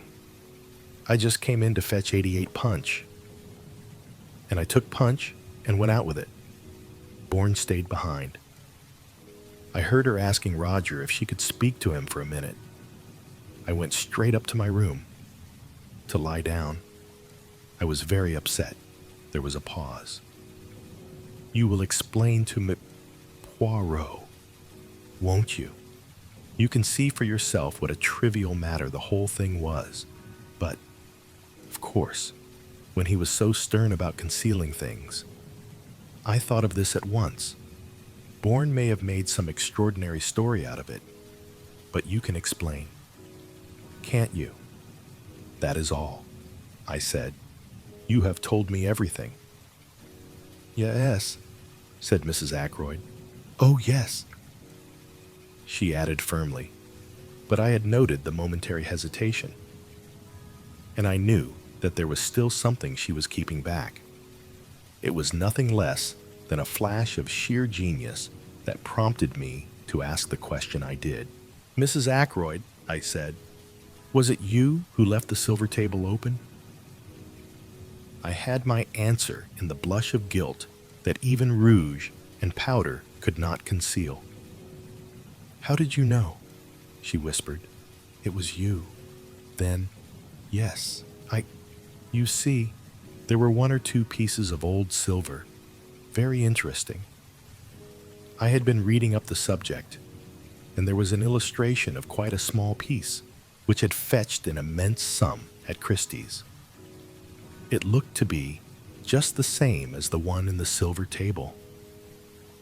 I thought I would take it up to London with me when I went, and have it valued. Then, if it really was a valuable piece, just think what a charming surprise it would have been for Roger. I refrained from comments. Accepting Mrs. Ackroyd's story on its merits, I even forbore to ask her why it was necessary to abstract what she wanted in such a surreptitious manner. "Why did you leave the lid open?" I asked. "Did you forget?" "I was startled," said Mrs. Ackroyd. "I heard footsteps coining along the terrace outside. I hastened out of the room and just got up the stairs before Parker opened the front door to you." "That must have been Miss Russell," I said thoughtfully. Mrs. Ackroyd had revealed to me one fact that was extremely interesting. Whether her designs upon Ackroyd silver had been strictly honorable, I neither knew nor cared. What did interest me was the fact that Miss Russell must have entered the drawing room by the window, and that I had not been wrong when I judged her to be out of breath with running. Where had she been? I thought of the summer house and the scrap of cambric. "I wonder if Miss Russell has had her handkerchief starched," I exclaimed on the spur of the moment. Mrs. Ackroyd's start recalled me to myself, and I rose. "You think you can explain to Poirot?" she asked anxiously. 89. "Oh, certainly, absolutely." I got away at last, after being forced to listen to more justifications of her conduct. The parlor maid was in the hall, and it was she who helped me on with my overcoat. I observed her more closely than I had done heretofore. It was clear that she had been crying. "How is it," I asked, "that you told us that Mr. Ackroyd sent for you on Friday to his study? I hear now that it was you who asked to speak to him." For a minute, the girl's eyes dropped before mine. Then she spoke. "I meant to leave in any case," she said uncertainly. I said no more. She opened the front door for me, just as I was passing out. She said suddenly in a low voice, "Excuse me, sir, is there any news of Captain Peyton?" I shook my head, looking at her inquiringly. "He ought to come back," she said. Indeed, he ought to come back." She was looking at me with appealing eyes. "Does no one know where he is?" she asked. "Do you?" I said sharply. She shook her head. "No, indeed, I know nothing. But anyone who was a friend to him would tell him this. He ought to come back." I lingered, thinking that perhaps the girl would say more. Her next question surprised me. "When do they think the murder was done?" "Just before 10 o'clock. "That is the idea," I said. "Between 9:45 and the hour?" "Not earlier. Not before 9:45. I looked at her attentively. She was so clearly eager for a reply in the affirmative. "That's out of the question," I said. "Miss Ackroyd saw her uncle alive at 9:45. She turned away, and her whole figure seemed to droop. A handsome girl, I said to myself as I drove off. An exceedingly handsome girl. Caroline was at home. She had had a visit from Poirot and was very pleased and important about it. "I am helping him with the case," she explained. I felt rather uneasy. Caroline is bad enough as it is. What will she be like with her detective instincts encouraged? "Are you going round the neighborhood looking for Ralph Peyton's mysterious girl?" I inquired. "I might do that on my own account," said Caroline. "No, this is a special thing. Poirot wants me to find out for him." "What is it?" I asked. "He wants to know whether Ralph Peyton's boots were black or brown," said Caroline with tremendous solemnity. I stared at her. I see now that I was unbelievably stupid about these 90 boots. I failed altogether to grasp the point. "They were brown shoes," I said. "I saw them. Not shoes. James, boots, Poirot wants to know whether a pair of boots Ralph had with him at the hotel were brown or black. A lot hangs on it. Call me dense if you like. I didn't see. And how are you going to find out? I asked. Caroline said there would be no difficulty about that.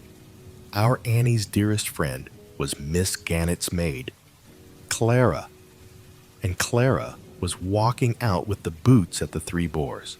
The whole thing was simplicity itself.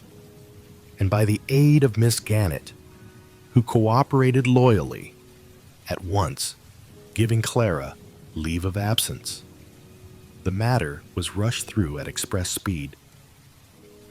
It was when we were sitting down to lunch that Caroline remarked, with would-be unconcern, about those boots of Ralph Peyton's. Well, I said, what about them?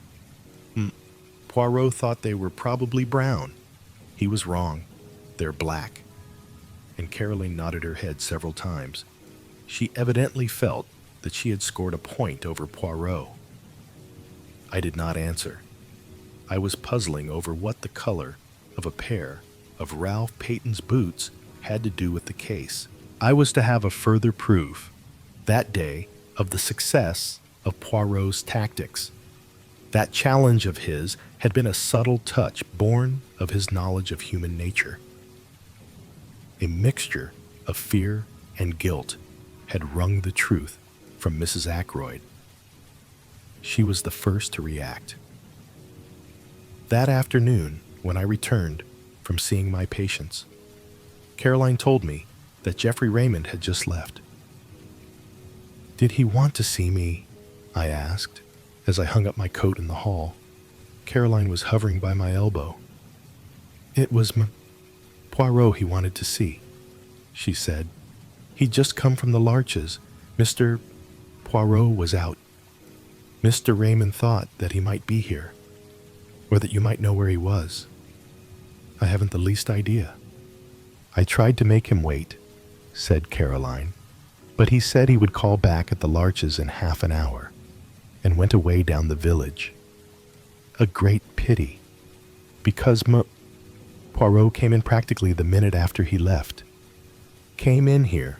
No, to his own house. How do you know? The side window, said Caroline briefly. It seemed to me that we had now exhausted the topic. Caroline thought otherwise. Aren't you going across where? To the Larches? Of course. My dear Caroline, I said. What for? Mr. Raymond wanted to see him very particularly, said Caroline. You might hear what it's all about. I raised my eyebrows. Curiosity is not my besetting sin, I remarked coldly. I can exist comfortably without knowing exactly what my neighbors are doing and thinking. Stuff and nonsense. James, said my sister, you want to know just as much as I do. You're not so honest. That's all. You always have to pretend. Really, this, Caroline, I said, and retired into my surgery. 10 minutes later, Caroline tapped at the door and entered. In her hand, she held what seemed to be a pot of jam. I wonder, James, she said, if you would mind taking this pot of medlar jelly across to, Poirot. I promised it to him. He has never tasted any homemade medlar jelly. Why can't Annie go? I asked coldly. 92. She's doing some mending. I can't spare her. Caroline and I looked at each other. Very well, I said, rising. But if I take the beastly thing, I shall just leave it at the door. You understand that? My sister raised her eyebrows. Naturally, she said. Who suggested you should do anything else? The honors were with Caroline.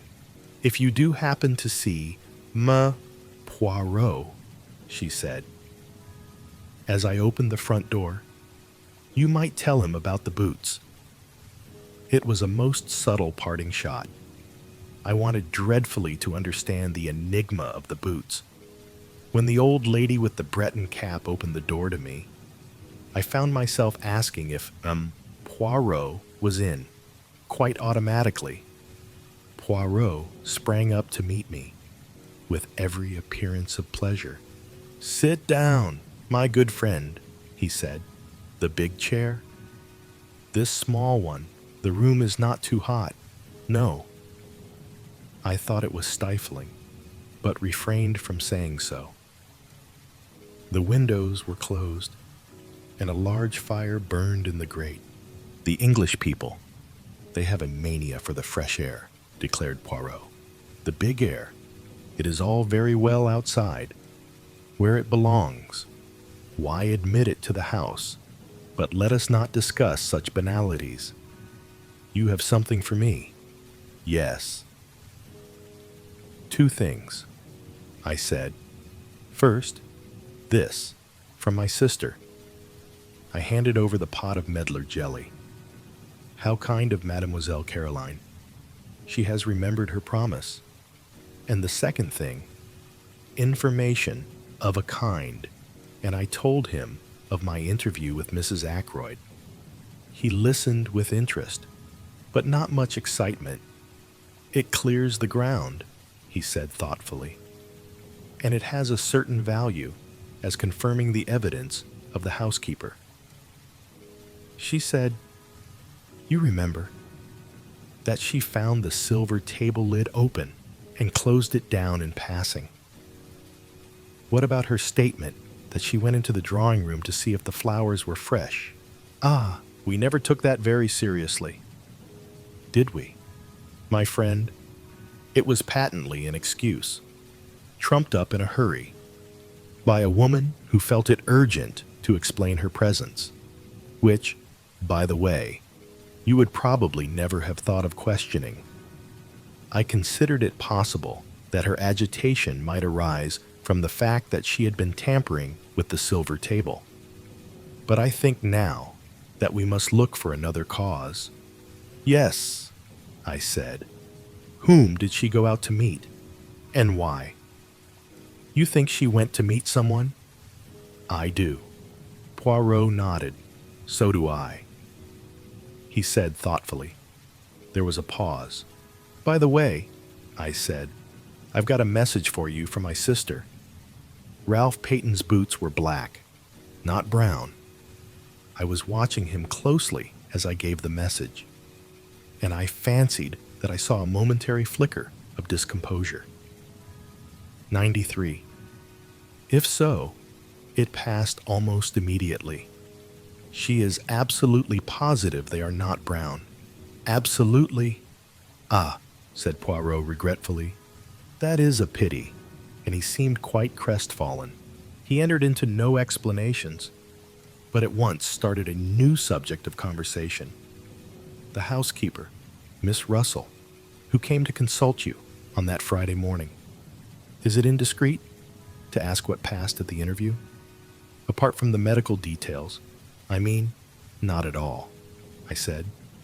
When the professional part of the conversation was over, we talked for a few minutes about poisons, and the ease or difficulty of detecting them, and about drug taking and drug takers. "With special reference to cocaine?" asked Poirot. "How did you know?" I asked, somewhat surprised. For answer, the little man rose and crossed the room to where newspapers were filed. He brought me a copy of the Daily Budget, dated Friday, 16th September, and showed me an article dealing with the smuggling of cocaine. It was a somewhat lurid article, written with an eye to picturesque effect. "That is what put cocaine into her head, my friend," he said. I would have catechized him further, for I did not quite understand his meaning. But at that moment, the door opened and Geoffrey Raymond was announced. He came in fresh and debonair as ever, and greeted us both. "How are you, Dr. M. Poirot? This is the second time I've been here this morning. I was anxious to catch you. Perhaps I'd better be off. I suggested rather awkwardly. Not on my account, Doctor. No, it's just this, he went on, seating himself at a wave of invitation from Poirot. I've got a confession to make. En vérité, said Poirot, with an air of polite interest. Oh, it's of no consequence. Really? But, as a matter of fact, my conscience has been pricking me ever since yesterday afternoon. You accused us all of keeping back something. Poirot. I plead guilty. I've had something up my sleeve. And what is that?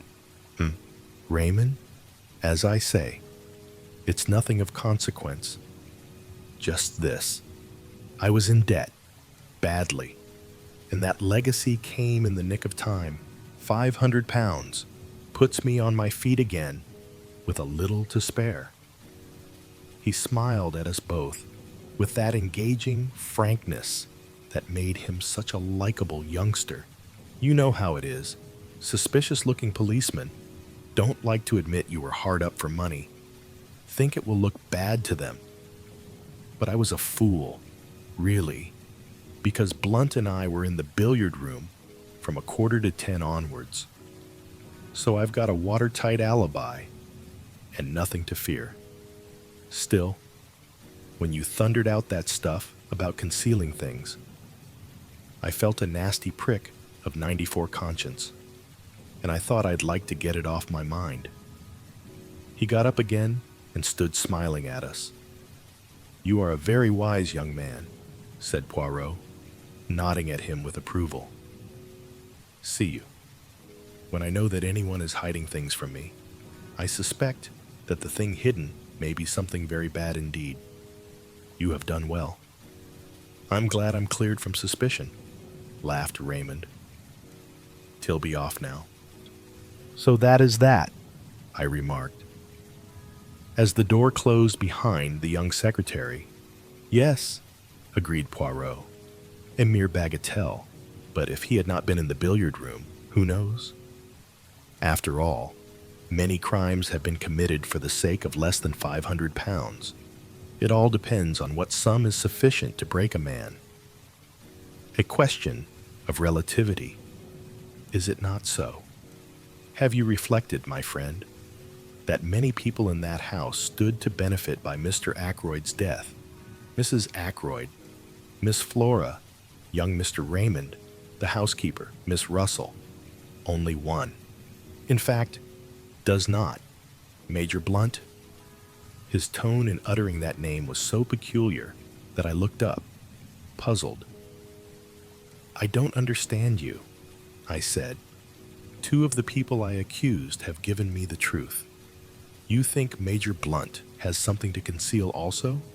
As for that, remarked Poirot nonchalantly, there is a saying, is there not, that Englishmen conceal only one thing, their love. And Major Blunt, I should say, is not good at concealments. Sometimes, I said. I wonder if we haven't rather jumped to conclusions on one point. What is that? We've assumed that the blackmailer of Mrs. Ferrars is necessarily the murderer of Mr. Ackroyd. Mightn't we be mistaken? Poirot nodded energetically. Very good. Very good indeed. I wondered if that idea would come to you. Of course it is possible. But we must remember one point. The letter disappeared.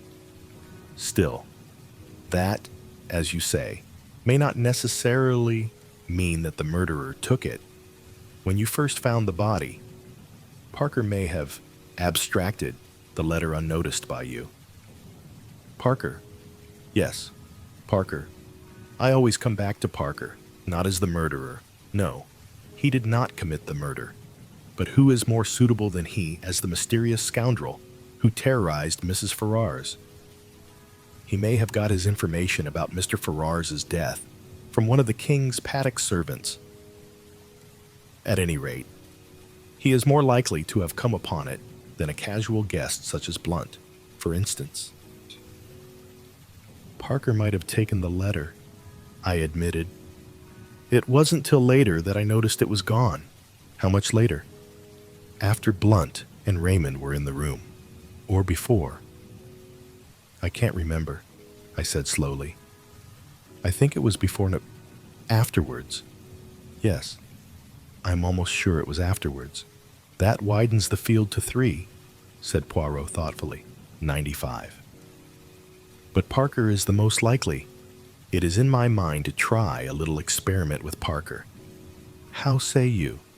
My friend, will you accompany me to Fernley? I acquiesced, and we set out at once. Poirot asked to see Miss Ackroyd, and presently Flora came to us. Mademoiselle Flora, said Poirot, I have to confide in you a little secret. I am not yet satisfied of the innocence of Parker. I propose to make a little experiment with your assistance.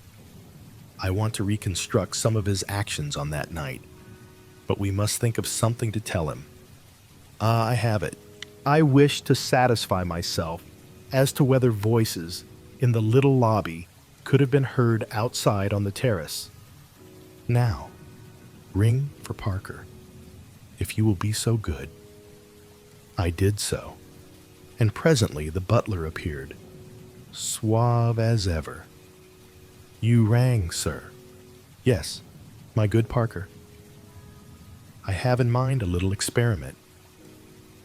I have placed Major Blunt on the terrace outside the study window.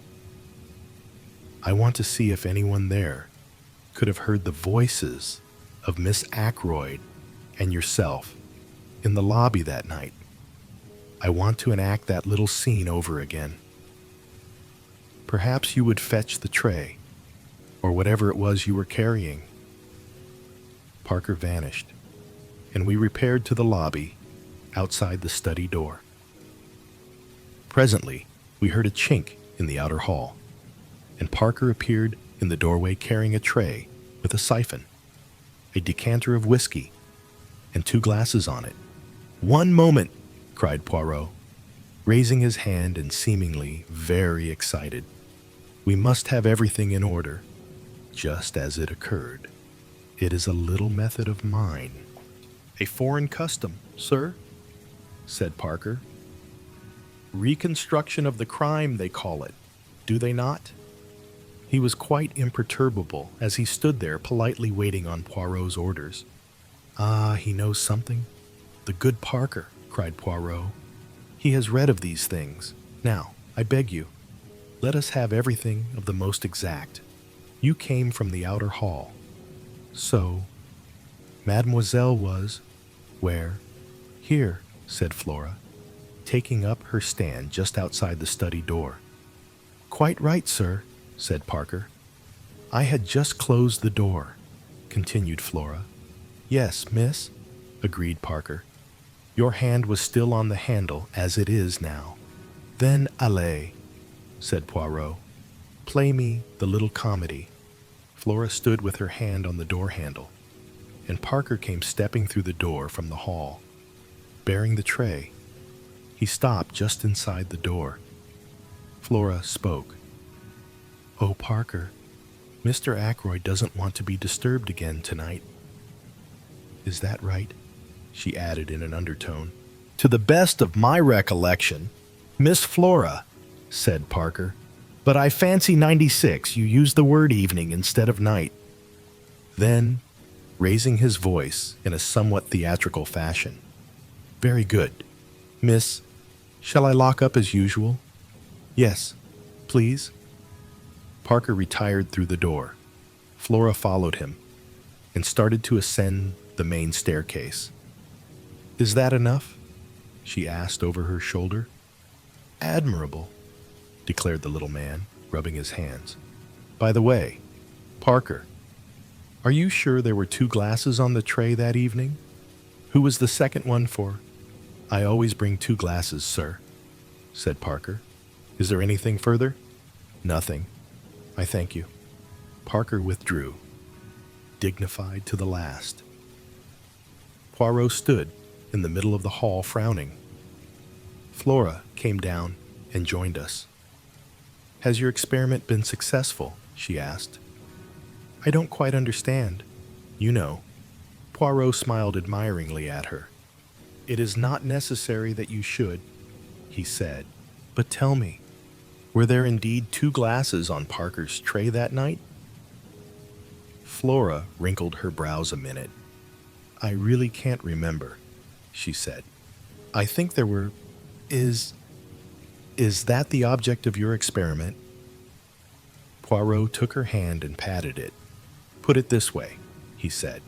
"I am always interested to see if people will speak the truth." "And did Parker speak the truth?" "I rather think he did," said Poirot thoughtfully. A few minutes later, saw us retracing our steps to the village. "What was the point of that question about the glasses?" I asked curiously. Poirot shrugged his shoulders. "One must say something," he remarked. That particular question did as well as any other. I stared at him. "At any rate, my friend," he said seriously, "I know now something I wanted to know. Let us leave it at that." Chapter 14. An evening at Mahjong. That night, we had a little Mahjong party. This kind of simple entertainment is very popular in King's Abbot. The guests arrive in galoshes and waterproofs after dinner. They partake of coffee and later of cake, sandwiches and tea. On this particular night, our guests were Miss Gannett and Colonel Carter, who lives near the church. A good deal of gossip is handed round at these evenings, sometimes seriously interfering with the game in progress. We used to play bridge, chatty bridge of the worst description. We find Mahjong much more peaceful. The irritated demand as to why on earth your partner did not lead a certain card is entirely done away with. And though we still express criticisms frankly, there is not the same acrimonious spirit. "Very cold evening, eh, Shepherd?" said Colonel Carter, standing with his back to the fire. Caroline had taken Miss Gannett to her own room, and was there assisting her to disentangle herself from her many wraps. "Reminds me of the Afghan passes." "Indeed," I said politely. "Very mysterious business, this about poor Ackroyd," continued the Colonel, accepting a cup of coffee. "A deuce of a lot behind it, that's what I say. Between you and me, Shepherd, I've heard the word blackmail mentioned." The Colonel gave me the look, which might be tabulated, one man of the world to another. "A woman in it, no doubt," he said. "Depend upon it, a woman in it." Caroline and Miss Gannett joined us at this minute. Miss Gannett drank coffee, whilst Caroline got out the mahjong box and poured out the tiles upon the table. "Washing the tiles," said the Colonel facetiously. "That's right, washing the tiles, as we used to say in the Shanghai Club." It is the private opinion of both Caroline and myself that Colonel Carter has never been in the Shanghai Club in his life. More, that he has never been farther east than India, where he juggled with tins of bully beef and plum and apple jam during the Great War. But the Colonel is determinedly military, and in King's Abbot, we permit people to indulge their little idiosyncrasies freely. "Shall we begin?" said Caroline. We sat round the table. For some 5 minutes there was complete silence, owing to the fact that there is tremendous secret competition amongst 98 US as to who can build their wall quickest. "Go on." "James," said Caroline at last, "your east wind." I discarded a tile. A round or two proceeded, broken by the monotonous remarks of 3 bamboos, 2 circles, pung, and frequently from Miss Gannett unpung, owing to that lady's habit of too hastily claiming tiles to which she had no right. "I saw Flora Ackroyd this morning," said Miss Gannett. "Pung, no, unpung. I made a mistake." "4 circles," said Caroline. "Where did you see her?" "She didn't see me," said Miss Gannett, with that tremendous significance only to be met with in small villages. Ah, said Caroline interestedly. Chow. I believe, said Miss Gannett, temporarily diverted, that it's the right thing nowadays to say chi, not chow. Nonsense, said Caroline. I have always said chow. In the Shanghai Club, said Colonel Carter, they say chow. Miss Gannett retired, crushed. What were you saying about Flora Ackroyd? Asked Caroline. After a moment or two devoted to the game, was she with anyone? Very much so, said Miss Gannett. The eyes of the two ladies met and seemed to exchange information. Really? Said Caroline interestedly. Is that it? Well, Lise, it doesn't surprise me in the least. We're waiting for you to discard. Miss Caroline, said the Colonel. He sometimes affects the pose of the bluff male, intent on the game and indifferent to gossip, but nobody is deceived. If you ask me, said Miss Gannett, was that a bamboo you discarded? Dear, oh no. I see now it was a circle. As I was saying, if you ask me, Flora's been exceedingly lucky. Exceedingly lucky she's been. How's that, Miss Gannett? Asked the Colonel. I'll pung that green dragon. How do you make out that Miss Flora's been lucky? Very charming girl, and all that. I know. I mayn't know very much about crime, said Miss Gannett, with the air of one who knows everything there is to know. But I can tell you one thing. The first question that's always asked is, who last saw the deceased alive? And the person who did is regarded with suspicion. Now, Flora Ackroyd last saw her uncle alive. It might have looked very nasty for her. Very nasty indeed. It's my opinion, and I give it for what it's worth, that Ralph Peyton is staying away on her account, to draw suspicion away from her. Come, now, I protested mildly.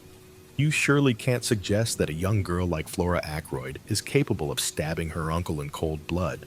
Well, I don't know, said Miss Gannett. I've just been reading a book from the library about the underworld of Paris, and it says that some of the worst women criminals are young girls with the faces of angels.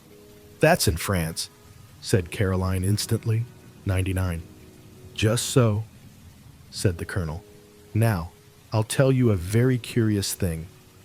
A story that was going round the bazaars in India. The Colonel's story was one of interminable length and of curiously little interest. A thing that happened in India many years ago cannot compare for a moment with an event that took place in King Abbot the day before yesterday. It was Caroline who brought the Colonel's story to a close by fortunately going mahjong. After the slight unpleasantness always caused by my corrections of Caroline's somewhat faulty arithmetic, we started a new hand. East wind passes, said Caroline. I've got an idea of my own about Ralph Peyton. 3 characters, but I'm keeping it to myself for the present. Are you, dear? Said Miss Gannett. Chow, I mean pung. Yeah, said Caroline firmly. Was it all right about the boots? Asked Miss Gannett. They're being black, quite all right, said Caroline. What was the point? Do you think? Asked Miss Gannett. Caroline pursed up her lips and shook her head with an air of knowing all about it. Pung, said Miss Gannett. No, unpung. I suppose that now the doctor's in with Poirot, he knows all the secrets.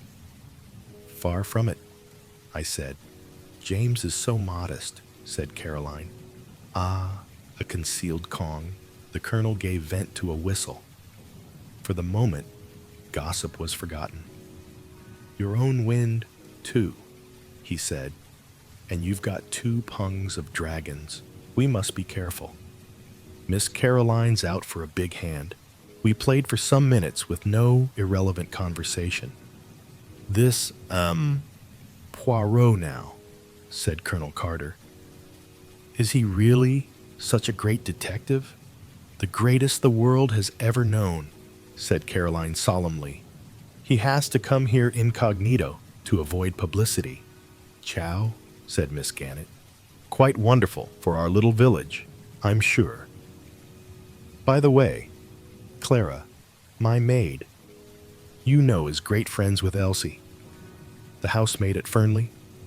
And what do you think Elsie told her that there's been a lot of money stolen? And it's her opinion, that the parlor maid had something to do with it. She's leaving at the month, and she's crying a good deal at night. If you ask me, the girl is very likely in league with a gang. She's always been a queer girl. She's not friends with any of the girls round here. She goes off by herself on her days out, very unnatural, I call it, and most suspicious. I asked her once to come to our friendly girls' evenings, but she refused. And then I asked her a few questions about her home and her family, all that sort of thing. And I'm bound to say I considered her manner most impertinent. Outwardly very respectful, but she shut me up in the most barefaced way. Miss Gannett stopped for breath, and the colonel, who was totally uninterested in the servant question, remarked that in the Shanghai Club, 100 brisk play was the invariable rule. We had a round of brisk play. That Miss Russell, said Caroline. She came here pretending to consult James on Friday morning. It's my opinion she wanted to see where the poisons were kept. 5 characters. Chow, said Miss Gannett. What an extraordinary idea. I wonder if you can be right. Talking of poisons, said the colonel. What haven't I discarded 08 bamboos? Mahjong, said Miss Gannett. Caroline was very much annoyed. 1 red dragon, she said regretfully. And I should have had a hand of 3 doubles. I've had 2 red dragons all the time. I mentioned, so exactly like you. James, said Caroline reproachfully. You've no conception of the spirit of the game. I myself thought I had played rather cleverly. I should have had to pay Caroline an enormous amount if she had gone mahjong. Miss Gannett's mahjong was of the poorest variety possible, as Caroline did not fail to point out to her. East wind passed, and we started a new hand in silence. What I was going to tell you just now was this, said Caroline. Yes, said Miss Gannett encouragingly. My idea about Ralph Peyton, yes, dear, said Miss Gannett, still more encouragingly. Chow. It's a sign of weakness to chow so early, said Caroline severely. You should go for a big hand. I know, said Miss Gannett. You were saying about Ralph Peyton. You know, yes. Well, I've a pretty shrewd idea where he is. We all stopped to stare at her. This is very interesting, Miss Caroline, said Colonel Carter. All your own idea, eh? Well, not exactly. I'll tell you about it. You know that big map of the county we have in the hall? We all said, yeah. As Mims. Poirot was going out the other day. He stopped and looked at it, and he made some remark. I can't remember exactly what it was. Something about Cranchester being the only big town anywhere near us, which is true, of course. But after he had gone, it came to me suddenly. What came to you? His meaning? Of course, Ralph is in Cranchester. It was at that moment that I knocked down the rack that held my pieces. My sister immediately reproved me for clumsiness, but half-heartedly. She was intent on her theory. Cranchester, Miss Caroline, said Colonel Carter. Surely not Cranchester. It's so near. That's exactly it, cried Caroline triumphantly. It seems quite clear by now that he didn't get away from here by tram. He must simply have walked into Cranchester, and I believe he's there still. No 101 would dream of his being so near at hand. I pointed out several objections to the theory, but when once Caroline has got something firmly into her head, nothing dislodges it. And you think Poirot has the same idea? Said Miss Gannett thoughtfully. It's a curious coincidence, but I was out for a walk this afternoon on the Cranchester Road, and he passed me in a car coming from that direction. We all looked at each other. Why, dear me, said Miss Gannett suddenly. I'm mahjong all the time, and I never noticed it. Caroline's attention was distracted from her own inventive exercises. She pointed out to Miss Gannett that a hand consisting of mixed suits and too many chows was hardly worth going mahjong on. Miss Gannett listened imperturbably and collected her counters. Yes, dear, I know what you mean, she said, but it rather depends on what kind of a hand you have to start with. Doesn't it? You'll never get the big hands if you don't go for them, urged Caroline. Well, we must all play our own way, mustn't we? Said Miss Gannett. She looked down at her counters. After all, I'm up. So far. Caroline, who was considerably down, said nothing. East wind passed, and we set to once more. Annie brought in the tea things. Caroline and Miss Gannett were both slightly ruffled, as is often the case during one of these festive evenings. If you would only play a little quicker, dear, said Caroline. As Miss Gannett hesitated over her discard, the Chinese put down the tiles so quickly it sounds like little birds pattering. For some minutes, we played like the Chinese. You haven't contributed much to the sum of information. Shepherd, said Colonel Carter genially. You're a sly dog, hand in glove with the great detective, and not a hint as to the way things are going. James is an extraordinary creature, said Caroline. He cannot bring himself to part with information. She looked at me with some disfavor. I assure you, I said, that I don't know anything. Poirot keeps his own counsel. Wise man, said the colonel with a chuckle. He doesn't give himself away, but they're wonderful fellows, these foreign detectives, up to all sorts of dodges, I believe. Pung, said Miss Gannett, in a tone of quiet triumph, and mahjong. The situation became more strained. It was annoyance at Miss Gannett's going mahjong for the third time running which prompted Caroline to say to me as we built a fresh wall, You are too tiresome. James, you sit there like a deadhead and say nothing at all. But, my dear, I protested, I have really nothing to say that is of the kind you mean. Nonsense, said Caroline, as she sorted her hand. You must know 102 something interesting. I did not answer for a moment. I was overwhelmed and intoxicated. I had read of there being such a thing as the perfect winning, going mahjong on one's original hand. I had never hoped to hold the hand myself.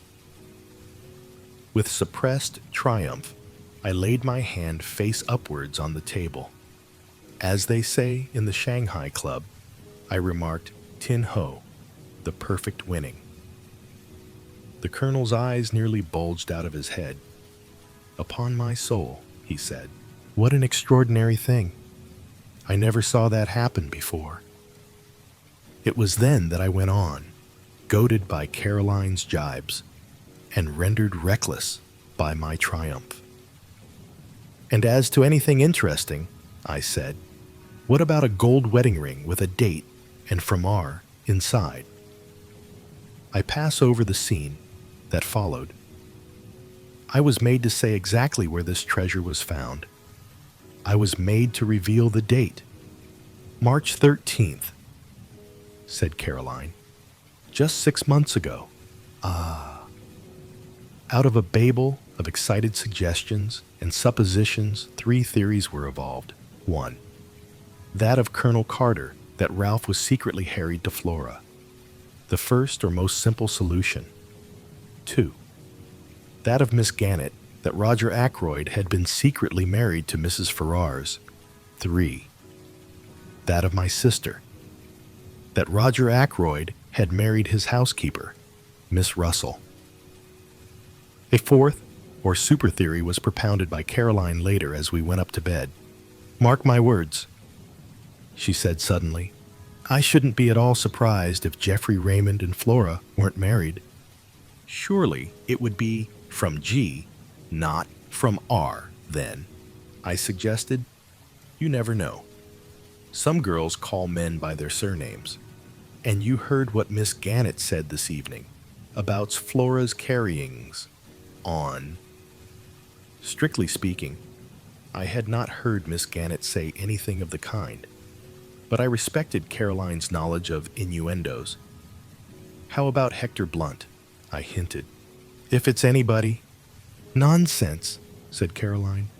I dare say he admires her, may even be in love with her. But depend upon it, a girl isn't going to fall in love with a man old enough to be her father when there's a good-looking secretary about. She may encourage Major Blunt, just as a blind. Girls are very artful. But there's one thing I do tell you. James Shepherd. Flora Ackroyd does not care a penny piece for Ralph Peyton, and never has. You can take it from me. I took it from her meekly. Chapter 15. Parker. It occurred to me the next morning that under the exhilaration produced by Tin Ho, or the perfect winning, I might have been slightly indiscreet. True, Poirot had not asked me to keep the discovery of the ring to myself. On the other hand, he had said nothing about it whilst at Fernley, and as far as I knew, I was the only person aware that it had been found. I felt distinctly guilty.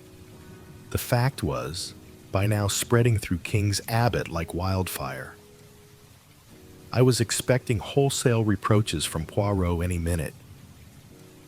The joint funeral of Mrs. Ferrars and Roger Ackroyd was fixed for 11 o'clock. It was a melancholy and impressive ceremony. All the party from Fernley were there. After it was over, Poirot, who had also been present, took me by the arm and invited me to accompany him back to the Larches. He was looking very grave, and I feared that my indiscretion of the night before had got round to his ears, but it soon transpired that his thoughts were occupied by something of a totally different nature. See you, he said. We must act. With your help, I propose to examine a witness. We will question him. We will put such fear into him that the truth is bound to come out. What witness are you talking about? I asked, very much surprised. Parker, said Poirot. I asked him to be at my house this morning at 12 o'clock. He should await us there at this very minute. What do you think? I ventured, glancing sideways at his face. I know this, that I am not satisfied. You think that it was he who blackmailed Mrs. Ferrars. Either that, or... Well, I said, after waiting a minute or two, my friend, I will say this to you. I hope it was he. The gravity of his manner, and something indefinable that tinged it, reduced me to silence. On arrival at the Larches, we were informed that Parker was already there, awaiting our return. As we entered the room, the butler rose respectfully. Good morning, Parker, said Poirot pleasantly. "One instant, I pray of you." He removed his overcoat and gloves. "Allow me, sir," said Parker, and sprang forward to assist him. At 104, deposited the articles neatly on a chair by the door. Poirot watched him with approval. "Thank you, my good Parker," he said. "Take a seat. Will you not? What I have to say may take some time." Parker seated himself with an apologetic bend of the head. "Now, what do you think I asked you to come here for this morning, eh?" Parker coughed. "I understood, sir, that you wished to ask me a few questions about my late master. Private-like." "Precisement," said Poirot, beaming. "Have you made many experiments in blackmail?" "Sir." The butler sprang to his feet. "Do not excite yourself," said Poirot placidly. "Do not play the farce of the honest, injured man. You know all there is to know about the blackmail. Is it not so?" "Sir, I've never been insulted," suggested Poirot, "in such a way before." "Then why, my excellent Parker? Were you so anxious to overhear the conversation in Mr. Ackroyd's study the other evening? After you had caught the word blackmail, I wasn't I. Who was your last master?" rapped out Poirot suddenly. "My last master? Yes. The master you were with before you came to Mr. Ackroyd." "A Major Ellerby, sir." Poirot took the words out of his mouth. "Just so. Major Ellerby. Major Ellerby was addicted to drugs, was he not? You traveled about with him. When he was in Bermuda, there was some trouble. A man was killed. Major Ellerby was partly responsible. It was hushed up. But you knew about it. How much did Major Ellerby pay you to keep your mouth shut?" Parker was staring at him open-mouthed. The man had gone to pieces. His cheeks shook flabbily. "You see me. I have made inquiries," said Poirot pleasantly. "It is as I say. You got a good sum then as blackmail, and Major Ellerby went on paying you until he died. Now I want to hear about your latest experiment." Parker still stared. "It is useless to deny. Hercule Poirot knows. It is so, what I have said about Major Ellerby. Is it not?" As though against his will. Parker nodded reluctantly once. His face was ashen pale. "But I never hurt a hair of Mr. Ackroyd's head," he moaned. "Honest to God, sir, I didn't. I've been afraid of this coming all the time. And I tell you I didn't. I didn't kill him." His voice rose almost to a scream. "I am inclined to believe you, my friend," said Poirot. "You have not the nerve, the courage, but I must have the truth. I'll tell you anything, sir. Anything you want to know. Ill's true that I tried to listen that night. A word or two I heard made me curious, and Mr. Ackroyd's wanting not to be disturbed, and shutting himself 105 up with the doctor the way he did. It's God's own truth, what I told the police. I heard the word blackmail, sir, and, well," he paused. "You thought there might be something in it for you," suggested Poirot smoothly. Well, yes, I did, sir. I thought that if Mr. Ackroyd was being blackmailed, why shouldn't I have a share of the pickings?" A very curious expression passed over Poirot's face. He leaned forward. "Had you any reason to suppose before that night that Mr. Ackroyd was being blackmailed?" "No, indeed, sir. It was a great surprise to me. Such a regular gentleman in all his habits." "How much did you overhear?" "Not very much, sir. There seemed what I might call a spite against me. Of course, I had to attend to my duties in the pantry, and when I did creep along once or twice to the study, it was no use. The first time Dr. Shepherd came out and almost caught me in the act. And another time, Mr. Raymond passed me in the big hall and went that way. So I knew it was no use. And when I went with the tray, Miss Flora headed me off. Poirot stared for a long time at the man, as if to test his sincerity. Parker returned his gaze earnestly. I hope you believe me, sir. I've been afraid all along the police would rake up that old business with Major Ellerby and be suspicious of me in consequence. Eh bien, said Poirot at last. I am disposed to believe you. But there is one thing I must request of you. To show me your bank book. You have a bank book, I presume. Yes, sir.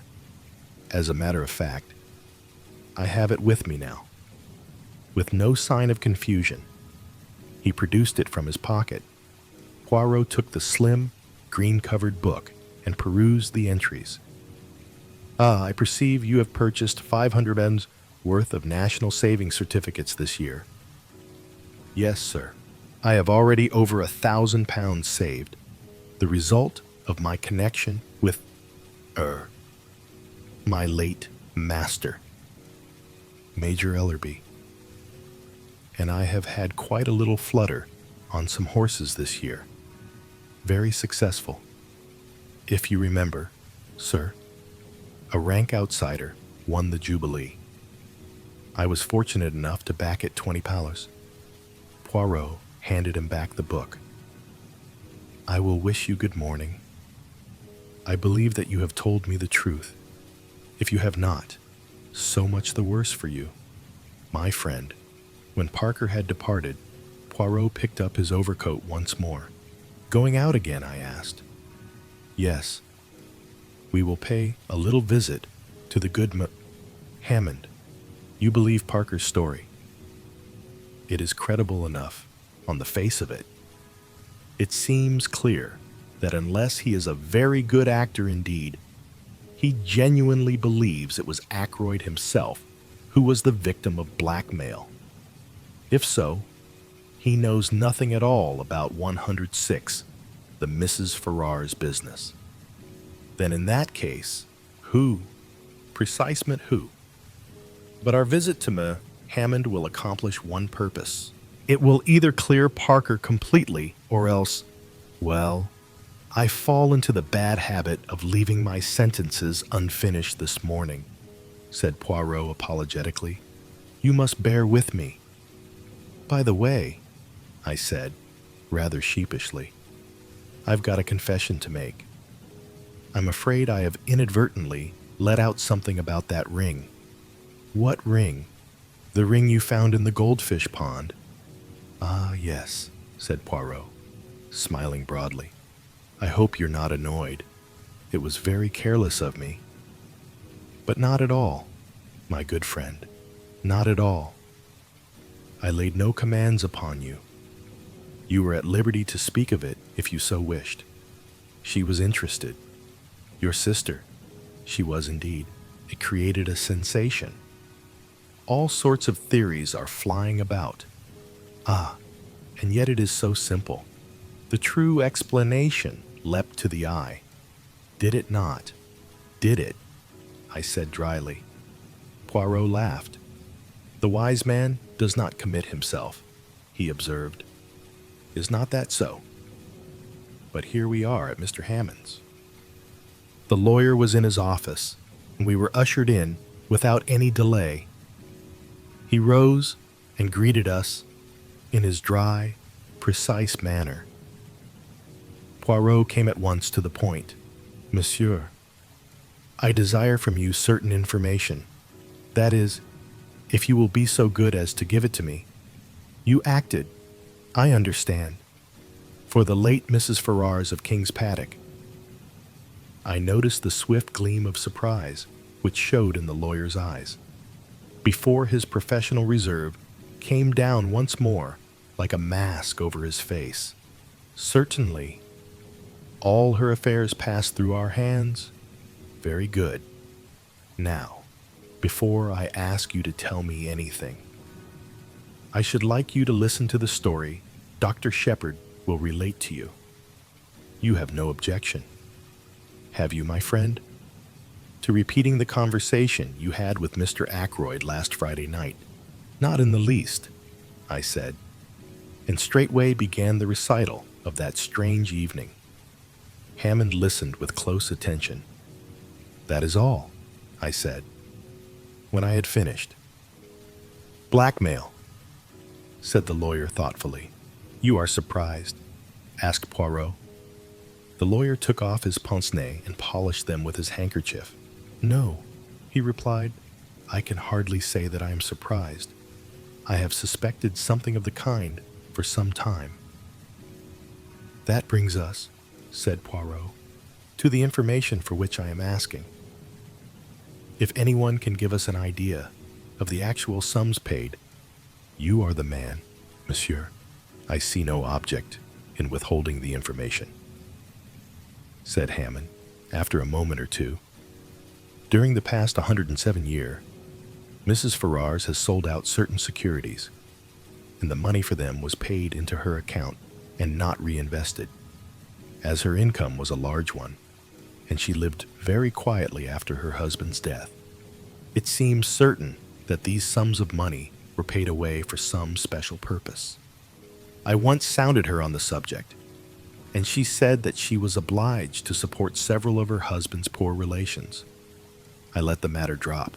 Of course, until now, I have always imagined that the money was paid to some woman who had had a claim on Ashley Ferrars. I never dreamed that Mrs. Ferrars herself was involved. And the amount, asked Poirot, in all. I should say the various sums totaled at least £20,000.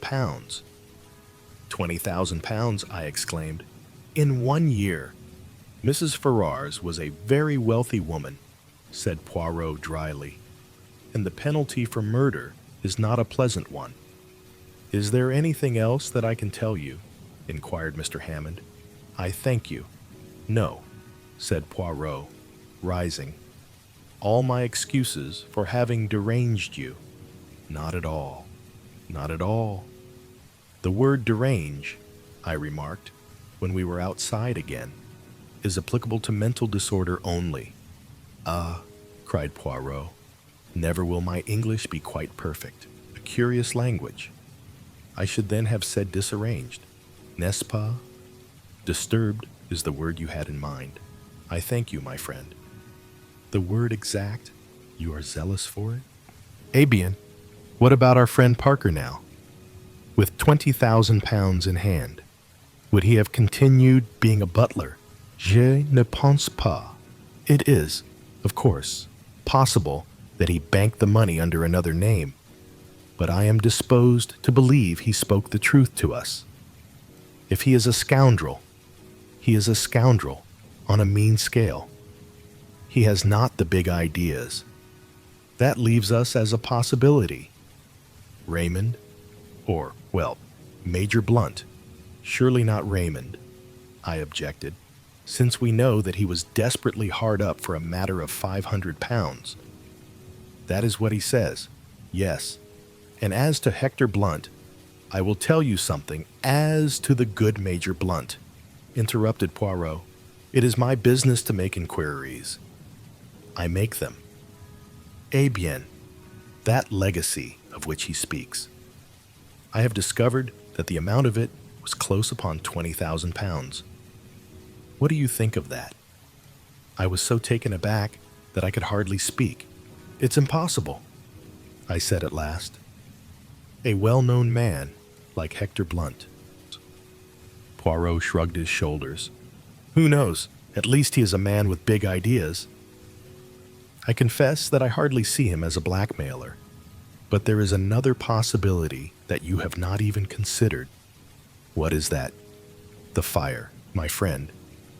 Ackroyd himself may have destroyed that letter, blue envelope and all, after you left him. I hardly think that likely, I said slowly. And yet, of course, it may be so. he might have changed his mind. We had just arrived at my house, and on the spur of Whodunit, the moment I invited Poirot to come in and take potluck, I thought Caroline would be pleased with me. But it is hard to satisfy one's womenfolk. It appears that we were eating chops for lunch, the kitchen staff being regaled on tripe and onions. And 2 chops set before 3 people are productive of embarrassment. But Caroline is seldom daunted for long, with magnificent mendacity. She explained to Poirot that although James laughed at her for doing so, she adhered strictly to a vegetarian diet. She descanted ecstatically on the delights of nut cutlets, which I am quite sure she has never tasted, and ate a Welsh rarebit with gusto, and frequent cutting remarks as to the dangers of flesh foods. Afterwards, when we were sitting in front of the fire and smoking, Caroline attacked Poirot directly. "Not found Ralph Patten yet?" she asked. "Where should I find him, mademoiselle?" "I thought, perhaps, you'd found him in Cranchester," said Caroline, with intense meaning in her tone. Poirot looked merely bewildered. "In Cranchester? But why in Cranchester?" I enlightened him with a touch of malice. "One of our ample staff of private detectives happened to see you in a car on the Cranchester road yesterday," I explained. Poirot's bewilderment vanished. He laughed heartily. "Ah, that a simple visit to the dentist. Say, too, my tooth. It aches. I go there. My tooth. It is at once better. I think to return quickly. The dentist. He says no, better to have it out.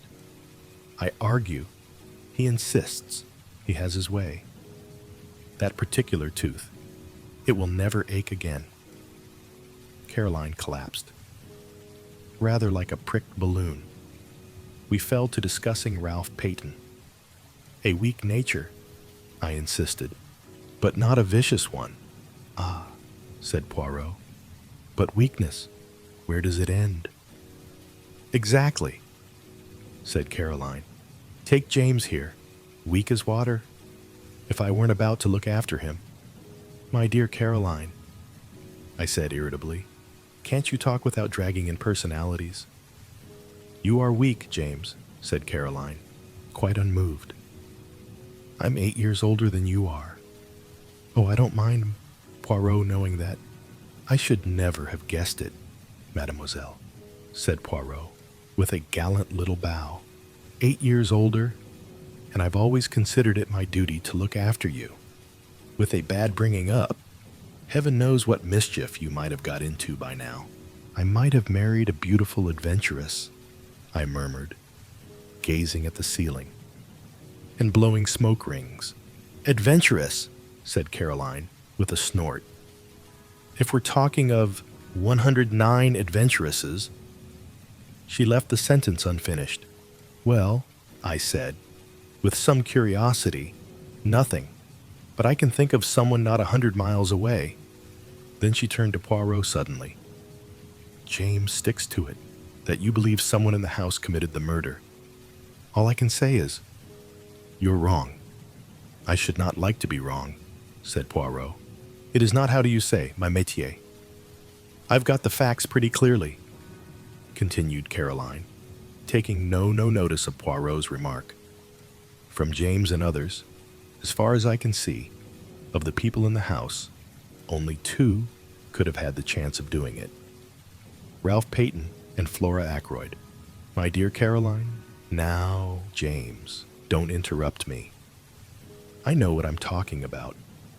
Parker met her outside the door. Didn't he? He didn't hear her uncle saying good night to her. She could have killed him. Then and there. Caroline, I'm not saying she did, James. I'm saying she could have done. As a matter of fact, though, Flora is like all these young girls nowadays, with no veneration for their betters and thinking they know best on every subject under the sun. I don't for a minute believe she'd kill even a chicken. But there it is. Mr. Raymond and Major Blunt have alibis. Mrs. Ackroyd's got an alibi. Even that Russell woman seems to have one. And a good job for her it is, she has. Who is left? Only Ralph and Flora. And say what you will, I don't believe Ralph Peyton is a murderer, a boy we've known all our lives. Poirot was silent for a minute, watching the curling smoke rise from his cigarette. When at last he spoke, it was in a gentle, far-away voice that produced a curious impression. It was totally unlike his usual manner. Let us take a man, a very ordinary man, a man with no idea of murder in his heart.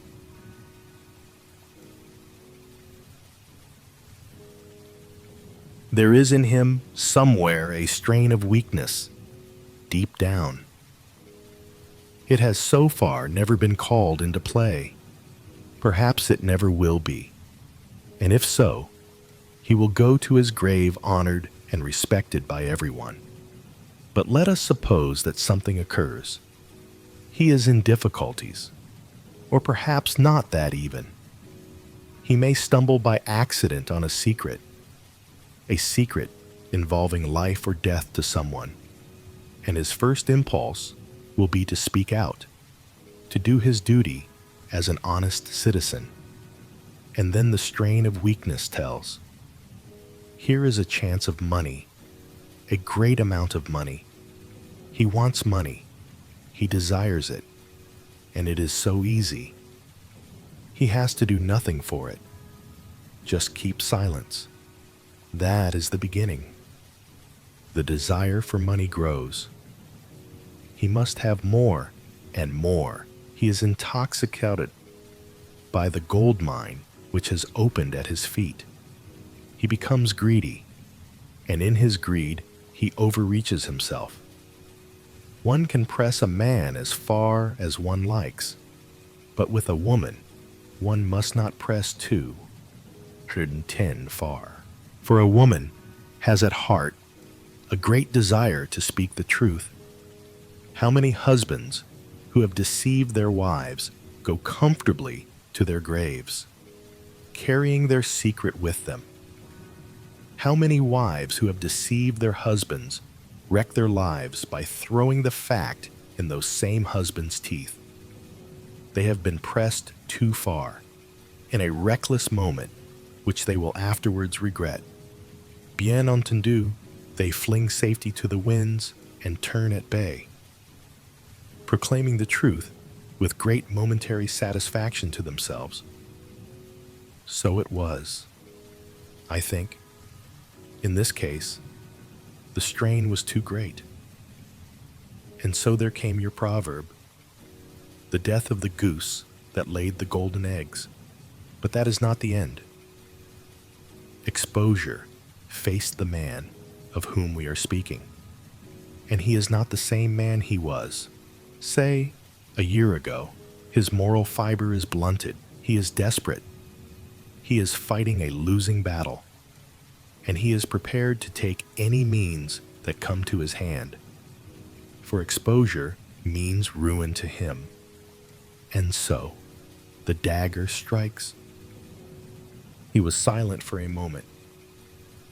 It was as though he had laid a spell upon the room. I cannot try to describe the impression his words produced. There was something in the merciless analysis, and the ruthless power of vision which struck fear into both of us. Afterwards, he went on softly, the dagger removed. He will be himself again, normal, kindly. But if the need again arises, then once more he will strike. Carolyn roused herself at last. You are speaking of Ralph Peyton, she said. You may be right, you may not. But you have no business to condemn a man unheard. The telephone bell rang sharply. I went out into the hall and took off the receiver. What? I said. Yes, Dr. Shepherd speaking. I listened for a minute or two, then replied briefly. Replacing the receiver, I went back into the drawing room. Poirot, I said. They have detained a man at Liverpool. His name is Charles Kent, and he is believed to be the stranger who visited Femley that night. They want me to go to Liverpool at once and identify him. Chapter 16. Charles Kent. Half an hour later, saw Poirot, myself, and Inspector Raglan in the train on the way to Liverpool. The inspector was clearly very excited. We may get a line on the blackmailing part of the business, if on nothing else, he declared jubilantly. He's a rough customer, this fellow, by what I heard over the phone. Takes dope, too. We ought to find it easy to get what we want out of him. If there was the shadow of a motive, nothing's more likely than that he killed Mr. Ackroyd. But in that case, why is young Peyton keeping out of the way? The whole thing's a muddle. That's what it is. By the way, Poirot, you were quite right about those fingerprints. They were Mr. Ackroyd's own. I had rather the same idea myself, but I dismissed it as hardly feasible. I smiled to myself. Inspector Raglan was so very plainly saving his face. As regard this man, said Poirot, he is not yet arrested, eh? No, detained under suspicion. And what account does he give of himself? Precious little, said the inspector, with a grin. He's a wary bird, I gather, a lot of abuse, but very little more. On arrival at Liverpool, I was surprised to find that Poirot was welcomed with acclamation. Superintendent Hayes, who met us, had worked with Poirot over some case long ago, and had evidently an exaggerated opinion of his powers. Now we've got Poirot here, we shan't be long, he said cheerfully. I thought you'd retired. Monsieur, so I had, my good Hayes. So I had. But how tedious is retirement? You cannot imagine to yourself the monotony with which day comes after day. Very likely. So you've come to have a look at our own particular find. Is this Dr. Shepherd? Think you'll be able to identify him, sir? I'm not very sure, I said doubtfully. How did you get hold of him? Inquired Poirot. Description was circulated, as you know, in the press and privately. Not much to go on. I admit, this fellow has an American accent, all right, and he doesn't deny that he was near King Abbot that night. Just asks what the hell it is to do with us, and that he'll see us in before he answers any questions. Is it permitted that I, too, see him? Asked Poirot. The superintendent closed one eye knowingly. Very glad to have you, sir. You've got permission to do anything you 112? Please? Inspector Japp of Scotland Yard was asking after you the other day. Said he'd heard you were connected unofficially with this case. Where's Captain Peyton hiding? Sir, can you tell me that? I doubt if it would be wise at the present juncture, said Poirot primly, and I bit my lips to prevent a smile. The little man really did it very well. After some further parley, we were taken to interview the prisoner. He was a young fellow, I should say not more than 22 or 3, tall, thin, with slightly shaking hands, and the evidences of considerable physical strength somewhat run to seed. His hair was dark, but his eyes were blue and shifty, seldom meeting a glance squarely. I had all along cherished the illusion that there was something familiar about the figure I had met that night. But if this were indeed he, I was completely mistaken. He did not remind me in the least of anyone I knew. "Now then, Kent," said the superintendent, "stand up. Here are some visitors come to see you. Recognize any of them?" Kent glared at us sullenly, but did not reply. I saw his glance waver over the three of us and come back to rest on me. "Well, sir," said the superintendent to me, "what do you say?" "The height's the same," I said, "and as far as general appearance goes, it might well be the man in question. Beyond that, I couldn't go." "What the hell's the meaning of all this?" asked Kent. "What have you got against me? Come on, out with it. What am I supposed to have done?" I nodded my head. "It's the man," I said. "I recognize the voice." "Recognize my voice? Do you? Where do you think you heard it before?" "On Friday evening last, outside the gates of Fernley Park. You asked me the way there." "I did. Did I? Do you admit it?" asked the inspector. "I don't admit anything. Not till I know what you've got on me." "Have you not read the papers in the last few days?" asked Poirot, speaking for the first time. The man's eyes narrowed. "So that's it? Is it?" "I saw an old gent had been croaked at Pernley, trying to make out I did the job. Are you?" "You were there that night," said Poirot quietly. "How do you know, mister?" "By this." Poirot took something from his pocket and held it out. It was the goose quill we had found in the summer house.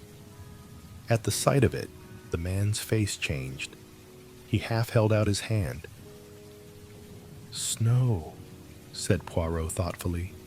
"No, my friend, it is empty. It lay 113, where you dropped it in the summer house that night." Charles Kent looked at him uncertainly. "You seem to know a hell of a lot about everything. You little foreign cock duck. Perhaps you remember this. The papers say that the old gent was croaked between 9:45 and 10 o'clock. "That is so," agreed Poirot. "Yes, but is it really so? That's what I'm getting at." "This gentleman will tell you," said Poirot. He indicated Inspector Raglan. The latter hesitated, glanced at Superintendent Hayes, then at Poirot, and finally, as though receiving sanction, he said, "That's right, between 9:45 and 10 o'clock. "Then you've nothing to keep me here for," said Kent. "I was away from Fernley Park by 25 minutes past 9. You can ask at the Dog and Whistle. That's a saloon about a mile out of Fernley on the road to Cranchester. I kicked up a bit of a row there, I remember. As near as nothing to 9:45. It was... How about that?" Inspector Raglan wrote down something in his notebook. "Well," demanded Kent. "Inquiries will be made," said the inspector. "If you've spoken the truth, you won't have anything to complain about. What were you doing at Fernley Park anyway? Went there to meet someone. Who? That's none of your business. You'd better keep a civil tongue in your head, my man." The superintendent warned him. "To hell with a civil tongue. I went there on my own business, and that's all there is to it. If I was clear away before the murder was done, that's all that concerns the cops. Your name? It is Charles Kent," said Poirot. "Where were you born?" The man stared at him. Then he grinned.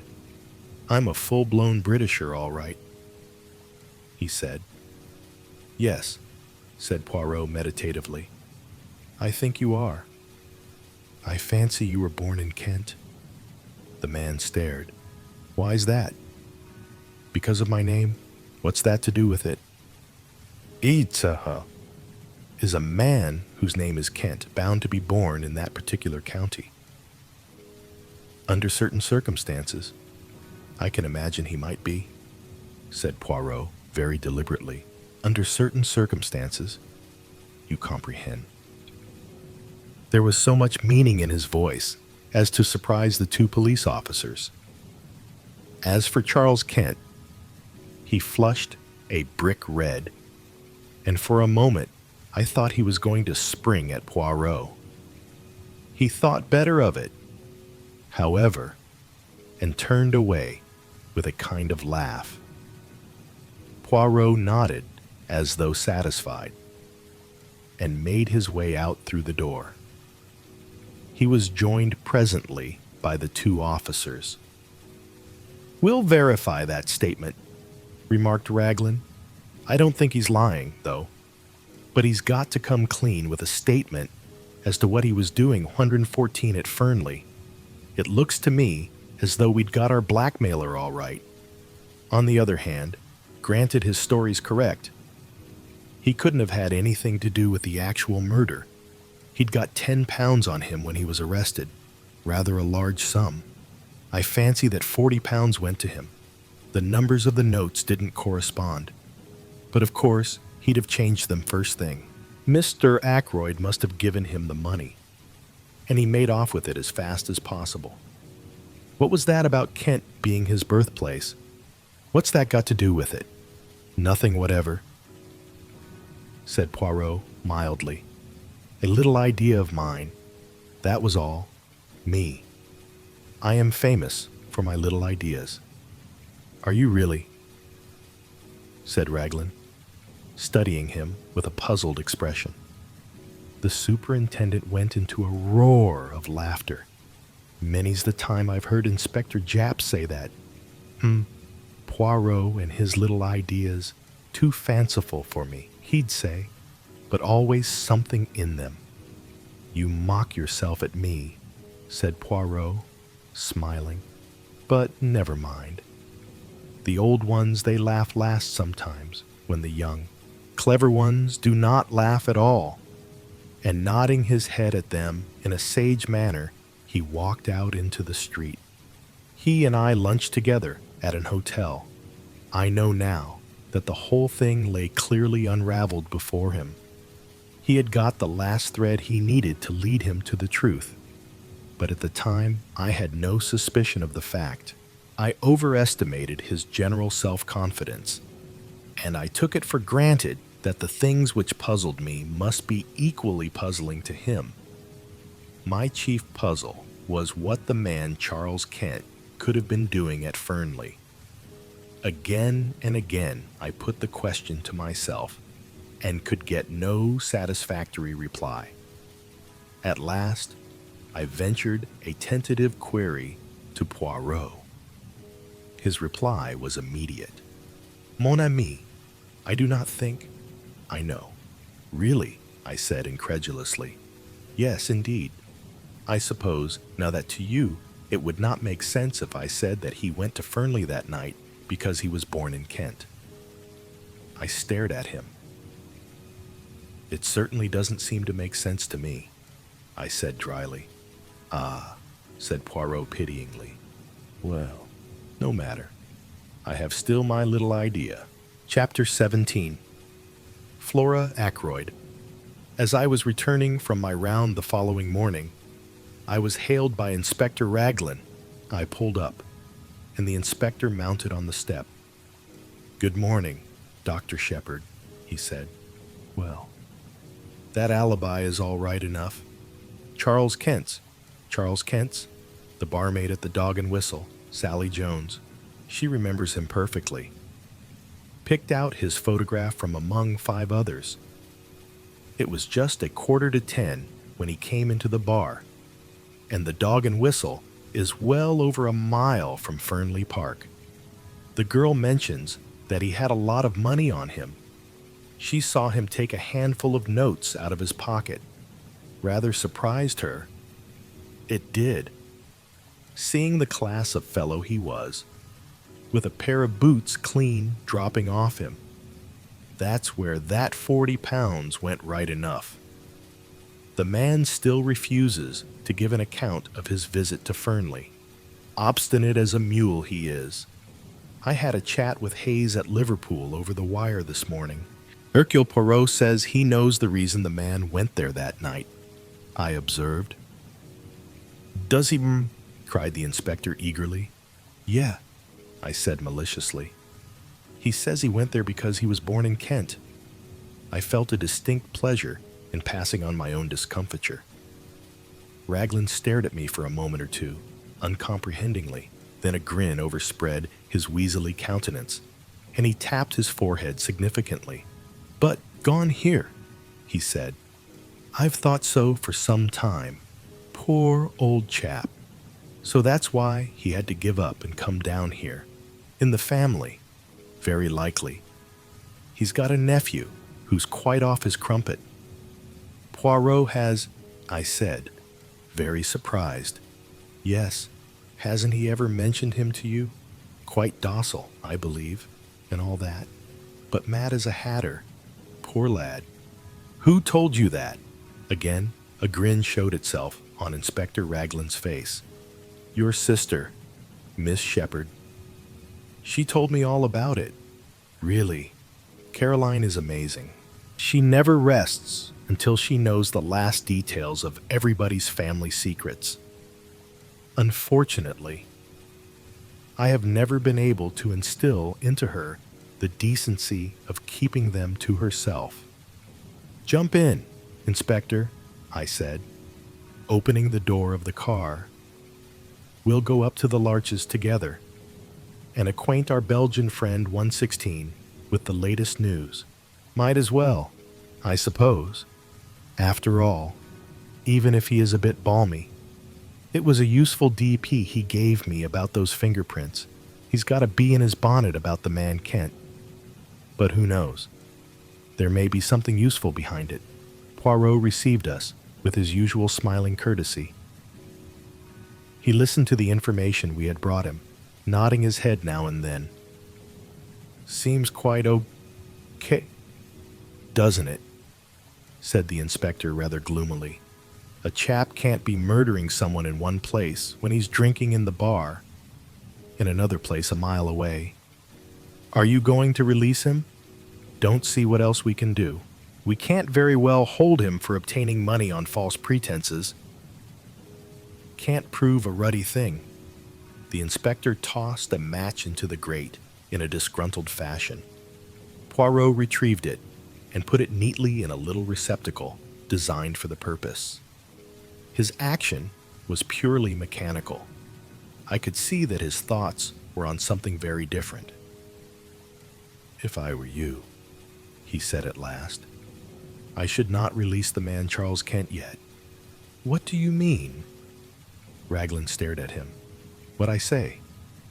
I should not release him yet. You don't think he can have had anything to do with the murder, do you? I think probably not. But one cannot be certain yet. But haven't I just told you? Poirot raised a hand, protestingly. May we? May we? I heard. I am not deaf. Or stupid. Thank the good God. But you see, you approach the matter from the wrong premises. Is not that the word? The inspector stared at him heavily. I don't see how you make that out. Look here. We know Mr. Ackroyd was alive at 9:45. You admit that, don't you? Poirot looked at him for a moment, then shook his head with a quick smile. I admit nothing that is not proved. Well, we've got proof enough of that. We've got Miss Flora, Ackroyd's evidence, that she said goodnight to her uncle. But me, I do not always believe what a young lady tells me. No, not even when she is charming and beautiful. But hang it all, man, Parker saw her coming out of the door. No. Poirot's voice rang out with sudden sharpness. That is just what he did not see.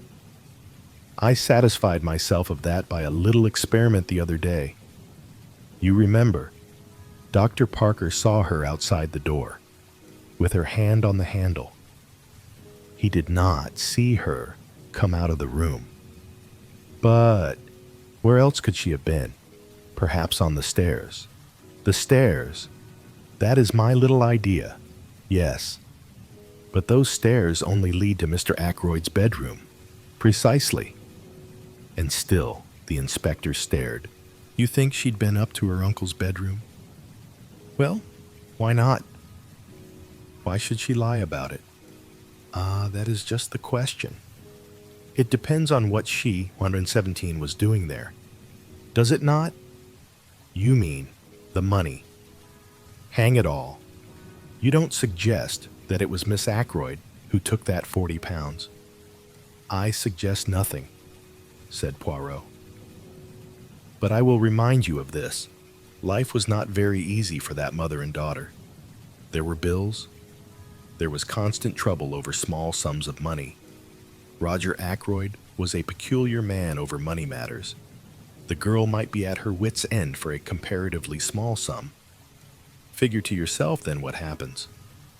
She has taken the money. She descends the little staircase.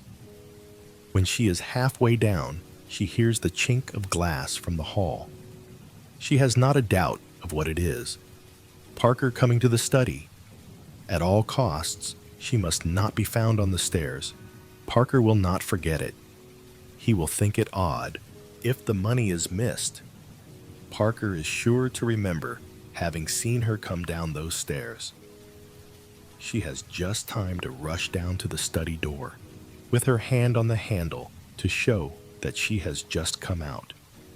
When Parker appears in the doorway, she says the first thing that comes into her head, a repetition of Roger Ackroyd's orders earlier in the evening, and then goes upstairs to her own room. Yes, but later, persisted the inspector.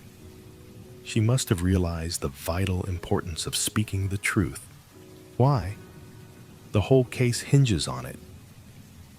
Afterwards, said Poirot dryly, it was a little difficult for Mademoiselle Flora. She is told simply that the police are here and that there has been a robbery. Naturally, she jumps to the conclusion that the theft of the money has been discovered. Her one idea is to stick to her story. When she learns that her uncle is dead, she is panic-stricken. Young women do not faint nowadays. Monsieur, without considerable provocation, eh bien, there it is. She is bound to stick to her story, or else confess everything. And a young and pretty girl does not like to admit that she is a thief, especially before those whose esteem she is anxious to retain. Raglan brought his fist down with a thump on the table. I'll not believe it, he said. It's not credible. And you've known this all along. The possibility has been in my mind from the first, admitted Poirot. I was always convinced that Mademoiselle Flora was hiding something from us, to satisfy myself. I made the little experiment I told you of. Dr. Shepard accompanied me. A test for Parker. You said it was? I remarked bitterly. Mon ami, said Poirot apologetically. As I told you at the time, one must say something.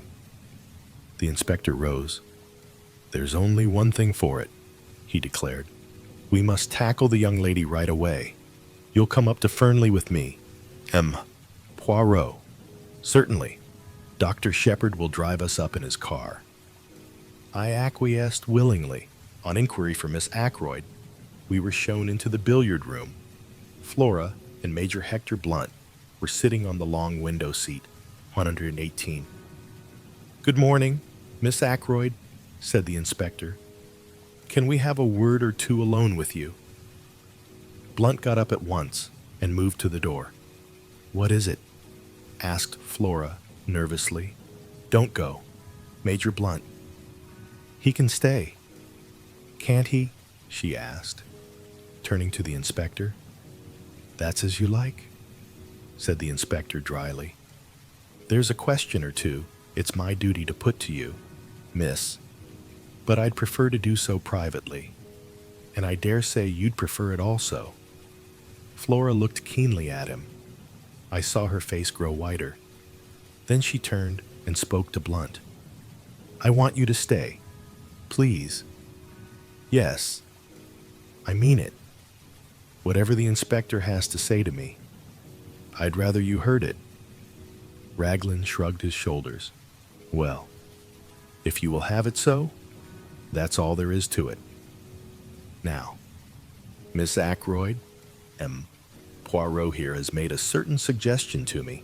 He suggests that you weren't in the study at all last Friday night, that you never saw Mr. Ackroyd to say goodnight to him, that instead of being in the study, you were on the stairs leading down from your uncle's bedroom when you heard Parker coming across the hall."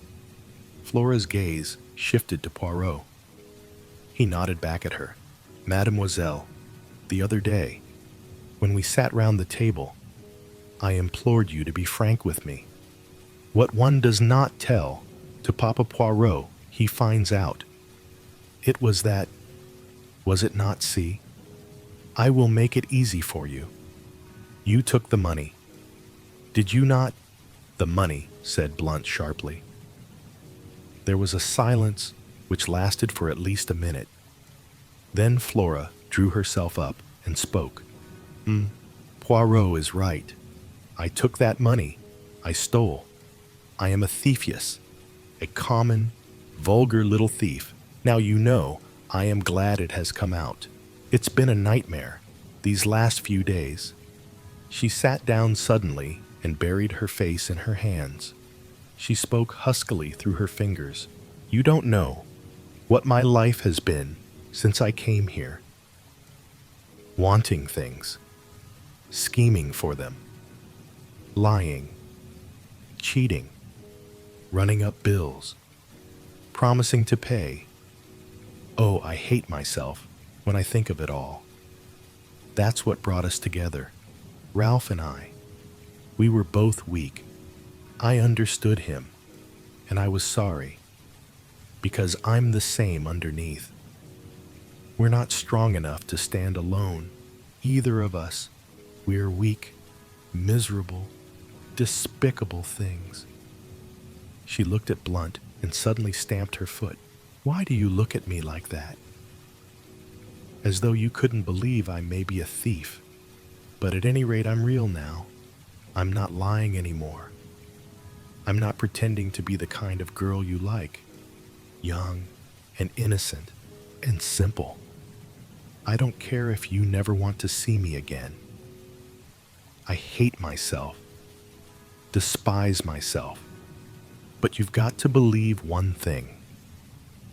If speaking the truth would have made things better for Ralph, I would have spoken out. But I've seen all along that 119, it wouldn't be better for Ralph. It makes the case against him blacker than ever. I was not doing him any harm by sticking to my lie." "Ralph," said Blunt. "I see. Always Ralph." "You don't understand," said Flora hopelessly. "You never will." She turned to the inspector. "I admit everything. I was at my wits' end for money. I never saw my uncle that evening after he left the dinner table. As to the money, you can take what steps you please. Nothing could be worse than it is now." Suddenly, she broke down again, hid her face in her hands, and rushed from the room. "Well," said the inspector in a flat tone, "so that's that." He seemed rather at a loss what to do next. Blunt came forward. "Inspector Raglan," he said quietly, "that money was given to me by Mr. Ackroyd for a special purpose. Miss Ackroyd never touched it. When she says she did, she is lying with the idea of shielding Captain Peyton. The truth is, as I said, and I am prepared to go into the witness box and swear to it." He made a kind of jerky bow. Then turning abruptly, he left the room. Poirot was after him in a flash. He caught the other up in the hall. "Monsieur, a moment, I beg of you, if you will be so good." "Well, sir." Blunt was obviously impatient. He stood frowning down on Poirot. "It is this," said Poirot rapidly. "I am not deceived by your little fantasy. No, indeed, it was truly Miss Flora who took the money. All the same, it is well imagined what you say. It pleases me. It is very good what you have done there. You are a man quick to think and to act. I'm not in the least anxious for your opinion, thank you," said Blunt coldly. He made once more as though to pass on, but Poirot, not at all offended, laid a detaining hand on his arm. "Ah, but you are to listen to me. I have more to say. The other day I spoke of concealments. Very well. All along I have seen what you are concealing, Mademoiselle Flora. You love her with all your heart, from the first moment you saw her. Is it not so? Oh, let us not mind saying these things. Why must one in England think it necessary to mention love as though it were some disgraceful secret? You love Mademoiselle Flora. You seek to conceal that fact from all the world. That is very good. That is as it should be. But take the advice of Hercule Poirot. Do not conceal it from Mademoiselle herself." Blunt had shown several signs of restlessness whilst Poirot was speaking, but the closing words seemed to rivet his attention. "What do you mean by that?" he said sharply. "You think that she loves the Capitaine Ralph Paton, but I, Hercule Poirot, tell you that that is not so. Mademoiselle Flora accepted Captain Paton to please her uncle, and because she saw in the marriage a way of 120, escape from her life here, which was becoming frankly insupportable to her, she liked him, and there was much sympathy and understanding between them. But love, no, it is not Captain Paton. Mademoiselle Flora loves." "What the devil do you mean?" asked Blunt. I saw the dark flush under his tan. "You have been blind, monsieur, blind. She is loyal, the little one. Ralph Paton is under a cloud. She is bound in honor to stick by him. I felt it was time I put in a word to help on the good work. My sister told me the other night," I said encouragingly, "that Flora had never cared a penny piece for Ralph Paton, and never would. My sister is always right about these things." Blunt ignored my well-meant offers. He spoke to Poirot. "Do you really think—" he began, and stopped. He is one of those inarticulate men who find it hard to put things into words. Poirot knows no such disability. If you doubt me, ask her yourself, monsieur. But perhaps you no longer care to. The affair of the money." Blunt gave a sound like an angry laugh. Think I'd hold that against her? Roger was always a queer chap about money. She got in a mess and didn't dare tell him. Poor kid, poor lonely kid. Poirot looked thoughtfully at the side door. Mademoiselle Flora went into the garden, I think, he murmured. "I've been every kind of a fool," said Blunt abruptly. "Rum conversation we've been having, like one of those Danish plays. But you're a sound fellow.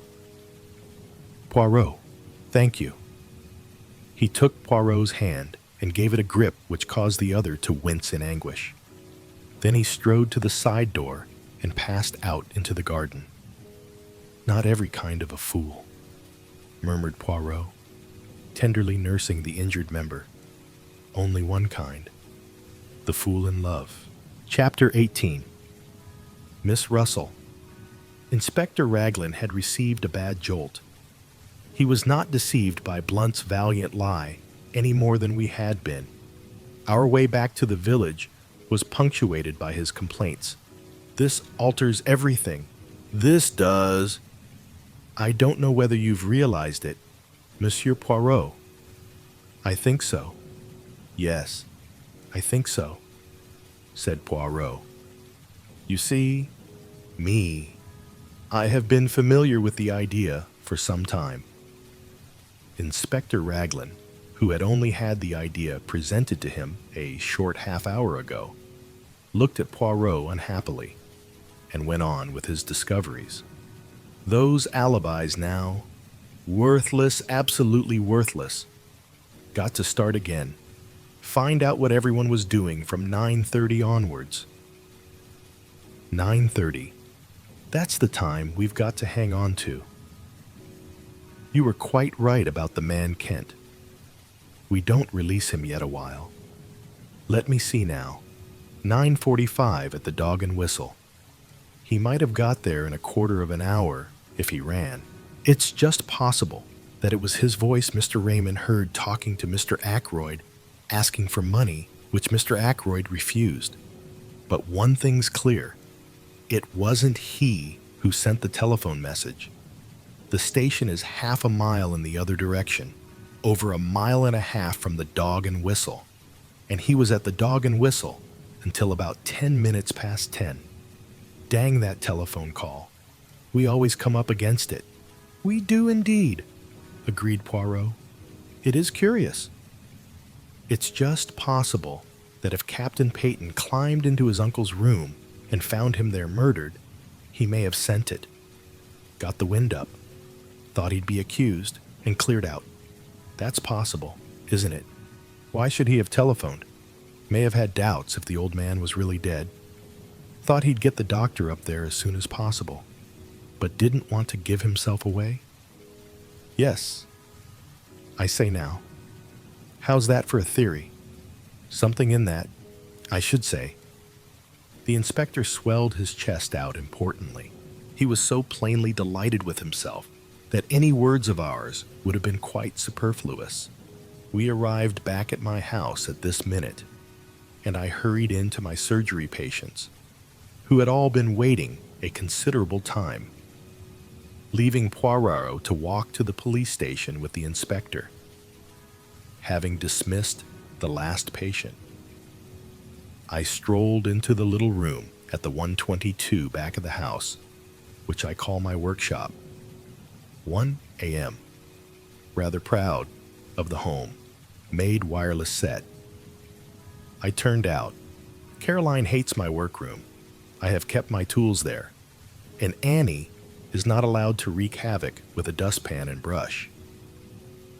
I was just adjusting the interior of an alarm clock, which had been denounced as wholly unreliable by the household, when the door opened and Caroline put her head in. "Oh, there you are, James," she said, with deep disapproval. Poirot wants to see you." "Well," I said, rather irritably, for her sudden entrance had startled me, and I had let go of a piece of delicate mechanism. "If he wants to see me, he can come in here." "In here?" said Caroline. "That's what I said. In here." Caroline gave a sniff of disapproval and retired. She returned in a moment or two, ushering in Poirot, and then retired again, shutting the door with a bang. "Aha, my friend," said Poirot, coming forward and rubbing his hands. "You have not got rid of me so easily. You see—" "Finished with the inspector?" I asked. "For the moment, yes. And you? You have seen all the patients?" "Yes." Poirot sat down and looked at me, tilting his egg-shaped head on one side, with the air of one who savors a very delicious joke. "You are in error," he said at last. "You have still one patient to see." "Not you!"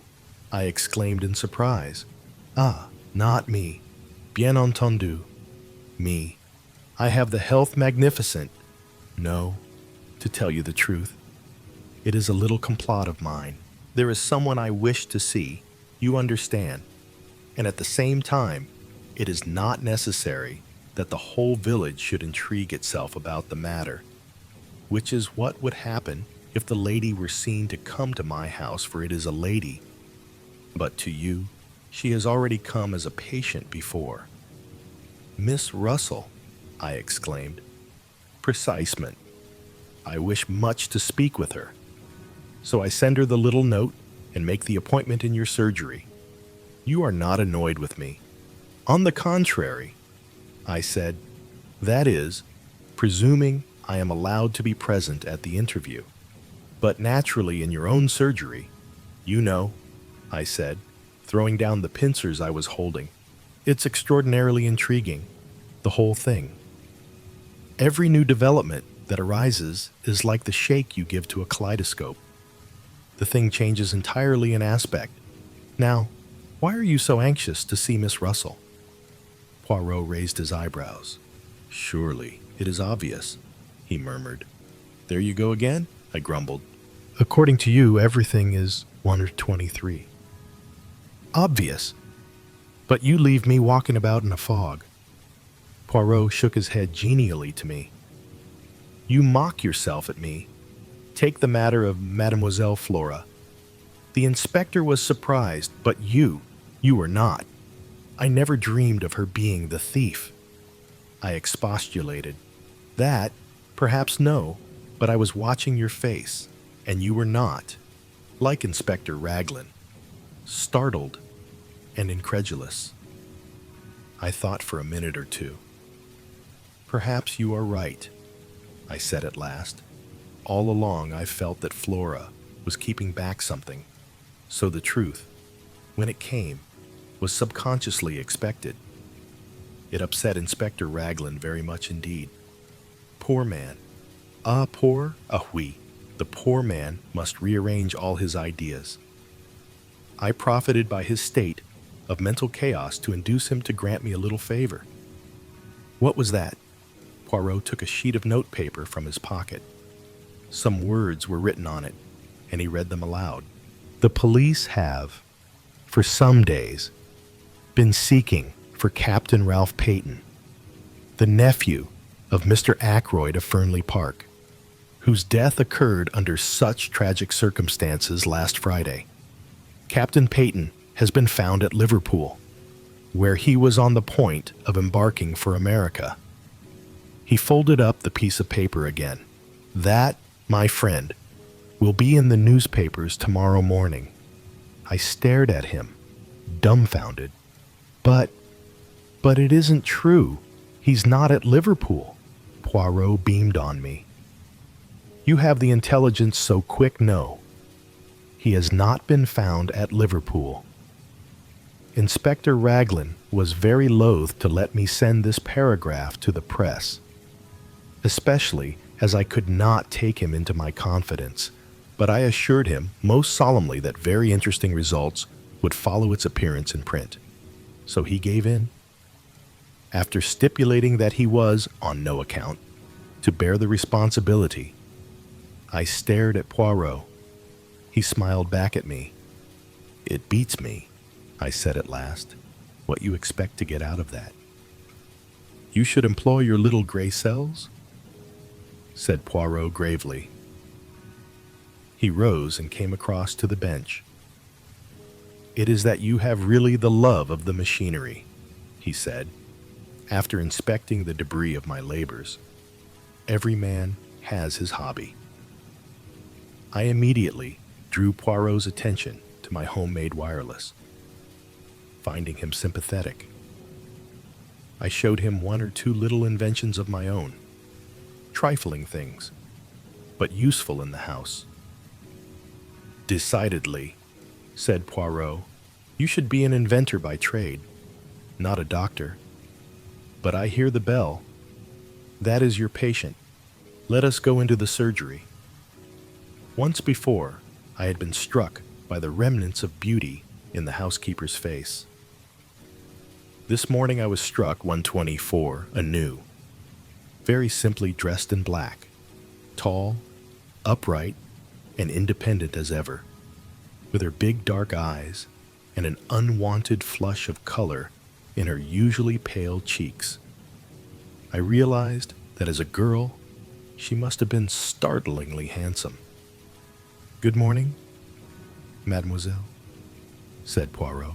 "Will you be seated? Dr. Shepherd is so kind as to permit me the use of his surgery for a little conversation I am anxious to have with you."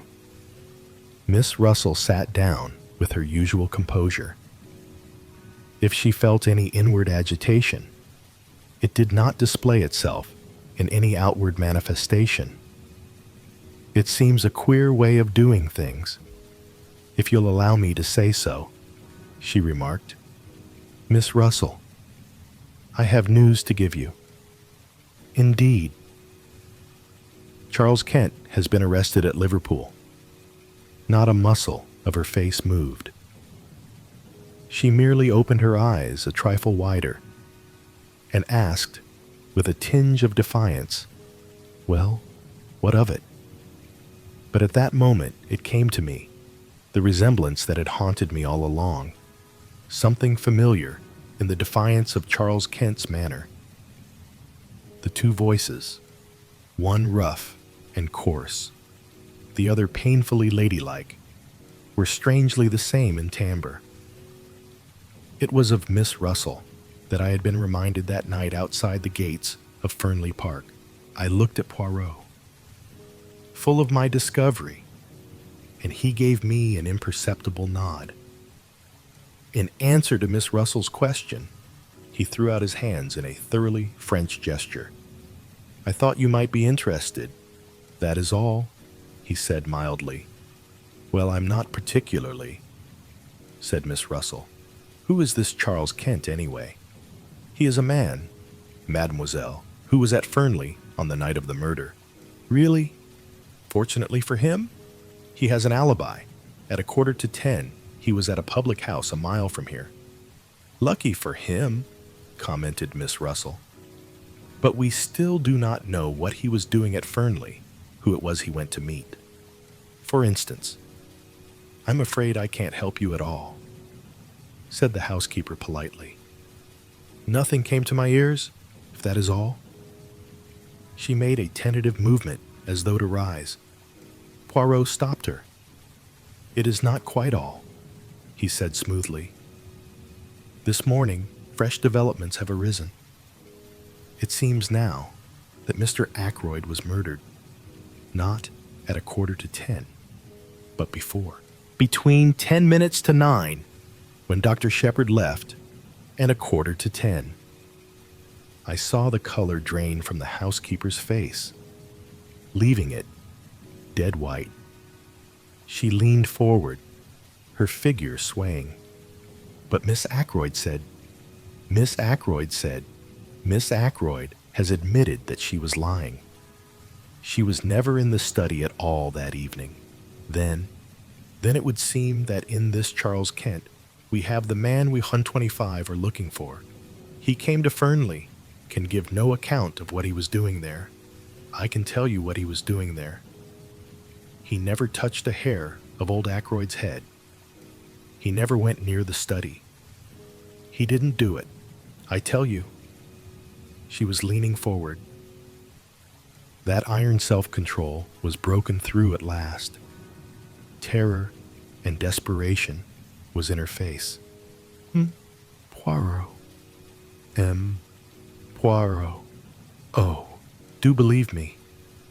Poirot got up and came to her. He patted her reassuringly on the shoulder. But yes, I will believe. I had to make you speak, you know." For an instant, suspicion flared up in her.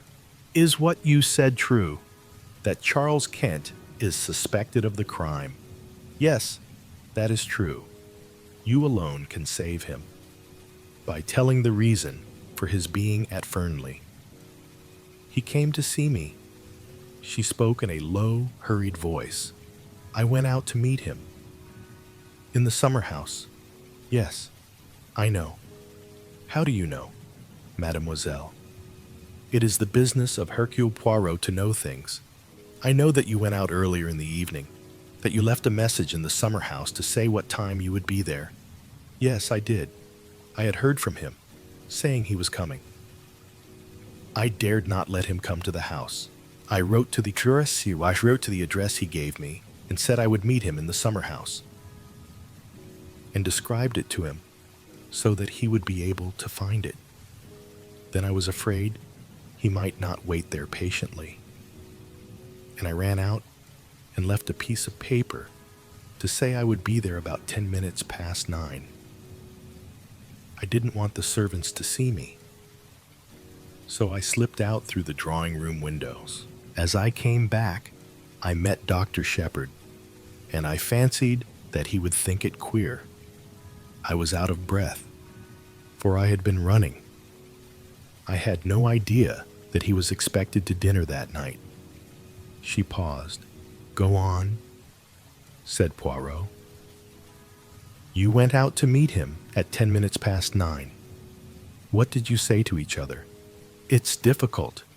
You see, Mademoiselle," said Poirot, interrupting her, "in this matter I must have the whole truth. What you tell us need never go beyond these 4 walls. Dr. Shepherd will be discreet, and so shall I. See, I will help you. This Charles Kent, he is your son, is he not?" She nodded. The color had flamed into her cheeks. "No one has ever known. It was long ago. Long ago. Down in Kent. I was not married. So you took the name of the county as a surname for him. I understand. I got work. I managed to pay for his board and lodging. I never told him that I was his mother. But he turned out badly. He drank, then took to drugs. I managed to pay his passage out to Canada. I didn't hear of him for a year or 2. Then, somehow or other, he found out that I was his mother. He wrote asking me for money. Finally, I heard from him back in this country again. He was coming to see me at Fernley. He said I dared not let him come to the house. I have always been considered so very 126 respectable. If anyone got an inkling, it would have been all up with my post as housekeeper. So I wrote to him, in the way I have just told you. And in the morning you came to see Dr. Shepherd. Yes, I wondered if something could be done. He was not a bad boy, before he took to drugs. I see, said Poirot. Now, let us go on with the story. He came that night to the summer house. Yes, he was waiting for me when I got there. He was very rough and abusive. I had brought with me all the money I had, and I gave it to him. We talked a little, and then he went away. What time was that? It must have been between 20 and 25 minutes past 9. It was not yet half past when I got back to the house. Which way did he go? Straight out the same way he came, by the path that joined the drive just inside the lodge gates. Poirot nodded. And you, what did you do? I went back to the house. Major Blunt was walking up and down the terrace smoking, so I made a detour to get round to the side door. It was just then on 9:30, as I tell you. Poirot nodded again. He made a note or two in a microscopic pocketbook. I think that is all, he said thoughtfully. Ought I? She hesitated. Ought I to tell all this to Inspector Raglan? It may come to that, but let us not be in a hurry. Let us proceed slowly, with due order and method. Charles Kent is not yet formally charged with murder. Circumstances may arise which will render your story unnecessary. Miss Russell rose. Thank you very much. Poirot, she said, you have been very kind indeed. You do believe me, don't you, that Charles had nothing to do with this wicked murder? There seems no doubt that the man who was talking to Mr. Ackroyd in the library at 9:30 could not possibly have been your son. Be of good courage. Mademoiselle, all will yet be well." Miss Russell departed. Poirot and I were left together. "So that's that," I said.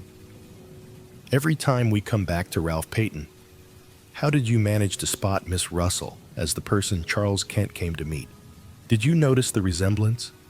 I had connected her with the unknown man long before we actually came face to face with him.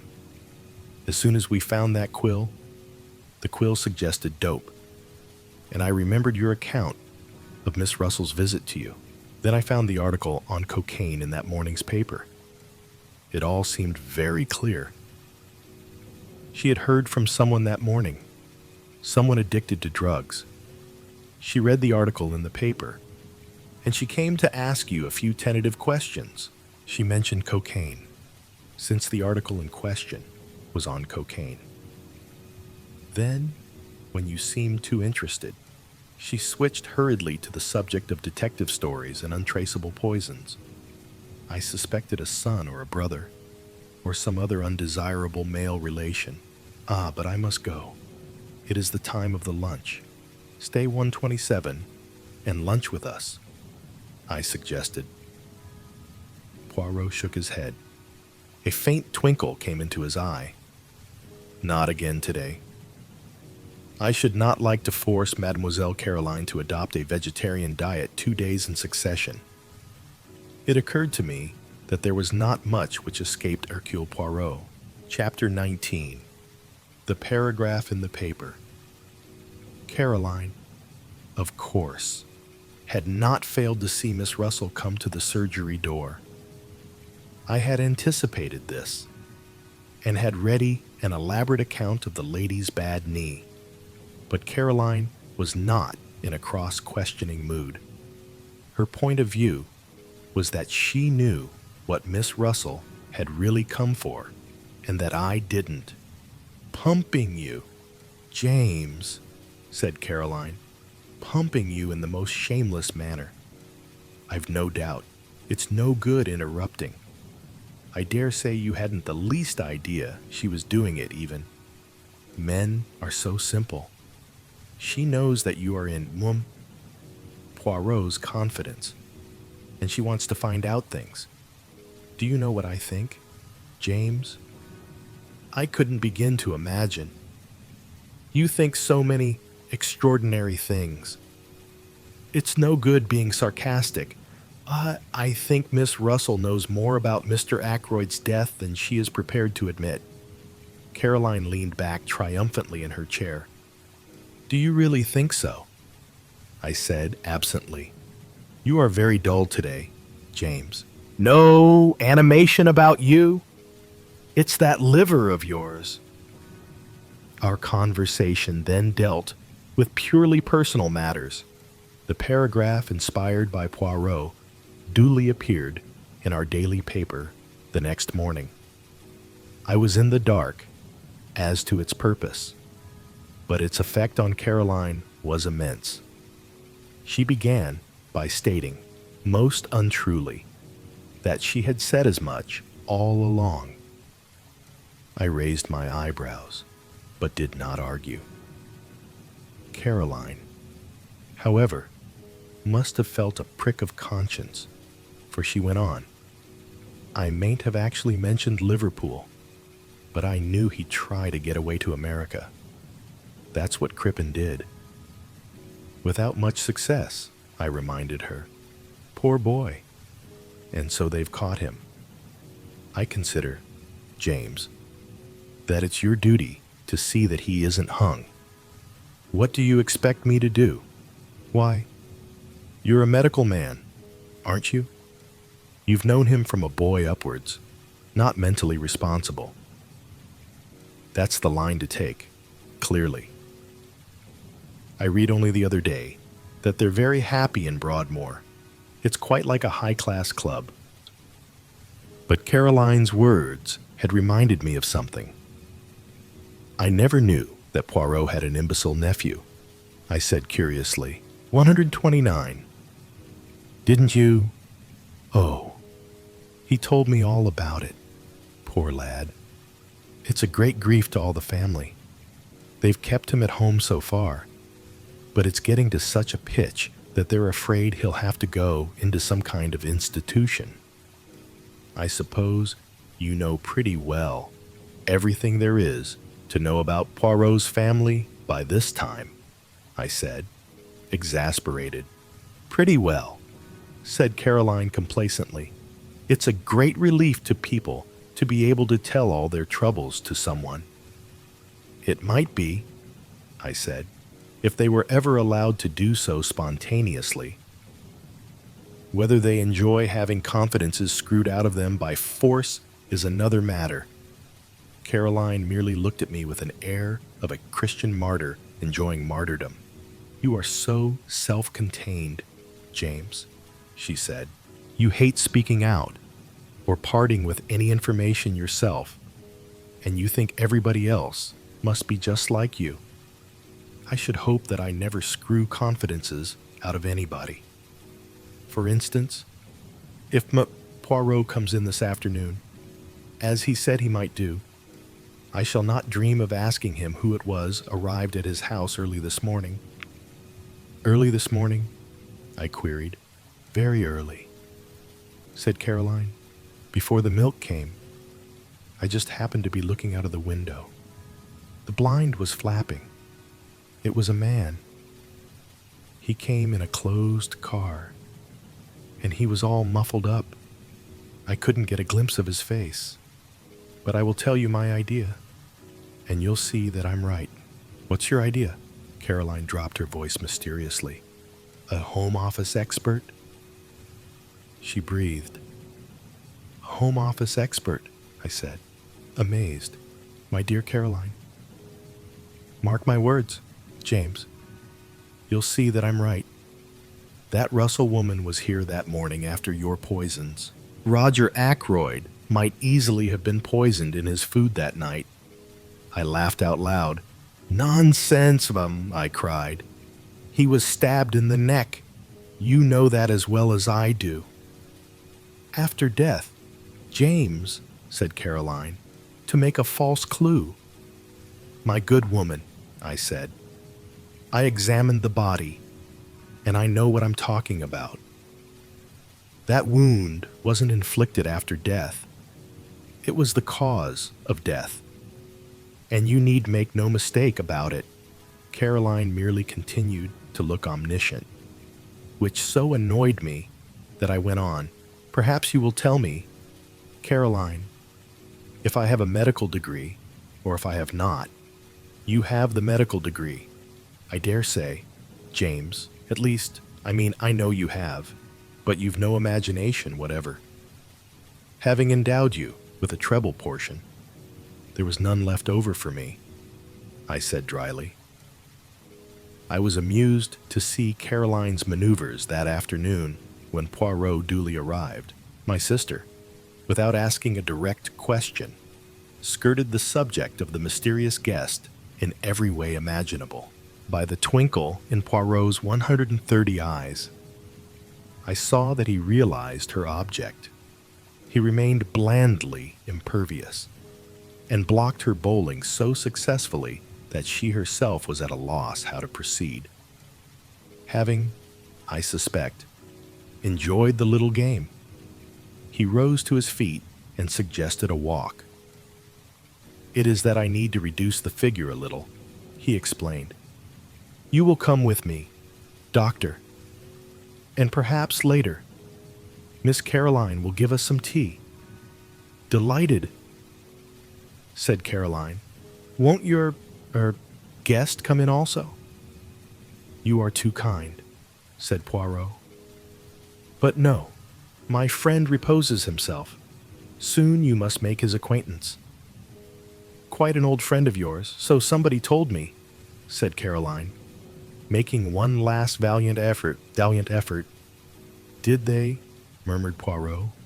Well, we must start. Our tramp took us in the direction of Fernley. I had guessed beforehand that it might do so. I was beginning to understand Poirot's methods. Every little irrelevancy had a bearing upon the whole. "I have a commission for you, my friend," he said at last. "Tonight, at my house. I desire to have a little conference. You will attend, will you not?" "Certainly," I said. "Good. I need also those in the house. That is to say, Mrs. Ackroyd, Mademoiselle Flora, Major Blunt, Mr. Raymond. I want you to be my ambassador. This little reunion is fixed for 9 o'clock. You will ask them." "Yes, with pleasure. But why not ask them yourself?" "Because they will then put the questions, why, what for? They will demand what my idea is. And, as you know, my friend, I much dislike to have to explain my little ideas until the time comes." I smiled a little. My friend Hastings, he of whom I told you, used to say of me that I was the human oyster. But he was unjust. Of facts, I keep nothing to myself, but to everyone his own interpretation of them. When do you want me to do this? Now, if you will. We are close to the house. Aren't you coming in? No, me. I will promenade myself in the grounds. I will rejoin you by the lodge gates in a quarter of an hour's time. I nodded and set off on my task. The only member of the family at home proved to be Mrs. Ackroyd, who was sipping an early cup of tea. She received me very graciously. "So grateful to you, Doctor," she murmured, "for clearing up that little matter with Poirot. But life is one trouble after another. You have heard about Flora, of course." "What exactly?" I asked cautiously. "This new engagement, Flora and Hector Blunt. Of course not such a good match as Ralph would have been. But after all, happiness comes first. What dear Flora needs is an older man, someone steady and reliable. And then Hector is really a very distinguished man in his way. You saw the news of Ralph's arrest in the 131 paper this morning." "Yes," I said. "I did. Horrible." Mrs. Ackroyd closed her eyes and shuddered. Geoffrey Raymond was in a terrible way. Rang up Liverpool. But they wouldn't tell him anything at the police station there. In fact, they said they hadn't arrested Ralph at all. Mr. Raymond insists that it's all a mistake, what do they call it? Canard of the newspapers. I've forbidden it to be mentioned before the servants. Such a terrible disgrace. Fancy if Flora had actually been married to him. Mrs. Ackroyd shut her eyes in anguish. I began to wonder how soon I should be able to deliver Poirot's invitation. Before I had time to speak, Mrs. Ackroyd was off again. "You were here yesterday, weren't you, with that dreadful Inspector Raglan brute of a man? He terrified Flora into saying she took that money from poor Roger's room. And the matter was so simple, really. The dear child wanted to borrow a few pounds. Didn't like to disturb her uncle, since he'd given strict orders against it. But knowing where he kept his notes, she went there and took what she needed." "Is that Flora's account of the matter?" I asked. "My dear doctor, you know what girls are nowadays. So easily acted on by suggestion. You, of course, know all about hypnosis and that sort of thing. The inspector shouts at her, says the word steal over and over again, until the poor child gets an inhibition, or is it a complex? I always mix up those two words, and actually thinks herself that she has stolen the money. I saw at once how it was, but I can't be too thankful for the whole misunderstanding in one way. It seems to have brought those two together, Hector and Flora, I mean. And I assure you that I have been very much worried about Flora in the past. Why? At one time, I actually thought there was going to be some kind of understanding between her and young Raymond. Just think of it. Mrs. Ackroyd's voice rose in shrill horror. A private secretary, with practically no means of his own. It would have been a severe blow to you, I said. Now, Mrs. Ackroyd, I've got a message for you from Hercule Poirot. For me, Mrs. Ackroyd looked quite alarmed. I hastened to reassure her, and I explained what Poirot wanted. Certainly, said Mrs. Ackroyd rather doubtfully. I suppose we must come if Poirot says so. But what is it all about, I'd like to know beforehand. I assured the lady truthfully that I myself did not know any more than she did. Very well, said Mrs. Ackroyd at last, rather grudgingly. I will tell the others, and we will be there at 9 o'clock. Thereupon, I took my leave and joined Poirot at the agreed meeting place. I've been longer than a quarter of an hour, I'm afraid, I remarked. But 132. Once that good lady starts talking, it's a matter of the utmost difficulty to get a word in edgeways. It is of no matter, said Poirot. I have been well amused. This park is magnificent. We set off homewards. When we arrived, to our great surprise, Caroline, who had evidently been watching for us, herself opened the door. She put her finger to her lips. Her face was full of importance and excitement. Ursula Bourne, she said, the parlor maid from Fernley. She's here. I've put her in the dining room. She's in a terrible way. Poor thing. Says she must see Poirot. For a moment or two, the girl looked mutely at Poirot. Then, her reserve breaking down completely, she nodded her head once and burst into an outburst of sobs. Caroline pushed past me and, putting her arm round the girl, patted her on the shoulder. There, my dear, she said soothingly. It will be all right. You'll see. Everything will be all right. Buried under curiosity and scandal-mongering, there is a lot of kindness in Caroline. For the moment, even the interest of Poirot's revelation was lost in the sight of the girl's distress. Presently, Ursula sat up and wiped her eyes. This is very weak and silly of me, she said. No, my child, said Poirot kindly. We can all realize the strain of this last week. It must have been a terrible ordeal, I said.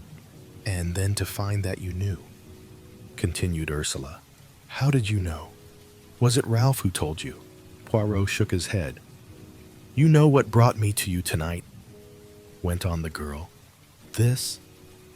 She held out a crumpled piece of newspaper, and I recognized the paragraph that Poirot had inserted. It says that Ralph has been arrested, so everything is useless. I need not pretend any longer. Newspaper paragraphs are not always true, mademoiselle, murmured Poirot, having the grace to look ashamed of himself.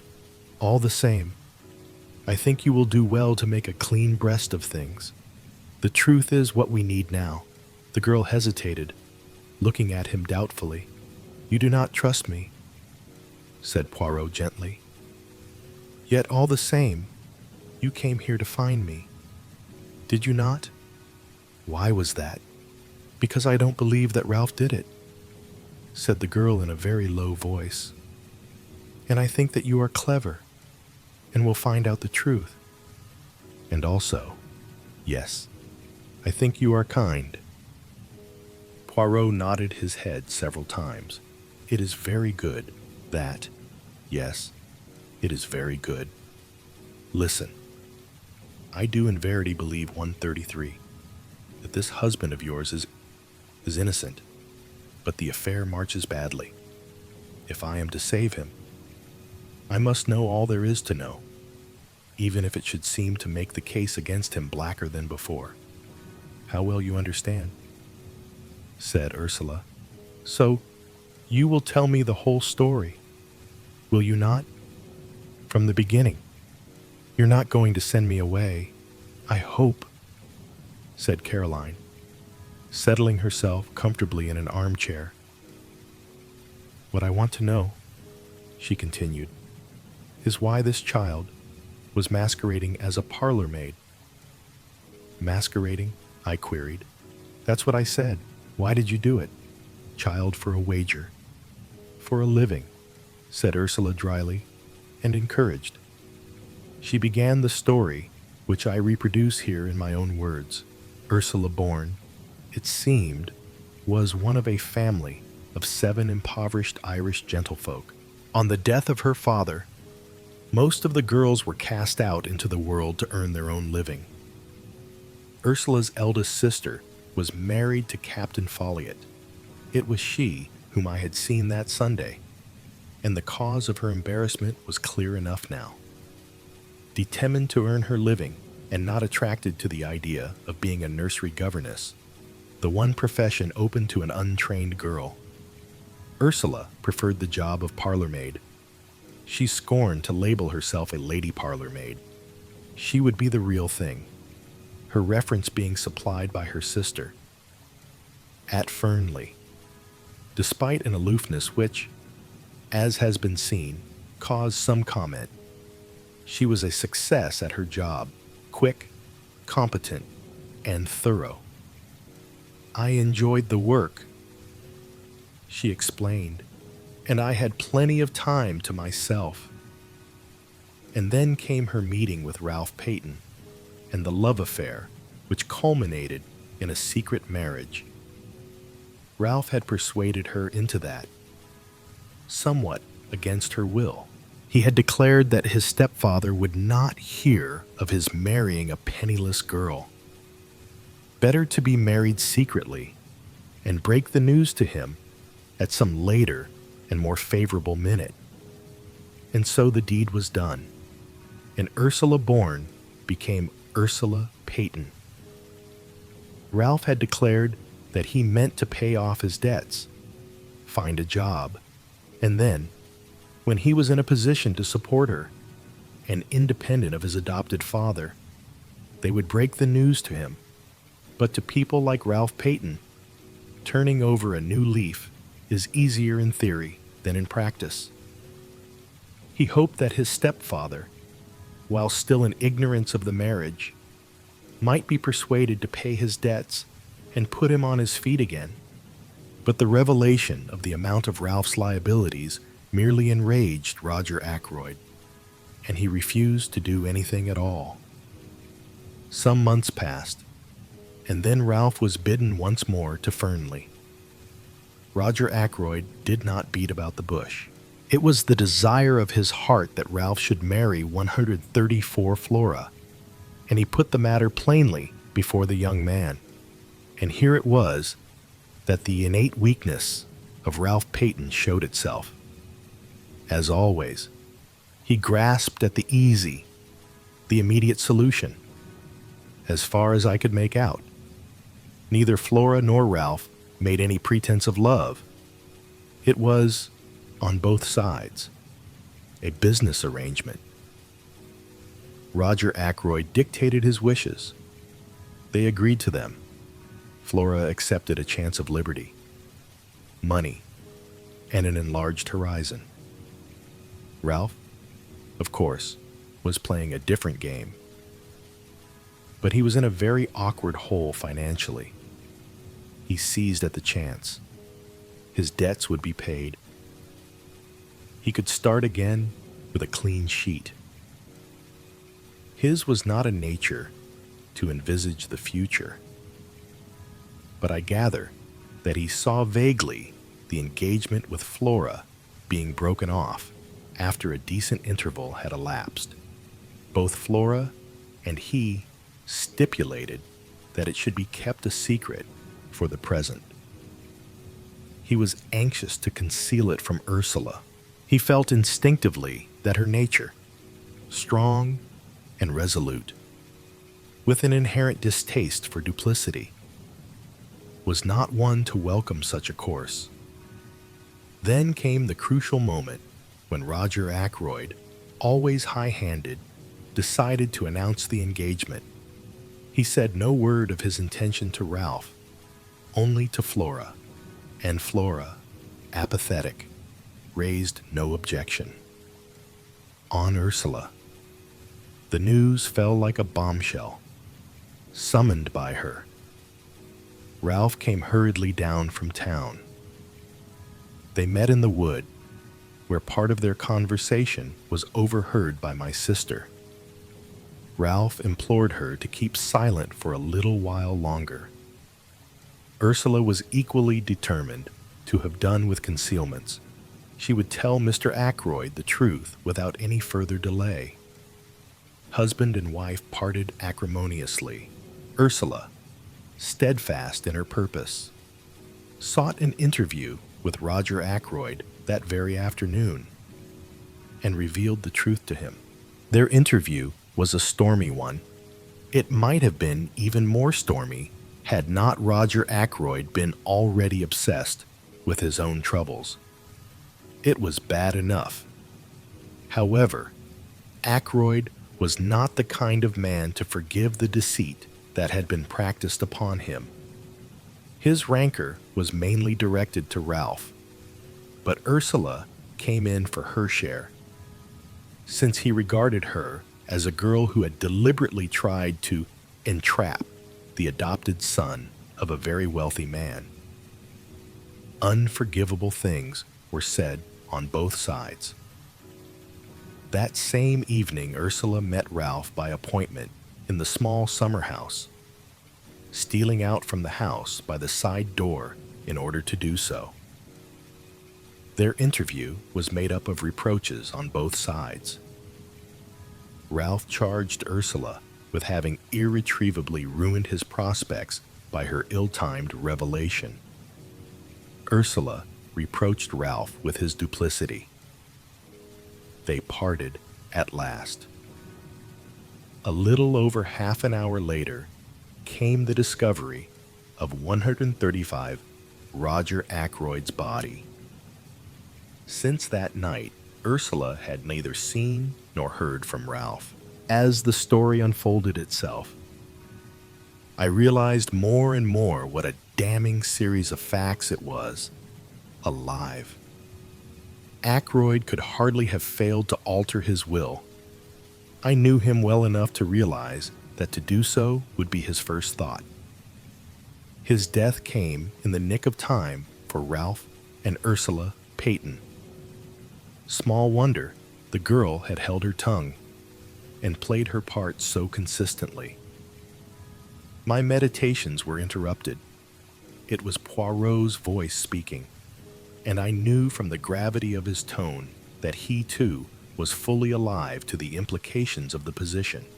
Mademoiselle, I must ask you one question, and you must answer it truthfully, for on it everything may hang. What time was it when you parted from Captain Ralph Peyton in the summer house now? Take a little minute so that your answer may be very exact. The girl gave a half laugh, bitter enough in all conscience. Do you think I haven't gone over that again and again in my own mind? It was just 9:30 when I went out to meet him. Major Blunt was walking up and down the terrace, so I had to go round through the bushes to avoid him. It must have been about 27 minutes to 10 when I reached the summer house. Ralph was waiting for me. I was with him 10 minutes, not longer, for it was just 9:45 when I got back to the house. I saw now the insistence of her question the other day. If only Ackroyd could have been proved to have been killed before 9:45 and not after. I saw the reflection of that thought in Poirot's next question. Who left the summer house first? I did, leaving Ralph Peyton in the summer house. Yes, but you don't think, Mademoiselle, it is of no importance what I think. What did you do when you got back to the house? I went up to my room and stayed there until when? Until about 10 o'clock. Is there anyone who can prove that I was in my room? You mean, oh no. But surely, oh, I see. They might think. I saw the dawning horror in her eyes. Poirot finished the sentence for her. That it was you who entered by the window and stabbed Mr. Ackroyd as he sat in his chair. Yes, they might think just that. Nobody but a fool would think any such thing, said Caroline indignantly. She patted Ursula on the shoulder. The girl had her face hidden in her hands. Horrible, she was murmuring. Horrible. Caroline gave her a friendly shake. 136. Don't worry, my dear, she said. Poirot doesn't think that really. As for that husband of yours, I don't think much of him. And I tell you so candidly, running away and leaving you to face the music. But Ursula shook her head energetically. Oh, no, she cried. It wasn't like that at all. Ralph would not run away on his own account. I see now. If he heard of his stepfather's murder, he might think himself that I had done it. He wouldn't think any such thing, said Caroline. I was so cruel to him that night, so hard and bitter. I wouldn't listen to what he was trying to say, wouldn't believe that he really cared. I just stood there, telling him what I thought of him, and saying the coldest, cruelest things that came into my mind, trying my best to hurt him. Do him no harm, said Caroline. Never worry about what you say to a man. They're so conceited that they never believe you mean it if it's unflattering. Ursula went on nervously, twisting and untwisting her hands. When the murder was discovered and he didn't come forward, I was terribly upset. Just for a moment I wondered. But then I knew he couldn't. He couldn't. But I wished he would come forward and say openly that he'd had nothing to do with it. I knew that he was fond of Dr. Shepherd, and I fancied that perhaps Dr. Shepherd might know where he was hiding. She turned to me. That's why I said what I did to you that day. I thought, if you knew where he was, you might pass on the message to him. I exclaimed. Why should James know where he was? Demanded Caroline sharply. It was very unlikely. I know, admitted Ursula. But Ralph had often spoken of Dr. Shepherd, and I knew that he would be likely to consider him as his best friend in King Abbot. My dear child, I said, I have not the least idea where Ralph Peyton is at the present moment. That is true enough, said Poirot. But Ursula held out the newspaper cutting in a puzzled fashion. Ah, that, said Poirot, slightly embarrassed. A bagatelle, mademoiselle, a rien du tout. Not for a moment do I believe that Ralph Peyton has been arrested. But then, began the girl slowly. Poirot went on quickly. There is one thing I should like to know. Did Captain Peyton wear shoes or boots that night? Ursula shook her head. I can't remember. A pity. But how should you? Now, madame. He smiled at her, his head on one side, his forefinger wagging eloquently. No questions. And do not torment yourself. Be of good courage. And place your faith in Hercule Poirot. Chapter 20. The Missing Glove. The evening had turned sharply cold, as though the house itself anticipated something dreadful, yet unspoken. Poirot, seated across from me by the fire, seemed unusually restless. His fingers toyed with the long mustache, eyes flitting to the sealed envelope on the side table. The psychology, mon ami, is delicate, but the truth, it leaves fingerprints like powder on glass. I nodded, though I had no idea what he meant. Or at least, I told myself I didn't. He suddenly turned to me. You say the side gate to the garden was open when you arrived that night? Yes, I said, careful to keep my tone neutral. It was ajar. And the footprints, only Ralph Payton's. I hesitated. I assumed so. The police. Poirot cut me off gently. We assumed too much. Later that night, I returned to the study. Something had begun to gnaw at me.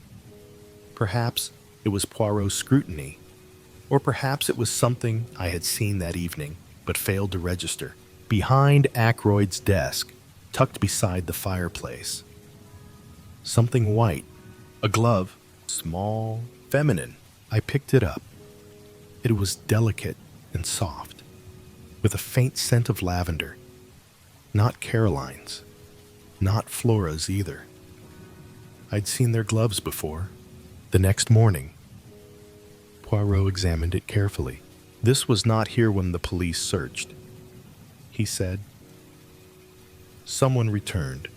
Someone who wished to retrieve this and failed. I asked the obvious who. He looked at me long.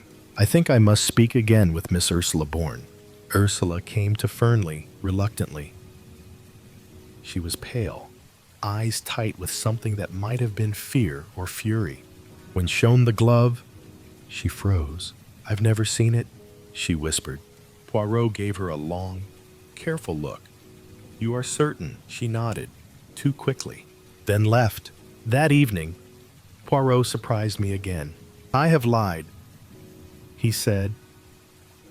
There is no little gray cell that tells all truths, only ones that wait to be asked the right question. And what question is that now? I asked. He stared into the fire. Who placed the second chair beside Ackroyd's body? Chapter 21, Ursula's Lie. I found Poirot standing in the garden, not far from the summer house. Just as the sun began to dip low behind the trees, he was staring at the grass, not the flowers, not the walk, but at a muddy patch beneath the sundial. Mon ami, he said, gesturing for me to step closer. What do you see here? I squinted. Footprints, oui, but not Ralph's. The boot size is smaller, and the heel impression is too narrow. A woman's shoe. He pointed again. One set approaches. One set leaves. Both on the night of the murder. Back at the house, Poirot asked to speak with Ursula Bourne again, this time privately. I was invited to listen, but not to speak. Ursula sat rigid in the armchair, hands clasped tight in her lap. I told you yesterday, she began. I don't know that glove. Poirot nodded. Yet, you were clear. But, Mademoiselle, the glove knows you. She blinked. Excuse me. You see, a maid found the same scent lavender in the third-floor guest room this morning, on a hairbrush that does not belong to Flora. And Flora, when asked, said she had not slept in her own room the night of the murder. She was with her aunt, meaning Mademoiselle. Someone else used that room. Someone who wore lavender perfume. Ursula's lips parted slightly, but she said nothing. Poirot pressed on, voice soft, relentless. There is no shame in secrets, but there is danger in silence. Did you return to the study that night? A long pause. Then, finally, she exhaled sharply. Yes, I felt my breath catch. She continued, eyes locked on Poirot's. I left something behind earlier that day. A letter. I wrote it and was too afraid to give it to Mr. Ackroyd. I slipped it into a book on his shelf and meant to retrieve it before anyone found it. A letter, Poirot asked. She nodded. I wanted to tell him about Ralph and me, that we had married in secret. I feared he would disapprove, that Ralph would be disinherited. But after the quarrel that afternoon, I panicked. I thought he might change his will, so I went back to retrieve it. Poirot leaned in, and when you returned, he was already dead. The silence in the room was absolute. Poirot studied her face for a long time. You told no one. I was afraid. Everyone would think I had a motive. Did you see anything out of place? Anyone else? She hesitated. Then, the chair by the fire was pulled out. Facing him, Poirot's eyes narrowed. That was not noted by the police. I assumed someone had moved it later. Poirot looked at me, then back to her. And the book, I couldn't find it. After she left, Poirot was silent for a long time. Then he murmured, almost to himself, she was not the only visitor that night, but she is the only one who admits it. I frowned. You believe her? I believe she lied to protect someone, but not herself. He turned sharply. Find the book, the one with the missing letter. I searched Ackroyd's library for nearly 2 hours. Finally, wedged behind a row of medical volumes, I found it. Tennyson's In Memoriam, inside a folded note. Torn along the bottom. Only part of it remained. If you cannot forgive us, then we shall go away together. I love him. And the rest was gone. Poirot read it and sighed. This changes everything. We left the study and found Parker waiting in the hall.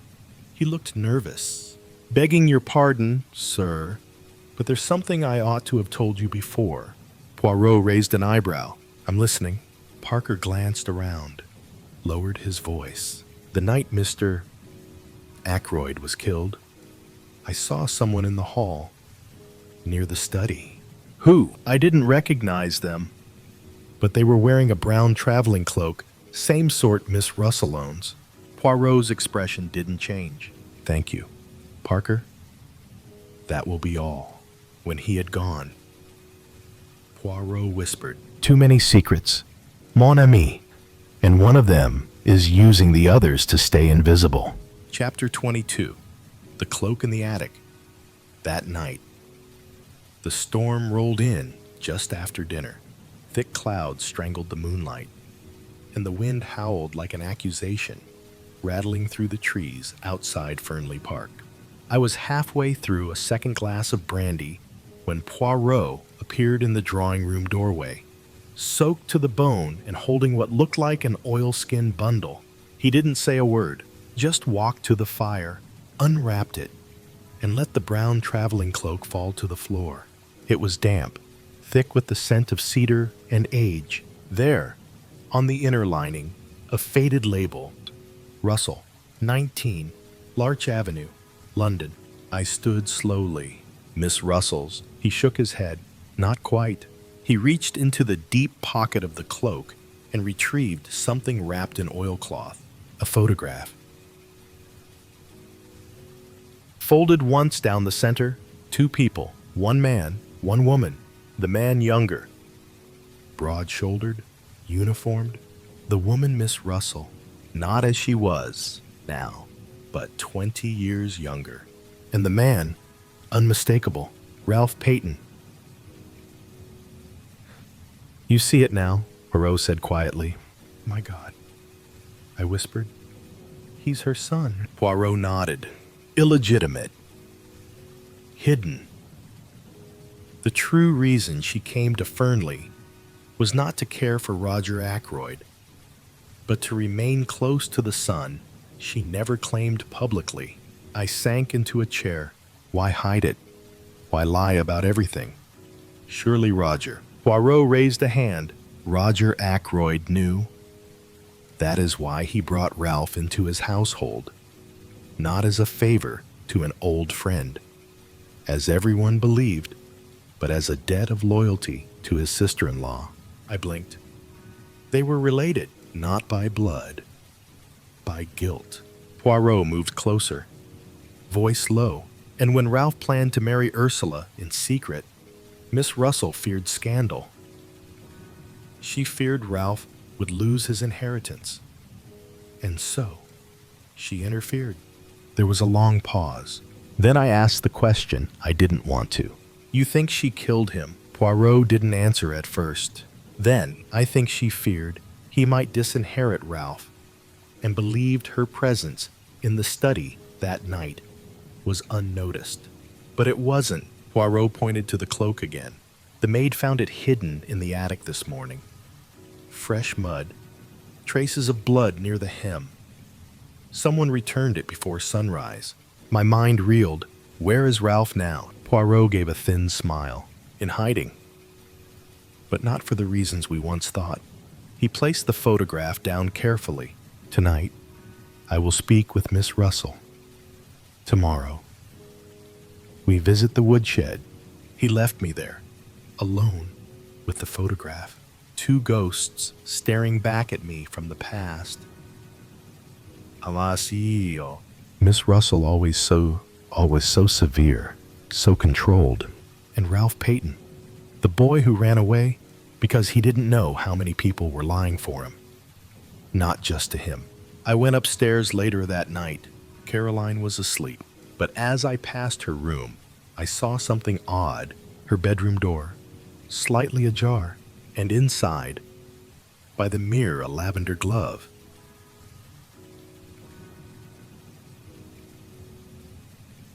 Not Ursula's, Caroline's. My heart dropped.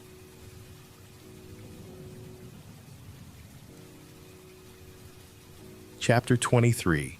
The Sister's Secret. The glove was unmistakably Caroline's. Delicate stitching along the cuff. A tiny ink smudge near the wrist from her ever-present notepad. But why was it lying on the floor of her room? When she'd insisted she never left the drawing room the night Roger Ackroyd died, I stood there for a moment, uncertain whether to knock or retreat into ignorance. In the end, I did neither. I opened the door quietly and stepped inside. The glove was alone, no pair. The perfume was faint but lingering. Come on. Not lavender this time. Verbena. Later, over breakfast. I watched her with new eyes. Caroline was cheerful, chatty, discussing someone's engagement in the village as though murder hadn't torn through our lives. I waited for her to bring it up. She didn't, so I did. Did you go upstairs at all that night after dinner? She blinked. No. Why do you ask? I shrugged. Just curious. I thought I heard your door open. Caroline smiled. You were imagining things. I didn't leave the sofa. Poirot arrived at 10 sharp, and he came armed, not with accusations, but with contradictions. He laid the cloak on the table again, then the photograph. Caroline stiffened. Poirot's voice was gentle. You know what this means, madame? Caroline hesitated. Then, that Ralph Peyton is Miss Russell's son. Poirot's eyes glinted, and that you knew. She flushed, looked down at her teacup. I suspected.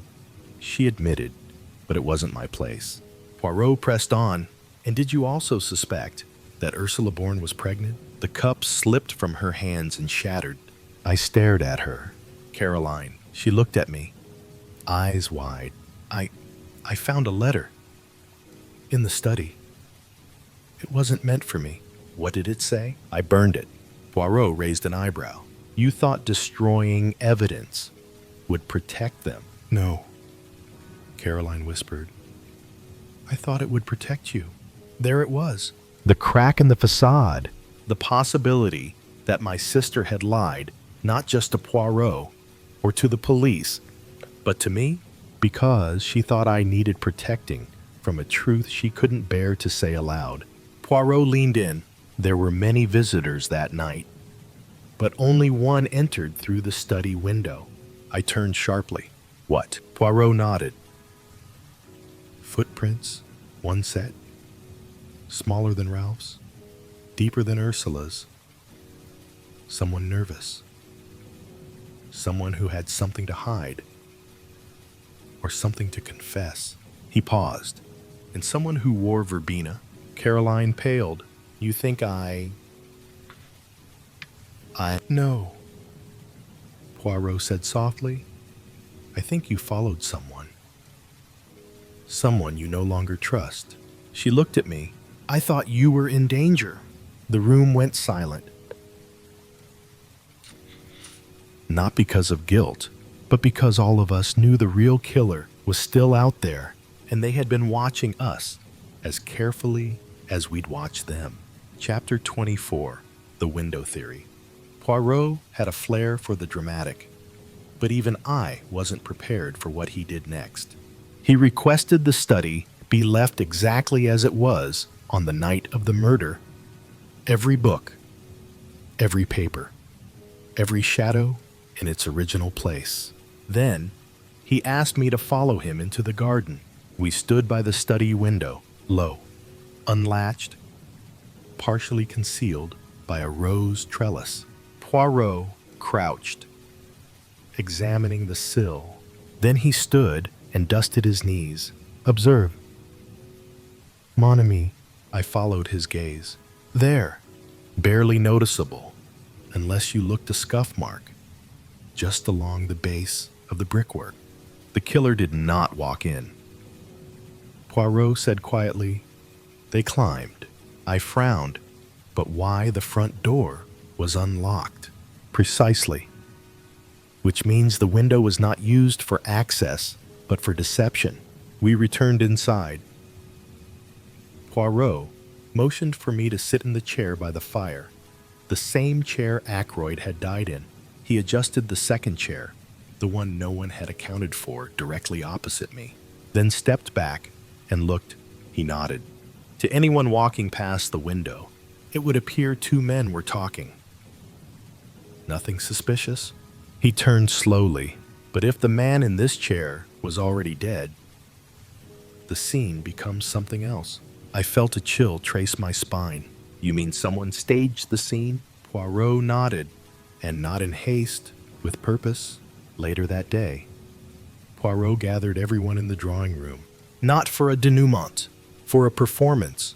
He assigned each person a role: Ursula, Ralph, Caroline, Parker, even Miss Russell. Then he walked them through the timeline, moment by moment. When Ursula entered the study, the chair was turned. When Ralph arrived, the light was off.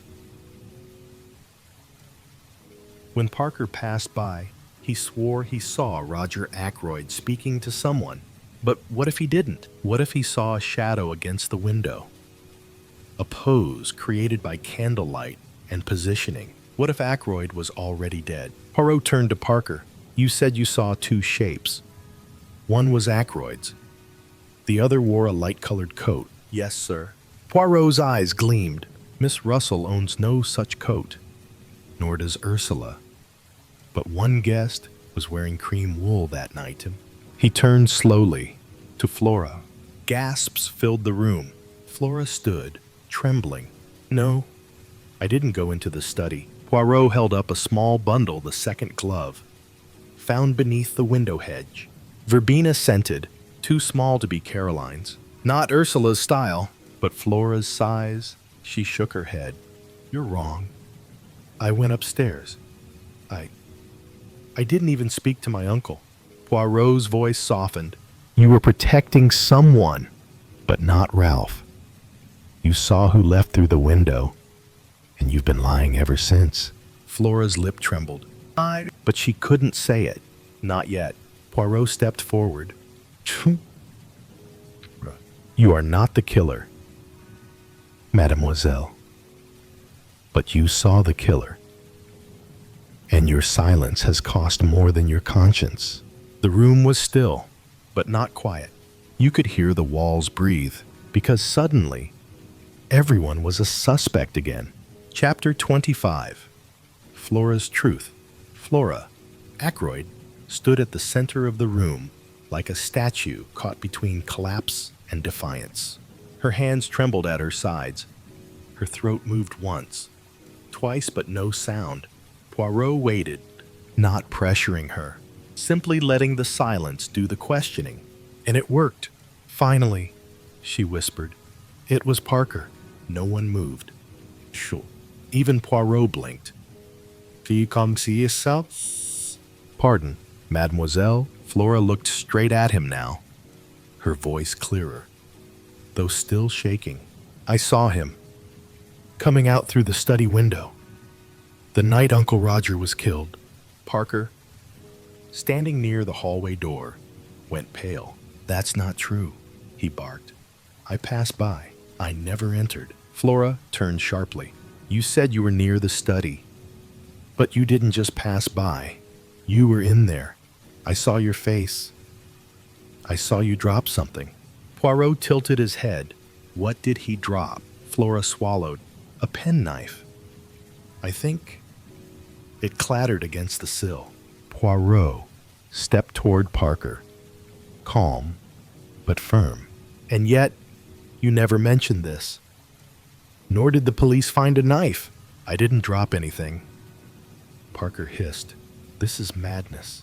Poirot lifted one brow. I do not believe in madness. Only motives. And your motive is not loyalty. It is desperation. Parker opened his mouth, then closed it. He looked around the room. At Ursula. At Ralph. At Miss Russell. At me. His shoulders fell, and then, slowly, his voice changed. Cold? Flat? I didn't kill him. He said, but I found him dead, and I saw the will. The word will dropped like thunder.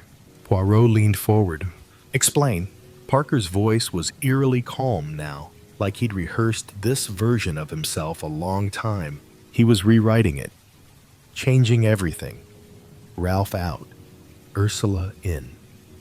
I saw the names. I knew what it meant. And you stole it? Poirot asked. Yes. And burned it. A pause. Then no. Poirot's eyes narrowed up. Parker didn't blink. I hid it. Where? Parker shook his head. Not until you promise I'm not charged for murder. Poirot chuckled dryly. You are not a murderer, monsieur. Only a coward. He turned to the rest of us. But now, we know the will was real. Ralph was out. Ursula was the heir. And someone else knew. Someone who had far more to lose than Parker. Then Poirot turned his gaze, not at Parker, not at Flora, not at Miss Russell, but at me, at Dr. Shepard. I believe, he said softly, the doctor may finally be ready to tell us what he saw. I felt my chest tighten, because he wasn't wrong. I had seen something that night, something I had buried beneath logic and duty, but it was no longer buried. It was clawing its way up. Chapter 26, What the Doctor Saw. I had been many things in my life.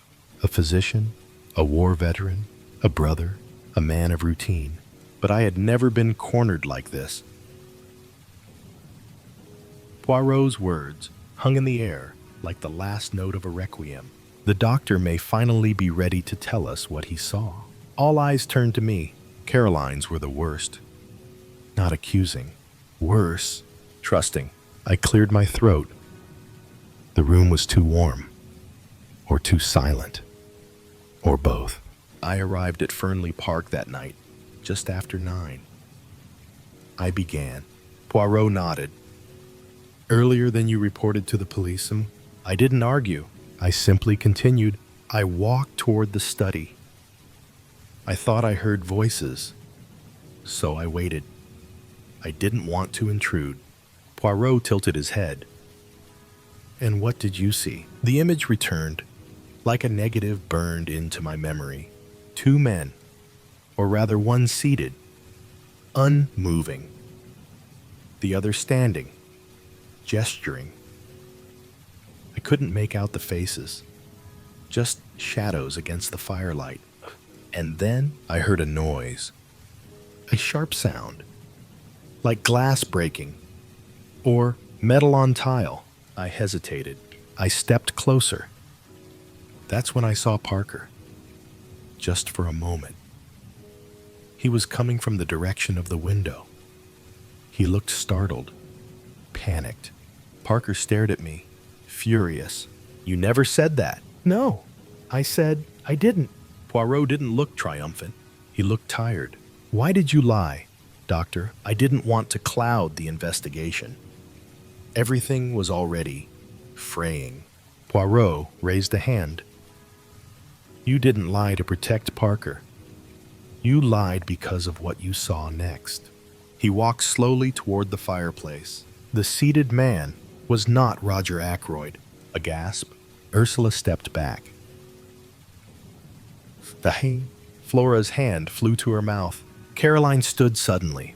"What are you saying?" Poirot turned, eyes sharp.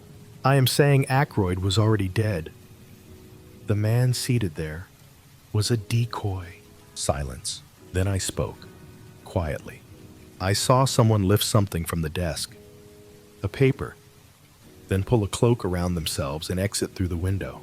Poirot. "You recognize them." I didn't speak. "Because I did, but I wasn't ready." "Not yet." Poirot didn't press. Instead, he walked to the desk and removed a sealed envelope. "The missing will," he said simply. Parker's eyes widened. "But how?" "I found it behind the wainscoting in the guest room. Someone panicked and stashed it during the night. Perhaps they meant to destroy it later." Poirot placed the will gently on the table. "It names Ursula as sole heir." He turned to Flora. "You lied to protect Ralph." He turned to Caroline. "You lied to protect your brother." Then finally to me. "And you, Doctor, lied because you saw who left the room." The fire crackled once. I stared at the floor. "I'm a Hamadake Guts." "Say it," Poirot whispered, and I did. It was Miss Russell. See Chapter 27, The Midwife's Confession. Miss Russell did not flinch. She did not gasp, faint, or break down. She simply closed her eyes, and in that single gesture, you could see it the exhaustion of decades. Poirot stood still, as if afraid to break the moment. The room had become a chapel. Confession was coming. "Yes," she said at last. "I was there. No tears, no tremble, just the weight of truth falling into place." I entered through the window. I knew the gate would be watched. I wore the cloak, the old one, from London. I kept it for years. Silly, I suppose, but I never could let it go. "Why?" Poirot asked gently. Miss Russell's eyes met his. "Because it smelled like him, my son." A long silence passed. I knew Roger was going to disinherit Ralph. He was furious about the secret marriage. He called it irresponsible, dishonorable. But it wasn't Ralph he blamed. It was me, for hiding the truth. She paused. I begged him to reconsider, to wait, to speak to Ralph in private. Poirot's voice was soft, and he refused. Miss Russell looked down. "No," he agreed. Eventually, he said he would amend the will, not destroy Ralph's future entirely. He even signed a draft that very evening. Poirot exchanged a glance with me, and then Miss Russell's voice wavered now, only slightly. I was relieved. I left the room.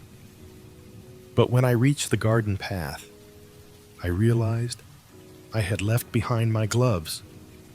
I circled back. She took a deep breath. That's when I found him, slumped in the chair, the letter opener still in his neck. Gasps rippled through the room again. Poirot stepped closer.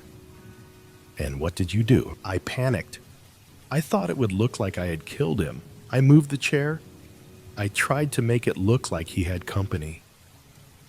Then I heard footsteps, someone approaching. I fled through the window. "Poirot, you did not see who entered next." "No." He nodded slowly. "Thank you for your honesty, mademoiselle." But she wasn't done. Her voice dropped lower. "I didn't kill Roger Ackroyd. But I know who did. The room froze. Poirot's voice. Calm, but sharp. Tell us. Miss Russell turned and pointed at Flora. No, Flora whispered, stepping back. But Miss Russell continued. You entered just after me. You thought he was alive. You wanted to persuade him not to change the will. You saw the draft. And you knew. Poirot's face hardened. My con. Wait, are you saying Flora? Miss Russell nodded. She didn't plan it, but she reacted. She grabbed the nearest object, the letter opener. Roger stood to stop her, and she let the sentence die. Flora collapsed into the chair, tears streaming. I didn't mean to. Poirot stepped forward. The glove, the scent, the lie. It was always you. Flora sobbed. He was shouting. He said I had disgraced the family, that Ralph had betrayed him. He wasn't going to stop at cutting Ralph off. He was going to expose me. Poirot's eyes narrowed. Expose what? She looked at Ursula, then at Ralph. I told him that Ursula was with child, that I had discovered it, and I lied. I said she had seduced him for money. Ralph gasped. Ursula turned away. Poirot closed his eyes. It was a lie that became a murder. Flora collapsed further into herself. I didn't know how deep it would go, and in the end, it didn't matter who hid the will, who moved the chair, who walked through the garden, because the knife had found the heart of a man, and it had been guided by the fear of losing power, even from someone too young to know what power truly meant. Chapter 28. The Arrest. Rain fell steadily the next morning. The sort of rain that soaked the bones, not just the skin. Fernley Park stood still, too still, as though the house itself was waiting. Poirot had already sent the message to Inspector Raglan. He would arrive before noon. I watched from the drawing-room window as Flora sat in silence by the hearth, her usually perfect posture gone, replaced by a quiet slump. Ursula had not spoken since the night before. Ralph stood behind her, a hand on her shoulder, not of comfort, but of anchor. Miss Russell prepared tea as though nothing had changed. No trembling hand, no blood in her voice, only resignation. Caroline avoided everyone, especially me. The clock struck 11. Then came the knock. Poirot answered himself. Inspector Raglan stepped in, soaked and irritable. What is this about? Monsieur Poirot. A second confession. Poirot nodded solemnly. Not a confession, a correction. He gestured to Flora. She has something to say. Flora stood. Slowly. Her voice was steady. Too steady. I killed my uncle. Silence. I stabbed him with the letter opener. I thought, if he disinherited Ralph and exposed the family, we'd lose everything. I acted out of fear, out of pride. She looked at Ursula. And I lied about you. I'm sorry. Raglan pulled out his notebook, but his eyes were on Poirot. You're certain of this? Poirot nodded. All evidence points to her. The glove, the motive, the timeline. Raglan stepped forward and placed a hand on Flora's arm. I'm sorry, Miss Ackroyd. You'll have to come with me. Flora did not resist. As she passed Ralph, she stopped. I thought I was protecting you, she whispered. He said nothing and didn't look at her. When the door closed behind them, the house exhaled, but not with relief, with exhaustion. Poirot turned to us all. There are no winners in a crime like this. Ursula finally spoke. She destroyed 3 lives, Her own, Ralph's, and Ackroyd's. Poirot nodded. Because she wanted to control what love was allowed to survive. He paused. And when people begin deciding which truths are acceptable, the lies take root like poison. Later, as we walked Poirot to the gate, I asked him, "You knew all along?" He shook his head. "No, my friend. I suspected many things, but the truth is always more complicated than suspicion." We stopped beneath the elm tree. I only knew that everyone was lying. The real trick was figuring out why. He adjusted his hat. "And now, Doctor, you must ask yourself, why did you lie?" I blinked. "To protect my sister. To protect the household. To—" Poirot raised a finger. "To protect the world as you wanted it to be, not as it is."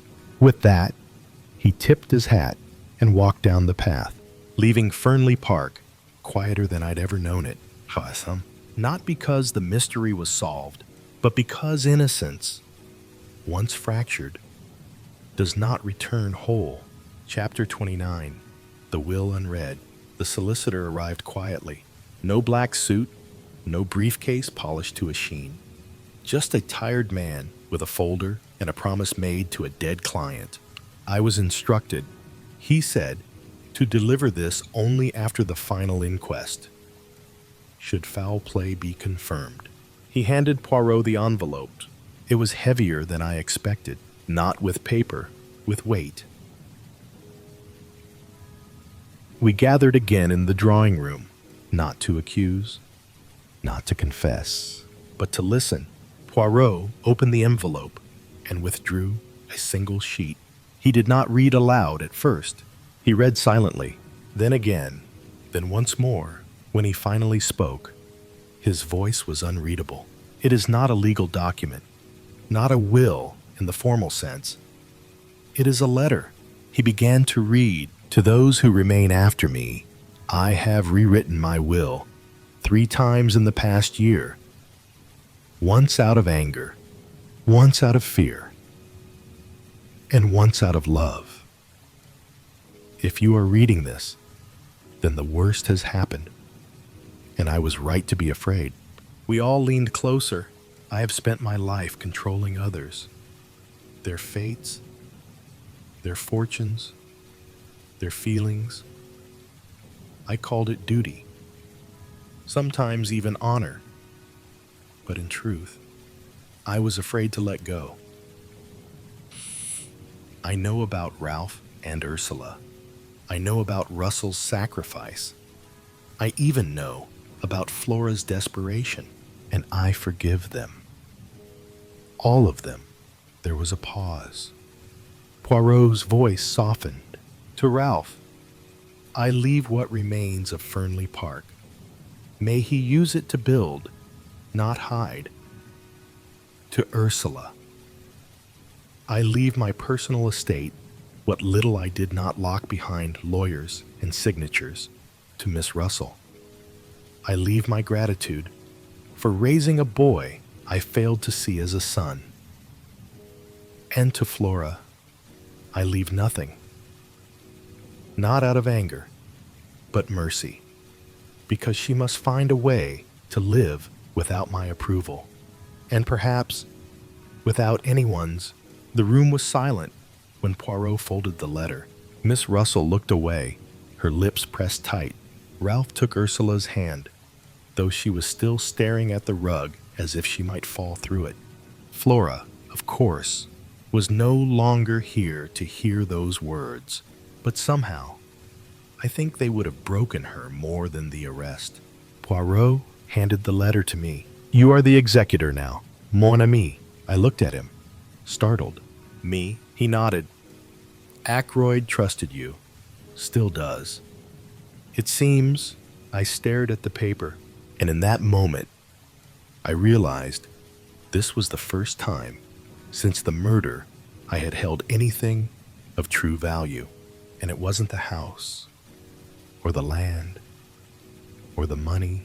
It was his forgiveness. Chapter 30. The garden gate. Poirot left without ceremony. No grand farewell. No audience gathered at the station. Just a light suitcase, his hat carefully positioned, and a glance at the garden gate. He turned once to me. "You will take care of Caroline." I nodded. "Of course." He smiled. "Good. Then perhaps you will also take care of yourself." We walked slowly toward the path that led to the village. The fog had begun to rise, wrapping Fernley Park in a gauze of half-memory. "It was not justice, you know," I said at last. "What happened to Flora? To Ursula? To Ralph?" Poirot tilted his head. "None. It was consequence. Justice is what we invent afterward to make consequence feel righteous." I frowned. "And what do we do with all that's left behind?" Poirot stopped by the gate. Some plant new things," he said. "Others learn to live with the weeds." He looked back once more. This house, this case was not about murder. It was about the fear of being seen. For who we truly are. He touched the gate. The same gate through which the killer had fled. The same gate through which the truth had returned. "Hide long enough," he said softly, "and even the truth begins to forget your name." I watched him go. Poirot. That small man with the impossible brain and the maddening mustache. And yet, there were parts of this case even he could not fix. Back inside, the house was quieter. Caroline had gone into the garden to prune her roses. Miss Russell was packing. Ralph and Ursula had chosen not to leave yet. For now, they stayed, as tenants, as something like family. And I sat by the fire with the unread newspaper still folded in my lap, not because I was tired, but because I could finally sit without lying to myself. Poirot's letter arrived 2 weeks later. Just a short note. "You were honest in the end, Doctor. That is enough for a man to begin again, if he so chooses. A bientôt. Perhaps, or perhaps not." He didn't sign it. He didn't need to, and so the case of Roger Ackroyd came to a close. Not with handcuffs, not with applause, but with the quiet creak of a garden gate swinging shut behind a man who had seen too much and judged only what he must.